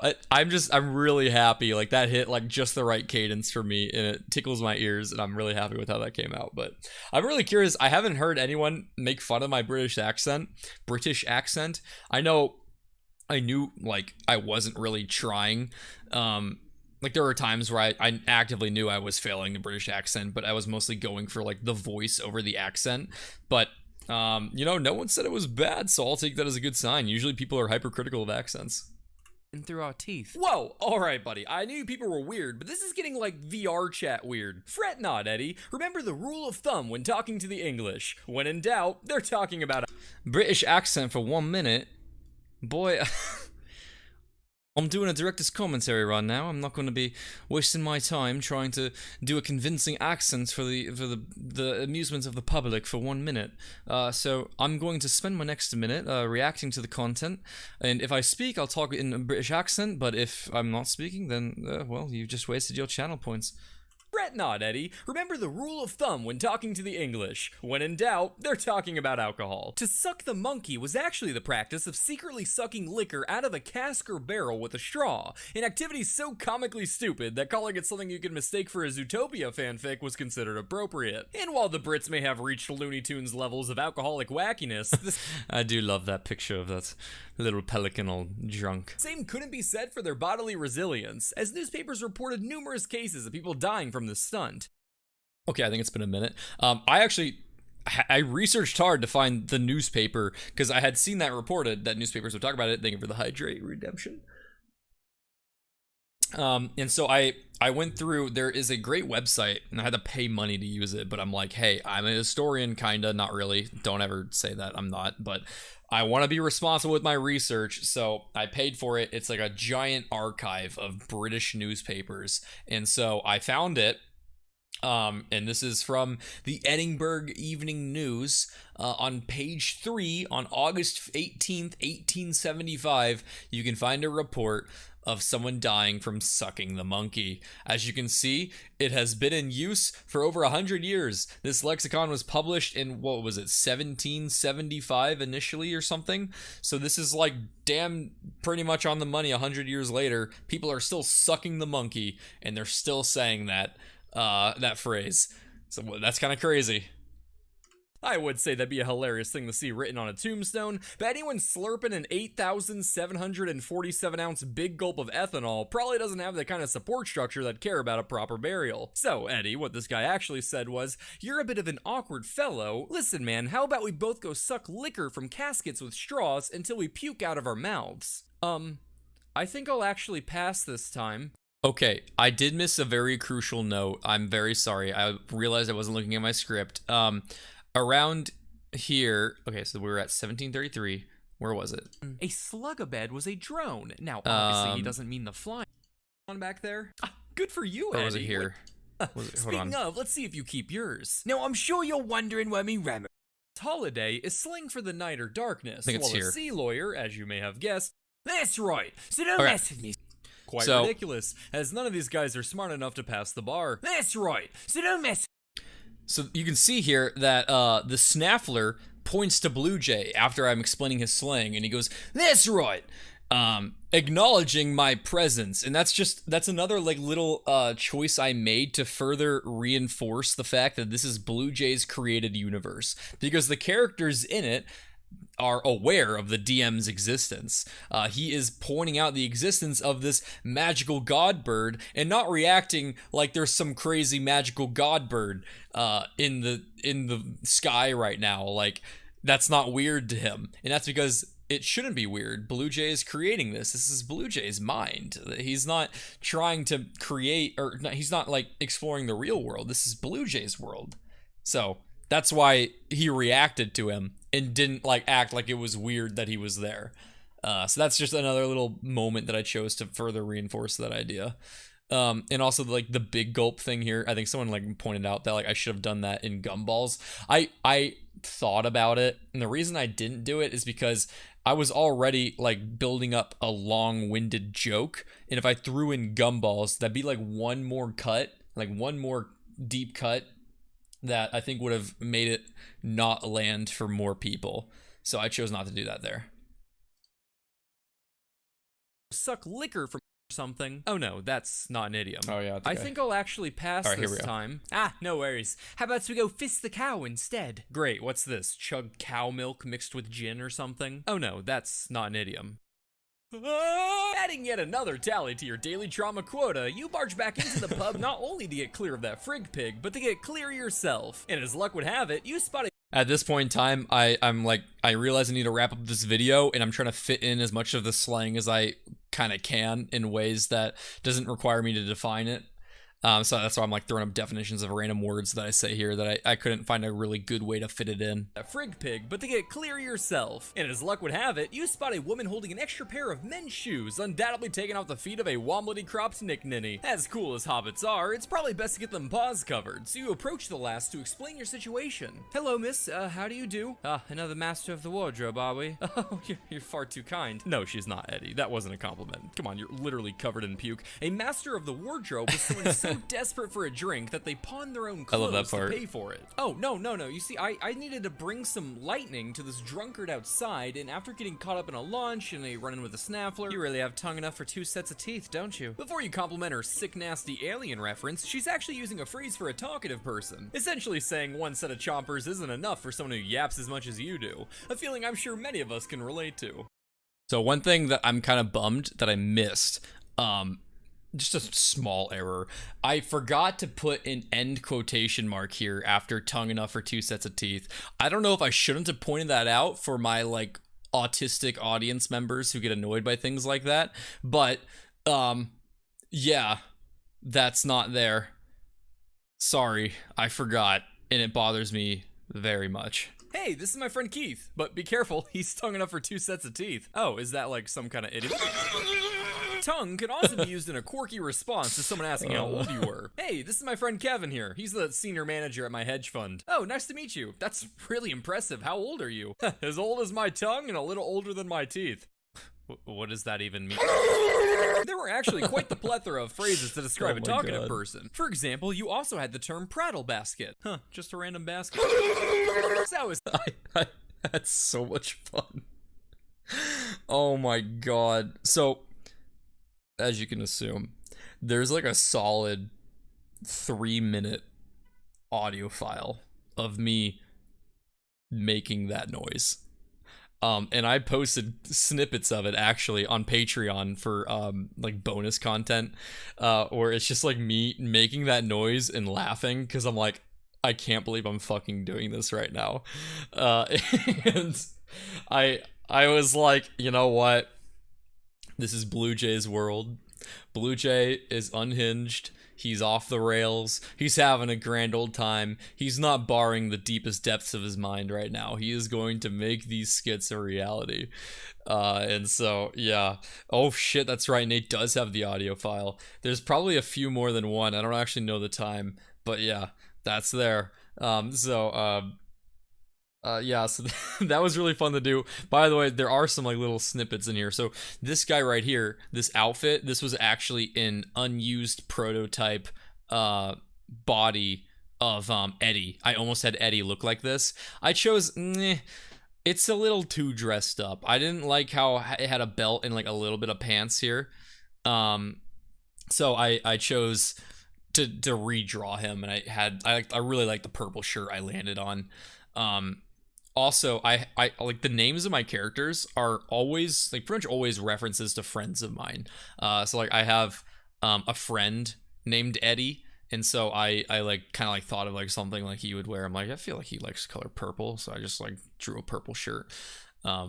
Although I don't always like, just because the character is named after a friend of mine, that doesn't necessarily mean they're like them or look like them at all. Like I call Eddie a white boy, and my friend Eddie is not white, so it's just like the name inspiration, and that's pretty much it. But yeah, like the tongue animation was really fun to do. even me. So for each of these, I had, let's see, can I get to the right frame? So yeah, like the mouth opens and like the head snaps up, and then it bounces back down a little bit, if you can tell. So there's like a little bit of like a wobble. And then like the tongue just extends like, you know, like a weapon. And then I like rotate. I have the head of the guy getting just mouth fucked, like recoiling as like the tongue moves around. And like there's really hard to see, but like some spit particles that you can kind of see a little bit, like ones in front of the tongue right now that are flying all over the place. But I didn't really make them blue enough, I don't think. I probably should have done that better. But yeah, he's tongue enough for 2 sets. He's tongue enough for 2 sets of teeth. So he's trying to get 2 sets of teeth. That's the joke. He's trying to take your teeth. Yeah. Sorry, not sorry. I found that very funny. And then this is like the one unique animation. Older than my teeth. What does that even mean?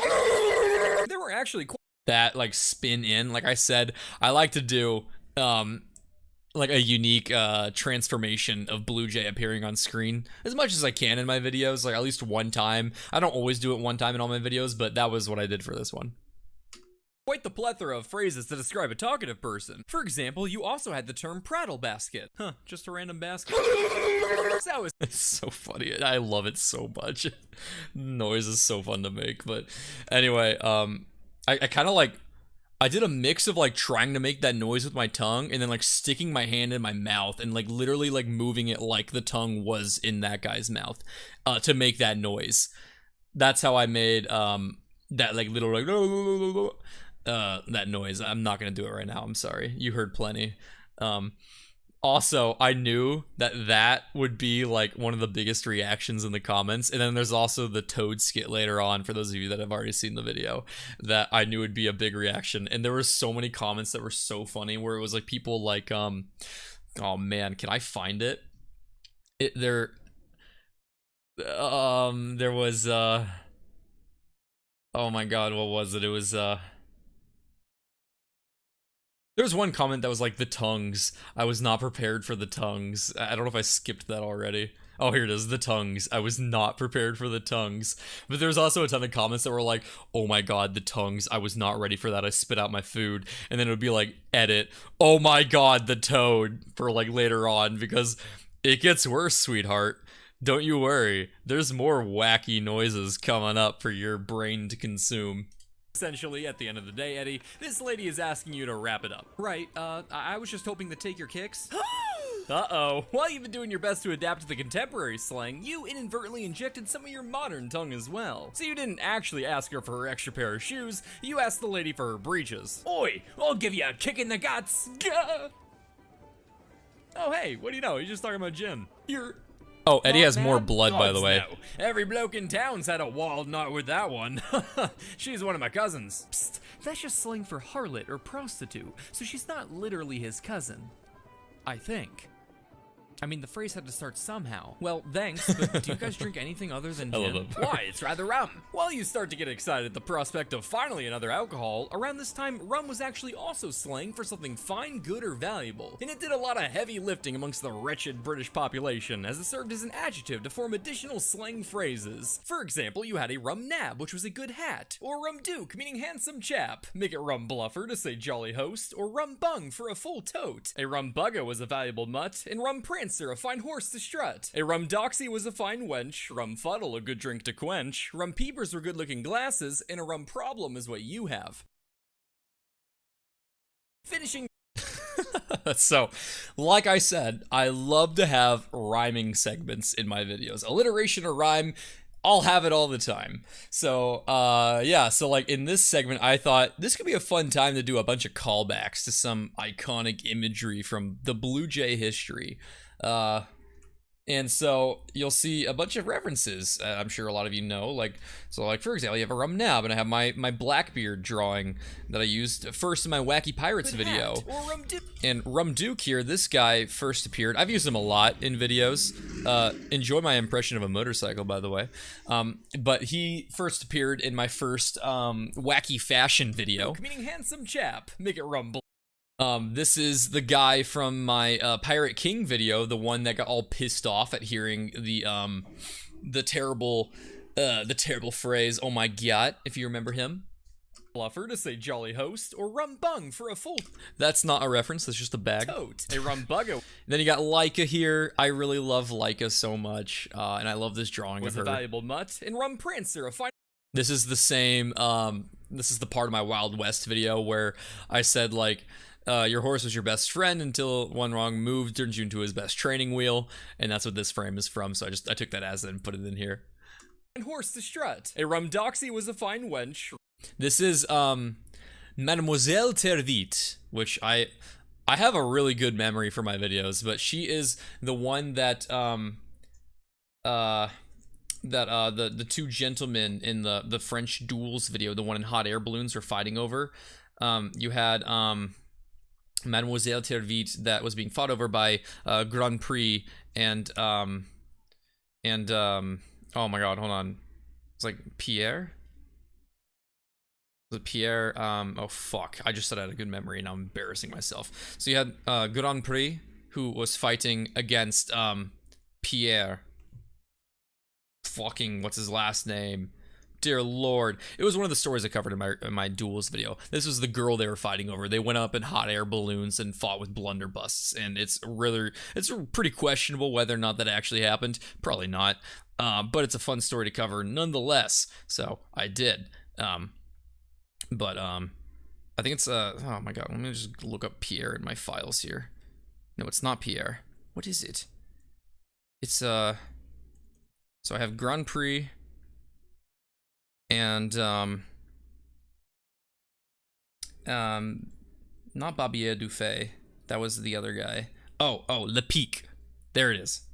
Grand Prix and Le Pic were the two guys that dueled. So that's what that's from. That's a pretty old video. Then I have, of course, so this actually, I had to redraw this. One of my biggest regrets, when I was, obviously this is the rum, or the vodka drinking snake from the Russian Voyage video, that I had a fan tattoo on themselves, and I was insanely honored that I have artwork out there permanently on a person's body, but this the thing is with that snake, I never showed it with a white background, and I didn't save the asset when I drew it. Instead I took that snake file and I like redrew it for the next scene. So like I took the layers and I erased part of it and like drew it, I think like wrapped around a cannon. That's what it was wrapped around a gun and a bit like a commanding officer.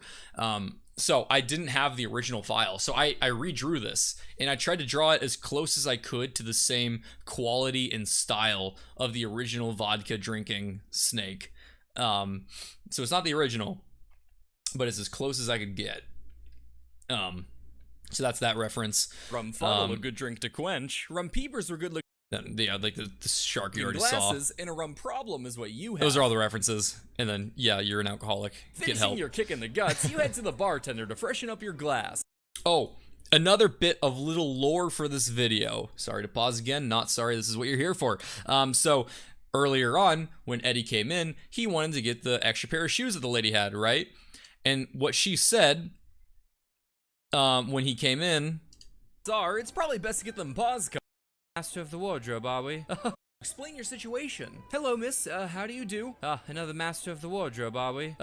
she goes, another master of the wardrobe, are we? Which is just basically saying, like, oh, so you're another person that sells their clothes to buy liquor, as we learned what the term master of the wardrobe means. So that's inferring someone sold their clothes, their shoes, for liquor money. In the beginning of the video, when we first see the inside of this bar in the panning shot, you can see this hooker chatting up this nice fancy doctor down here. I say doctor because when I first drew this guy, it was in my Wacky Pirates video, or no, Wacky War Tactics, my Pirate King video. He was the guy who got the seed planted in his mind. He was the doctor that the guy killed by putting a seed in his head. So I just reused that asset since it's around the same time period.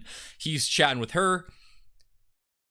She is then later seen holding a pair of shoes, saying that she encountered another master of the wardrobe. And then later on, as the camera pans more, you see him now sad. Basically, for anyone trying to like understand the narrative, he is sad because he had to sell his clothes to get another drink, and he sold his shoes to that hooker who he thought he was chatting up and having a good time with, but wasn't actually interested in him. And because he's desperate for money to get more drinks, he sold his shoes, and that's why he's sad. So that's just explaining the background. I put that little like B plot in there for anyone that like really like to like rewatch these videos. You're kicking the guts, you head to the bartender to freshen up your glass. You make a rum fuddle, my good man. I'll take another crank. Oh, you're pissing down me back. Another crank coming right up. I'm really hoping that just means I flattered him. Right on the money, Eddie. I'm getting the hang of this. There you go. Careful when quack swagging being off and off. I hate the British. Starting to feel a bit of wobble in your knees, I not love that only part. from the amount of alcohol in your blood, but from the increasing lack thereof it, you decide to look around and mingle with some of the local patrons to fully immerse in the pub culture. You're beginning to get a little chilly because, again, you've pretty much got the blood pressure of a quacking cheat by now, so you head on over to a group of men near the open hearth. He told me So quacking cheat was something I really wanted to fit into the blood video. pressure of a quacking cheat. It's just a duck.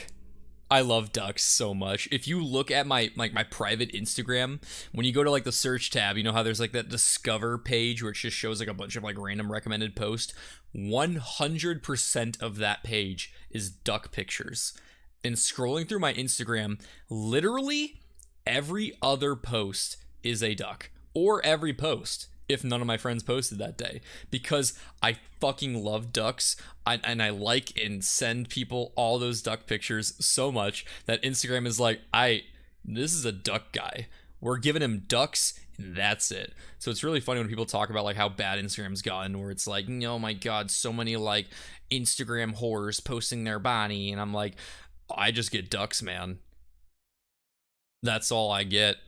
Ducks have a very high blood pressure compared to humans. I did look it up actually. I wanted to look up to see if ducks' blood pressure actually was lower, and I did find a study that did show that like in certain conditions, like ducks had a very, very high blood pressure compared to humans. So you're quite right actually. But I found one stat from one study that showed a duck with a really low blood pressure, and I was like, good enough for me, man. I just really wanted to say, I really wanted to throw in a quacking cheat somehow, and this was the one way I could think about doing it, and this was my one piece of justification for saying that. So, yeah, overall, you're right. Ducks actually do tend to have higher blood pressures, but I found one, like, stat that showed it wasn't, so I was like, good enough for me. Ever see the YouTube channel Seductive? I follow them on Instagram, motherfucker. What do you mean? You name duck content, I've seen it. I guarantee it.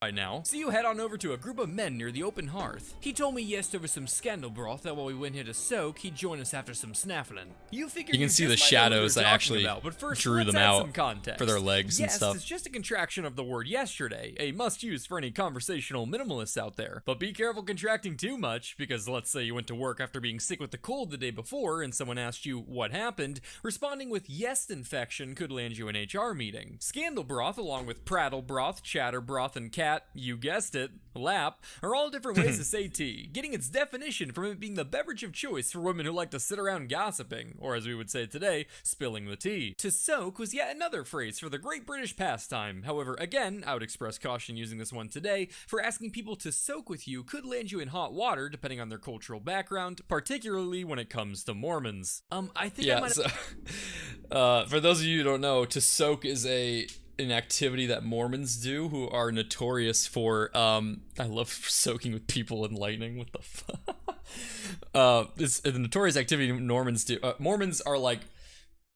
famous for coming up with all these weird ways to get around not having sex but enjoying sexual encounters with other people, and soaking is one such sexual encounter that Mormons practice that's really weird and really gross. You can look it up if you want. I'm not here to tell you what it is. That's just the joke. Water depending on their cultural background, particularly when it comes to Mormons. I think I might have run into that guy you're talking about. The group of men turn towards you as you make yourself known, and the gentleman who spoke previously responds, "Did you now? The one ram a toad eater himself?" Toad eater? What does that mean? Exactly what it sounds like, Eddie. A toad eater was someone who was paid to eat live toads and was a must-see attraction at any Well, you can say it if you're not Mormon. I'm not saying you can't say it. I'm just saying, like, if you went into a Mormon and asked them to soak with you, like, they'd get mad at you because it's something really gross. Anyway, now for the toad eater. Toad eater himself? Toad eater? What does that mean? Exactly what it sounds like, Eddie. A toad eater was someone who was paid to eat live toads and was a must-see attraction at any Georgian-era fair. The idea was that since people believed toads to be poisonous, a mischievous charlatan could miraculously cure them in order to sell their snake oil medicine. And now, to prove the Dr. curative Delight is properties back. of my phantasmal medicine, Johnny here will swallow a live toad. Woo! Yeah.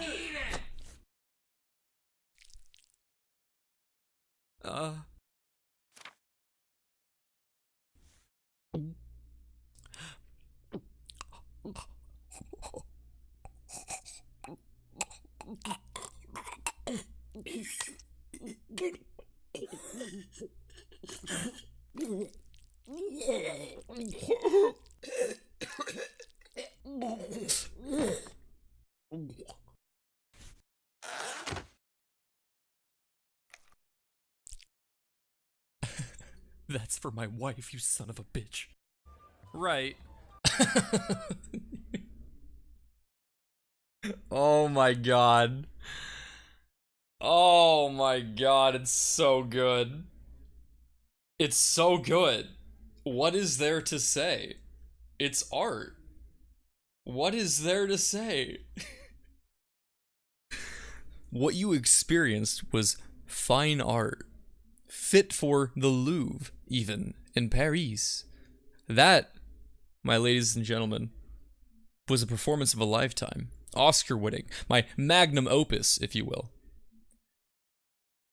That was, from the depths of my mind, one of the funniest things I thought of, and I really wanted to do. Because it's great. It's just, I thought I had another way this could have gone that I'm really glad I'm glad that I didn't go with. I almost had a version of this skit where instead of like him like dying and like the like frog like unzipping the Dr. Delight suit and coming out, it was gonna be like he's like choking to death, and like the toad like pops its head out of his mouth, and like after like so like the charlatan's like Johnny would be like choking on the toad, and we were gonna be watching him, like instead of like watching the reaction, we were gonna be watching him choking on the toad, his like jaw unhinging wildly, like just breaking his jaw to like get it in, eyes watering and gagging, and the charlatan would be like, "Uh-oh, sounds like Johnny has a frog in his throat. Here, take this medicine." And then, like, Johnny, like, dying, essentially, would, like, uncork the bottle and, like, dribble it into his stuffed mouth and throat before slowly choking to death, while the charlatan just looks on with narrowed eyes, and the toad was gonna, like, pop out of his mouth and be like, "Shit's fire, doc, feeling 100%. But I didn't really find it that funny.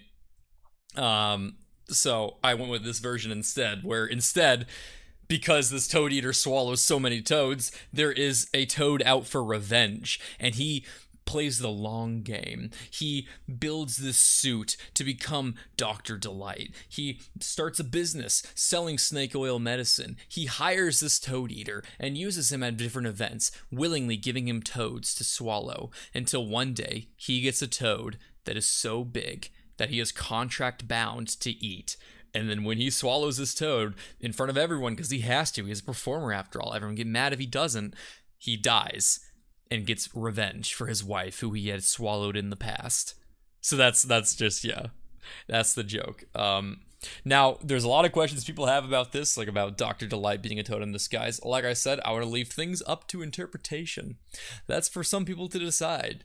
I have my own thoughts behind that, and what I think is true and what is not. But you know what?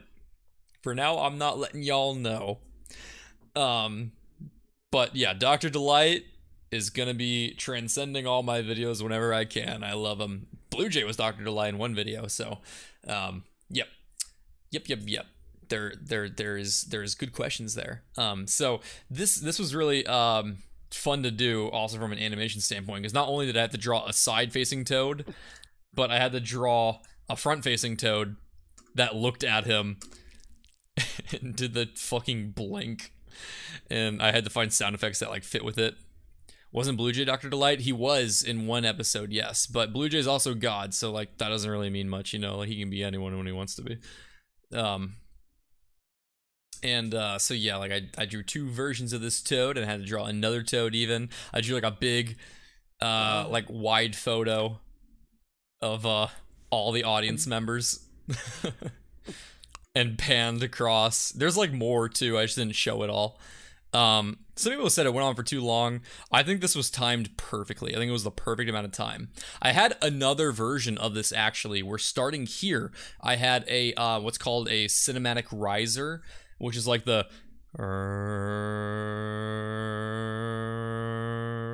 like a cinematic effect that's like a really deep rumble that gets louder and louder and louder that's used to build suspense in movies.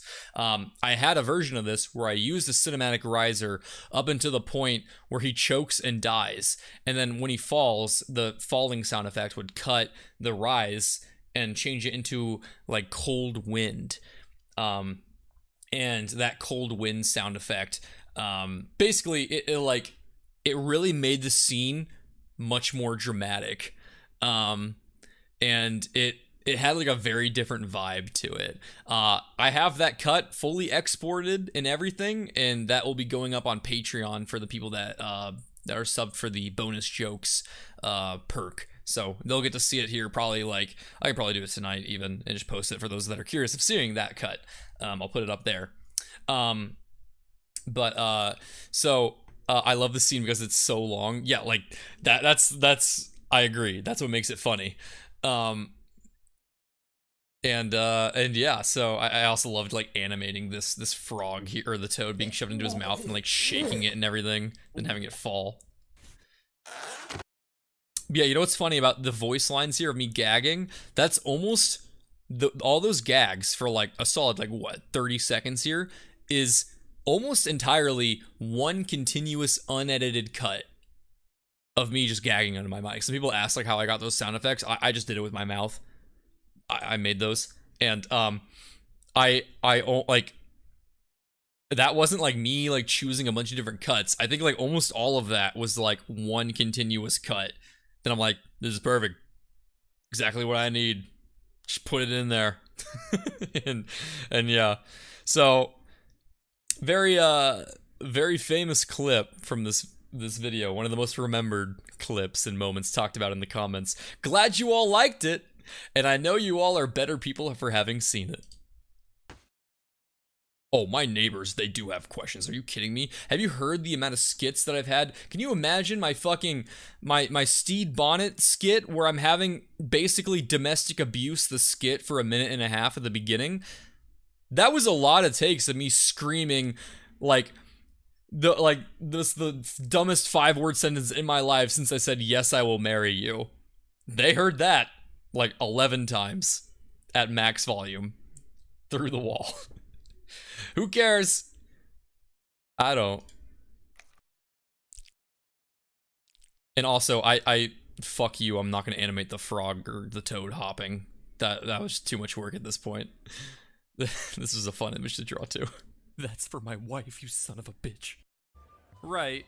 Well, one rammer you said? Yeah, I spoke with the Cole outside. You did what now? Oh, so close. Oh, my Eddie. neighbors probably Again, hear I it. appreciate the effort, but saying I spoke with the Cole means you The shouting, probably not the gagging. They probably hear the shouting. robbed the man. Well, well, well. Gather round, boys. It looks like I have to settle this cold by a stroke on his knob. Stroke? Don't get too excited, champ. He's actually saying he's gonna punch you in the head. Yeah, and after that, I'll give you a blow They on definitely that hear the jolly yelling. knob. What is happening? Once more, just saying he's gonna beat I your love head this in. sequence. Again, crucial not to misread here, as ideally we want to minimize your inevitable CTE. All three of us will have a pull on that noddle of yours. I'll mill that canister so good you won't be able to walk in the morning. Okay, these guys have to be hearing themselves. To have a pull means to have the advantage on something. He's essentially saying, by outnumbering you, clobbering your head in will be a piece of cake. So, in summary, now is an excellent time to start running.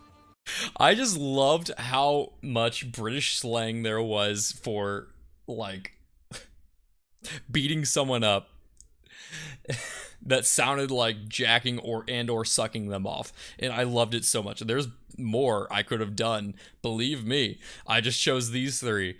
It's great. I love them so much. The Brits are a wonderful people. As much as I like to clown on them, I do love my British comrades.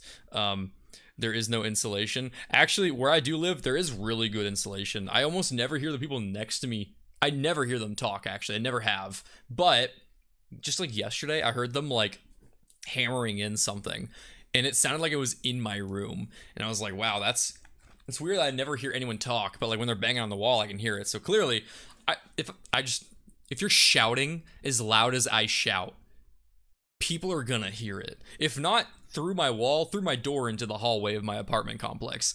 Like, they'll hear it there. Because I can hear people talk in the hallway if they're walking by talking loud enough. So, Trust me, I yell.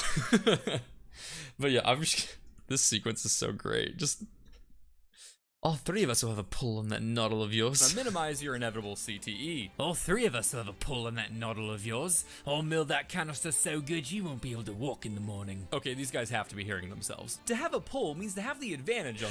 By the way, one of my favorite character archetype groups is like the trio where there's like a character that's the leader, which is like this guy in the pink, right?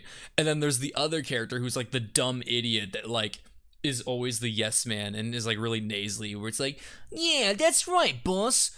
I'll blow I'll have a blow on that jolly knob. Like, it's this trio is so funny to me. I fucking love these guys so much. So, oh man, this whole sequence was great. And like every reaction from Eddie was so gold. I got to watch some friends and family watch this scene, and just seeing them laugh at this scene was great. Something. He's essentially saying, by outnumbering you, clobbering your head in will be a piece of cake. So, in summary, now is an excellent time to start running. Crossing sticky floors, waving bye to whores, and sprinting out the doors, you're once again weaving your way through the London slums. Running through all these streets and alleys, you're really starting to get to see the full glory From my of the Victorian great power London that video. was 18th century England. So as you approach the top of a hill, you figure now would be an excellent time to take in the first-hand views of Georgian London. Let's take a look. Ah, what beauty. This magnificent architecture is what they refer to as the Industrial Revolution, or as we say today, an animation time saver. Rounding a corner, you finally catch some luck as you run into a I was tired of constable. backgrounds. Oh, thank God. Sir, I'd like to make a report. I'm being chased down by some men from a pub back there, and I really had to heave my way out of there. Heave, you say? That's right. Right then. Come now, son. I've got some ruffles for you. You're gonna get to polish the king's iron with your eyebrows. Now, you figure this could mean a few things. Maybe he's inviting you to become a specialized worker in the royal court, literally polishing the king's iron. Or perhaps they're asking you to jack him off. Either way, you suppose if you're gonna be hard at work for nobility, the potential reward far outweighs any downsides, even if that means sweat won't be the only bodily fluid you're drenched in. Okay. Jesus Christ. Sounds good. But when you say ruffles, are you talking about, like, the tasty treat? Oh, the spicy treat. No, Eddie. When you told him you heaved your way out of the pub, you actually said you robbed the place. This is also the most blood Eddie has, like, throughout the video. It gets all the way down to his belt now. He's losing so much blood. That's why I'm having him, like, come off a way more weak as the video goes on. Like, now, like, there's, like, times throughout the video where you'll see, like, him, like, looking around with, like, bags under his eyes, like, towards the end. Basically just, like, emphasizing that, like, he's bleeding this whole time. Slowly, but he's bleeding. And so, like, here he's, like, at his weakest. He's, like, barely up. He's just running around with an open wound that's not healing. So yeah. Do constables have some sort of staff or polearm? So the pictures I had looked up when I found 18th century pictures of constables had a lot of people with these kind of like staffs. So this was actually like from a direct reference image from a piece of art that I found in the 1700s. So I was kind of surprised to see it. Could have been a creative liberty by that artist, but I chose to include it anyway. So yeah, like that's why that's there. And to polish the king's iron with one's eyebrows actually was a saying for looking out of prison windows. You're very much so under arrest. What? No! This is a mistake! You know, I reckon it's your execution day as well. What? No, this is absurd! Help me, Godbird! Oh, flattery will get you everywhere, Eddie. But it doesn't literally mean you're being executed. He just means you need to be washed. You are absolutely painted in people's DNA, after all. Say, aren't you the bloke that verbally assaulted Mrs. Locke earlier? Right then, I'm taking you in and you'll go up a ladder to bed. Okay, that one does mean execution. Please save me! Take me back to Atlanta! Oh, sure thing. What? You could have done that? The whole time? Well, I could have, but what kind of teacher would I be if I did? An ethical one? Oh, please. I never took ethics class. Ugh, I feel weak. So, Eddie, now that you got to soak in all the grime and culture, the people and customs, and the pubs and booze of 18th century London, how about it? Feeling ready to wag that silver tongue with a whole new palette of colorful slang? 22 minutes. Getting a little sloppy, Dasher. The liver was in the way of the aorta artery. Can't let him bend down next time. It messes up your aim. Good to run a few more drills tomorrow? Oui. Excellent. Obsolete slang. 12 Oh my out of 10 God. stars. So you can see at the end here, like, Blue Jay he's having the time of his life. He's so happy. He's not once been annoyed. He's laughing like crazy at the pain and suffering of Eddie. Like BlueJay savored Eddie calling him Godbird because, again, for those that weren't here earlier, this is an entire universe created by BlueJay. It's not the same universe from all the other videos. BlueJay made this one as a coping mechanism to being fucked up by like Steve being more fucked up than BlueJay in this video. He hated that and like losing control and that sense of power. So he made his own universe where he had complete power, where he had the perfect version of Alex manifesting himself here as Eddie, who had all of the fear, all of the susceptibility to terror and gullibleness and all of that was all the stuff that BlueJay desired without the flaws that Alex had of becoming traumatized and being a human, essentially. So Eddie's not really like a real person. And that's why Eddie dies at the end too. This is the perfect outcome for BlueJay. Colorful slang. BlueJay gets his perfect test subject that he uses and loses as quickly as he came. So he loved it.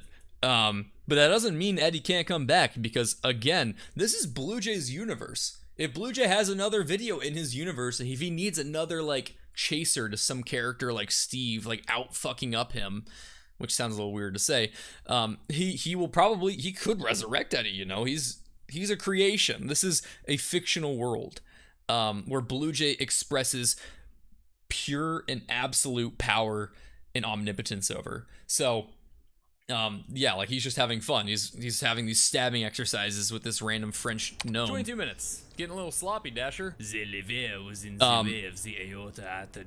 So the other thing I wanted to point out actually was I had a few people comment, and I knew this was coming too.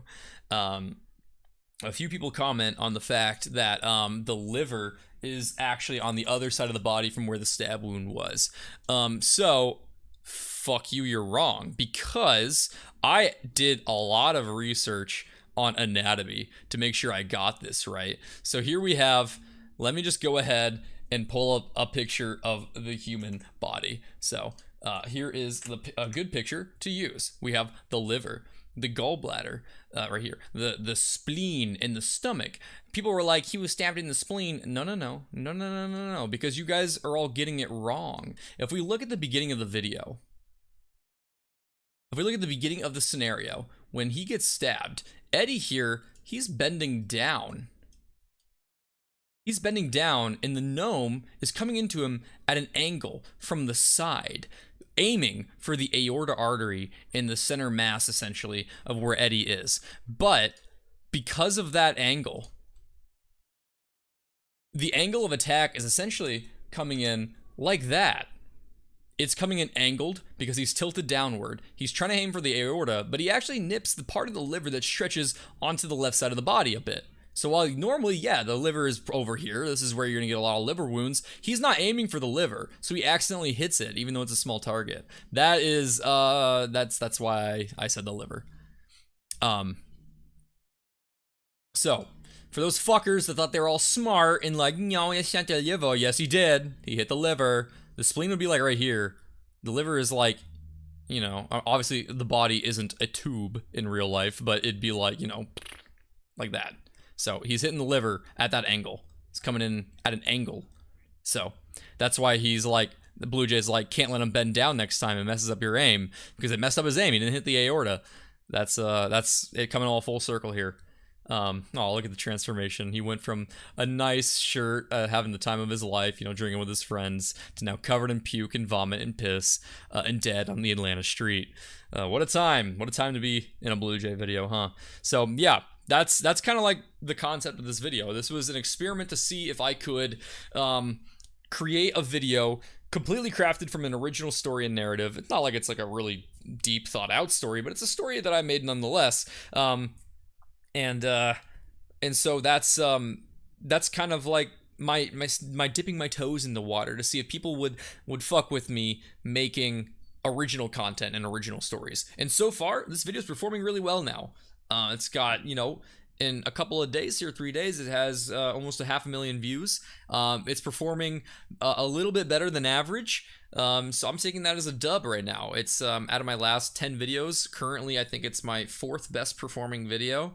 So yeah, people are really liking it. That's giving me more confidence to go ahead and make more original content and more animated shorts, and eventually my long-term goal of making my own animated series. This is me getting you all ready for stuff like that. But yeah, you know, I was inspired by stuff like, you know, Hell of a Boss is a great example of a YouTube animated series that is doing really well, proving the concept can work, and this is me trying to experiment with that. So, looking into my DMs, Nate had recorded some questions that you guys had, and so I am going to answer those now. Let me read the DMs. Hey, please record stream. Thank you. Nate. For you. Okay, here's one. I'd love to see another How to Survive era video. Those are a continued, this isn't even a question. This is something unrelated. That's a series that'll continue. Super chats are not working. Hiya, what's the inspiration behind the persona of a maybe psychopathic blue jay?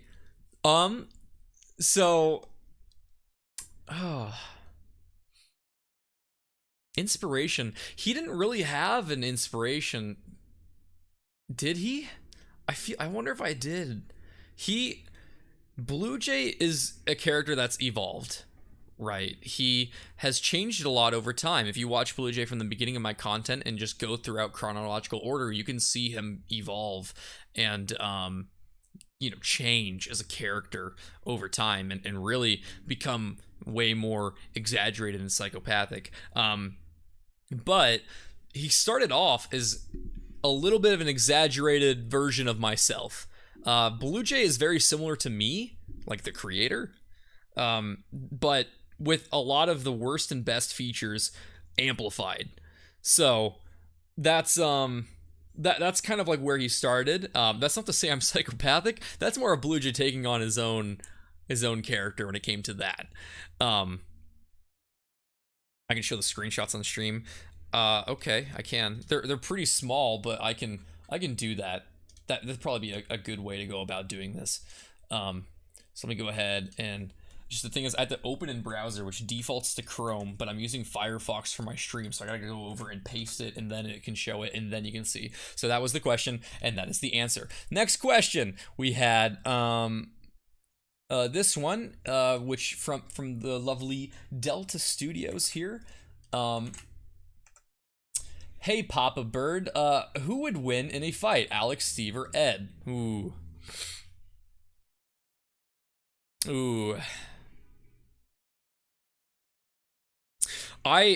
So here's the thing.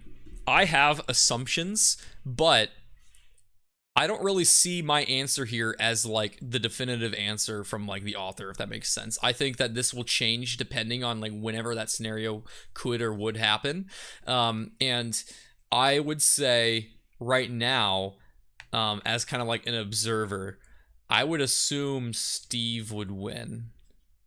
I would assume Steve would win from a diabolical standpoint, but I also would think, you know, Alex I feel kind of has a little bit of that plot armor, if that makes sense. He feels kind of more like a protagonist. I feel like Alex could, through perseverance and through the experience that he's had in all these terrible situations and hardship, come out with the dub, you know. But Eddie, I kind of had him as being athletic in my mind too. Eddie could also pull through in a fight. I assume you mean Eddie when you say Ed. Oh man, that's hard though. I think I would lean towards Steve. Timmy gets completely overlooked. Timmy does. Timmy is the propeller hat kid with the big nose. Timmy would get right fucked in a fight, I would say. I'm doing a British accent for 1 minute because it was redeemed by Twitch chat for those that are curious. So moving on to the next question we have from Solis here. And I'll paste this here for the chat to see. What was your favorite slang that you couldn't fit into the video? So I'm very glad you asked, because when I was researching this video, I had my script sheet here, which overall ended up being, I think it's been a minute, I don't know, 24 pages. Of those 24 pages, a lot of that, there was like, let's see, 1, 2, 3, 4, 5, 6 pages in 11 font, single-spaced text was just an alphabetical list of all of the slang curated from my sources that I wanted to include in this video.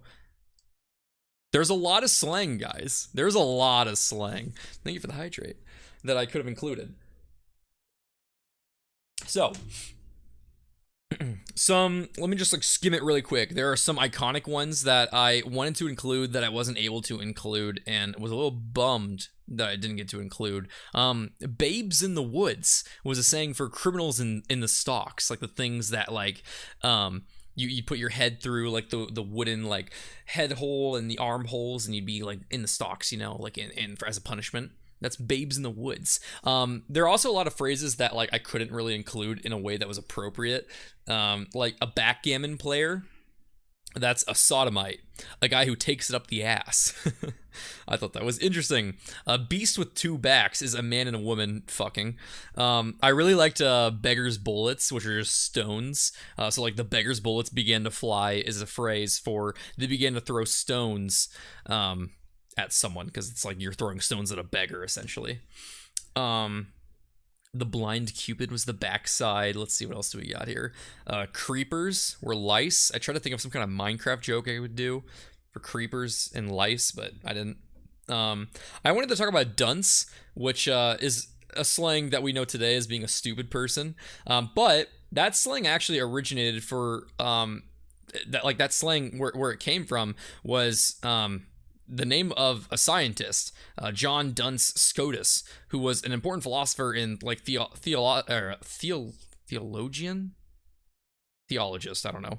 He was considered like one of the smartest men to have ever lived, and his name lives on today as like another way of calling someone a stupid person, which I thought was hilarious. It's kind of similar to, yeah, but they said like theologian or something, but anyway, it's similar to how like Einstein is getting a similar treatment, where it's like, okay, Einstein is like a saying for like someone who's being stupid.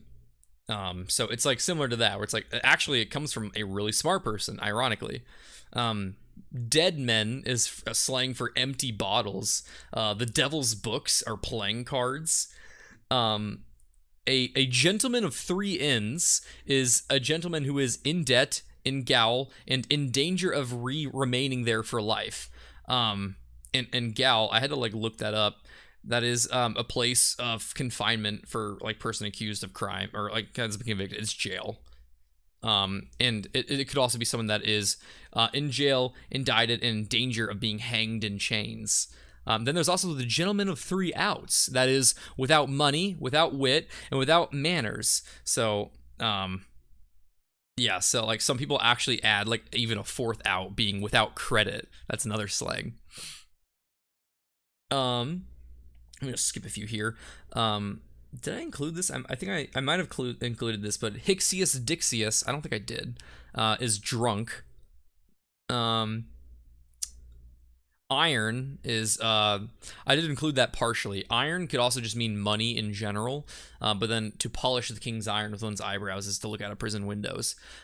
Kill priest is slang for port wine, which is fun. A lawful blanket is a wife. I was like, you know, like I even wrote like the beginning of like a little segue there. I was like, before you start pondering the full extent of the underground illicit blanket trade, but I didn't include that. A lick spittle is a parasite or talebearer. We have, oh, I like this one a lot. Marriage music is the squalling and crying of children. You have a mushroom, who is a person or family suddenly raised to riches and eminence, an allusion to that fungus which starts up in a night, basically grows quickly in the night. And I forgot, I wanted to include that in the part where I talk about like polishing the king's iron. Like you could be a mushroom, where you are all of a sudden you're given a place in the royal court, where you are now in prominence. So that was an opportunity where I could have used it, but I didn't end up using it. I also wanted to say quail pipe, which is slang for a woman's tongue. A rib was a wife, a reference to how like Adam made Eve. Ribbon also meant money, but blue ribbon meant gin, which is fun. Let's see, let's skip a few here. A taradiddle was a fib or fallacy, so just like a lie. A tormentor of sheepskin was a drummer. I really wanted to include that. I kind of wish I did, but I wanted to do a skit where like a guy was like, a band was holding auditions for like a tormentor of sheepskin, and like a lot of people know what it meant, but there was like one guy that really misinterpreted what that audition was for, and he like shows up with a sheep and he's like, oh, I'm in the wrong place. I didn't have like the skit fully figured out, but I thought that would be a funny premise to come up with something. Tormentor of sheepskin for a drummer is very funny slang. A word pecker was a punster, one who plays upon words, which I really wanted to include because that was very fitting for me, because I have a pecker. I'm a blue jay. A word pecker is someone who plays with words. There's one that was bolded. I really wanted to include that. Also bolded was a Yarmouth capon, which was another way of saying a red herring. So like, because Yarmouth is a famous place for curing herrings. So if you think about it, a Yarmouth capon is a red herring for a red herring. Kind of funny.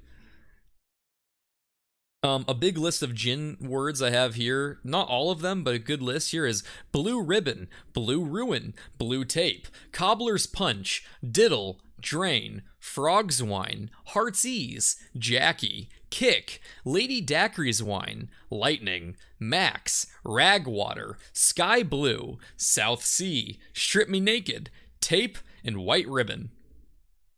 There's a big list for you, and there's more. I didn't include them all. That was just from the curated pocket dictionary. There's a bigger dictionary that this is a smaller version of. You can't see, but I'm holding this up to the camera that is not turned on. There's also a big list of one-isms, different ways to talk about jacking off. You could say boxing the Jesuit. You could say frigging. You could say mounting a corporal in 4. Or you could say tossing off.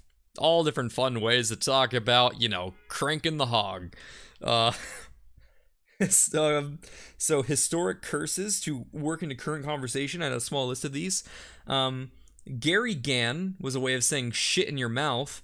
Go and eat coke was another way of saying basically to shut up, referring to the fuel created from coal. Pho was spelled like PHO, like the Vietnamese dish, was an exclamation of anger or surprise, which is kind of funny knowing that this makes 90% of like Vietnamese restaurants sound a lot more hostile, because they all have like pho in the name. Thunder was like an exclamation for hell or damn. Can really make you sound like a vengeful Viking warrior, you know, like shouting like blood and thunder.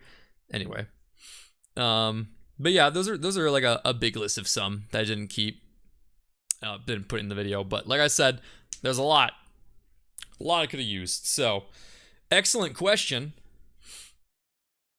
We got a few more here. Let me go through real quick. We got from the lovely Skykes, how to survive in the trenches. You can make a joke about people saying they're in the trenches. that actually could be a good topic, I'm not gonna lie. How to survive World War I has actually been requested numerous times. I got this one here.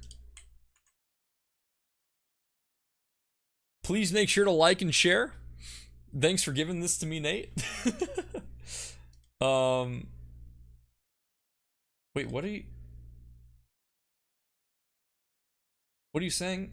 I'm stupid? Why'd you say you're stupid? Oh, I see what you're doing. You're showing me... Okay. He's showing me how close I am to having my Russian voyage video will be passed in views. So my How to Survive Victorian London video is at 4.414 million views, and my Russian voyage video is at 4.448 million views. It's about to be overtaken in the most viewed video. So, and I hope it happens.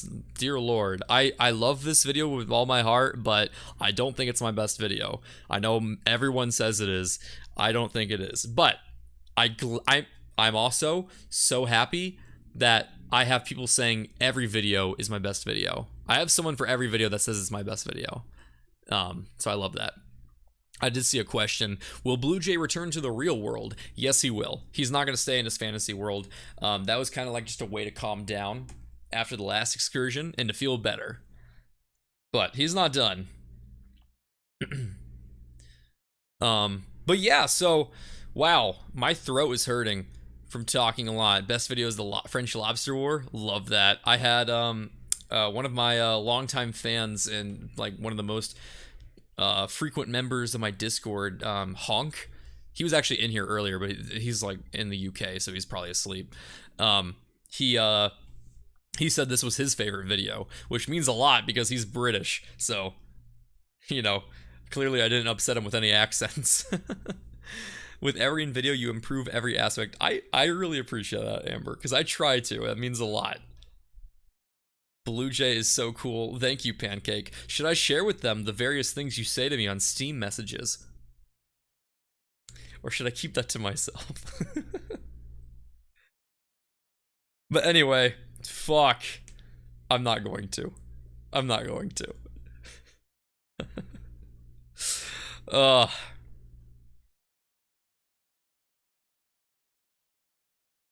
Oh, can I even show it on stream easily? I don't even know how. Basically, he sent me this, like, animation of fireworks and said, I ran to Israel. And then he sent me, like, these bottles clinking together with, like, little droplets coming out the top. And he was like, imagine this, but our dicks. Just, like, out of the blue. Like, yesterday. And I was, like, in the middle of a game, and I was like, what the fuck is happening right now? First of all, who sends people Steam messages? And... But also, who sends me like the funniest shit ever on Steam messages? Because I died laughing. That was great. I don't want an explanation. That without any context was hilarious. You gotta show them. Alright, hold on. How can I do this? So I gotta pull up the Steam friends list. I gotta find you on here. Are you offline right now? Oh, no, are you online? Oh, there you are. You have a different profile picture. Messages. Okay, let me see if I can just, like... Alright, let me go to OBS here and just change the fucking... Goddamn, this is so much work to show the goddamn animation. Oh, let me do... Can I do studio mode? And then this will let me...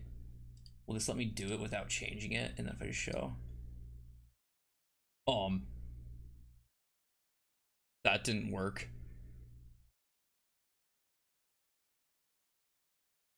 I don't know how to show without showing my whole screen. I can't really do that right now.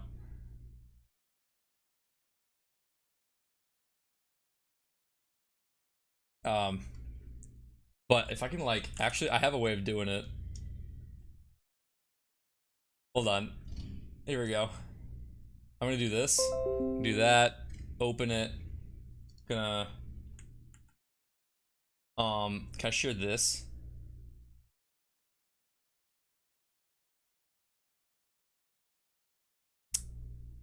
Fuck.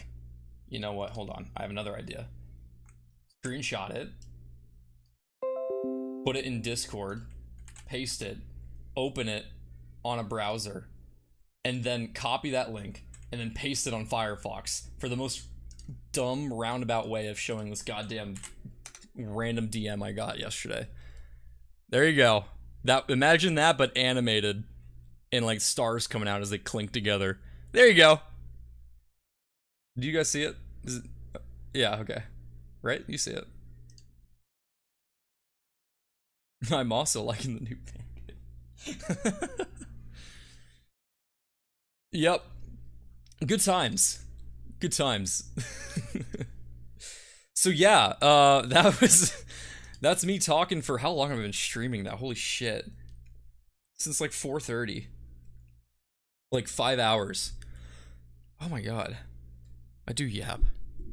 Dear Lord. What about the Israeli firework thing? I think that message expired. Because it expires after like a few days or something. I don't know. But anyway, were there any other questions that I had in here that people were asking for? I don't know. I think that's kind of it. And I'm kind of tired.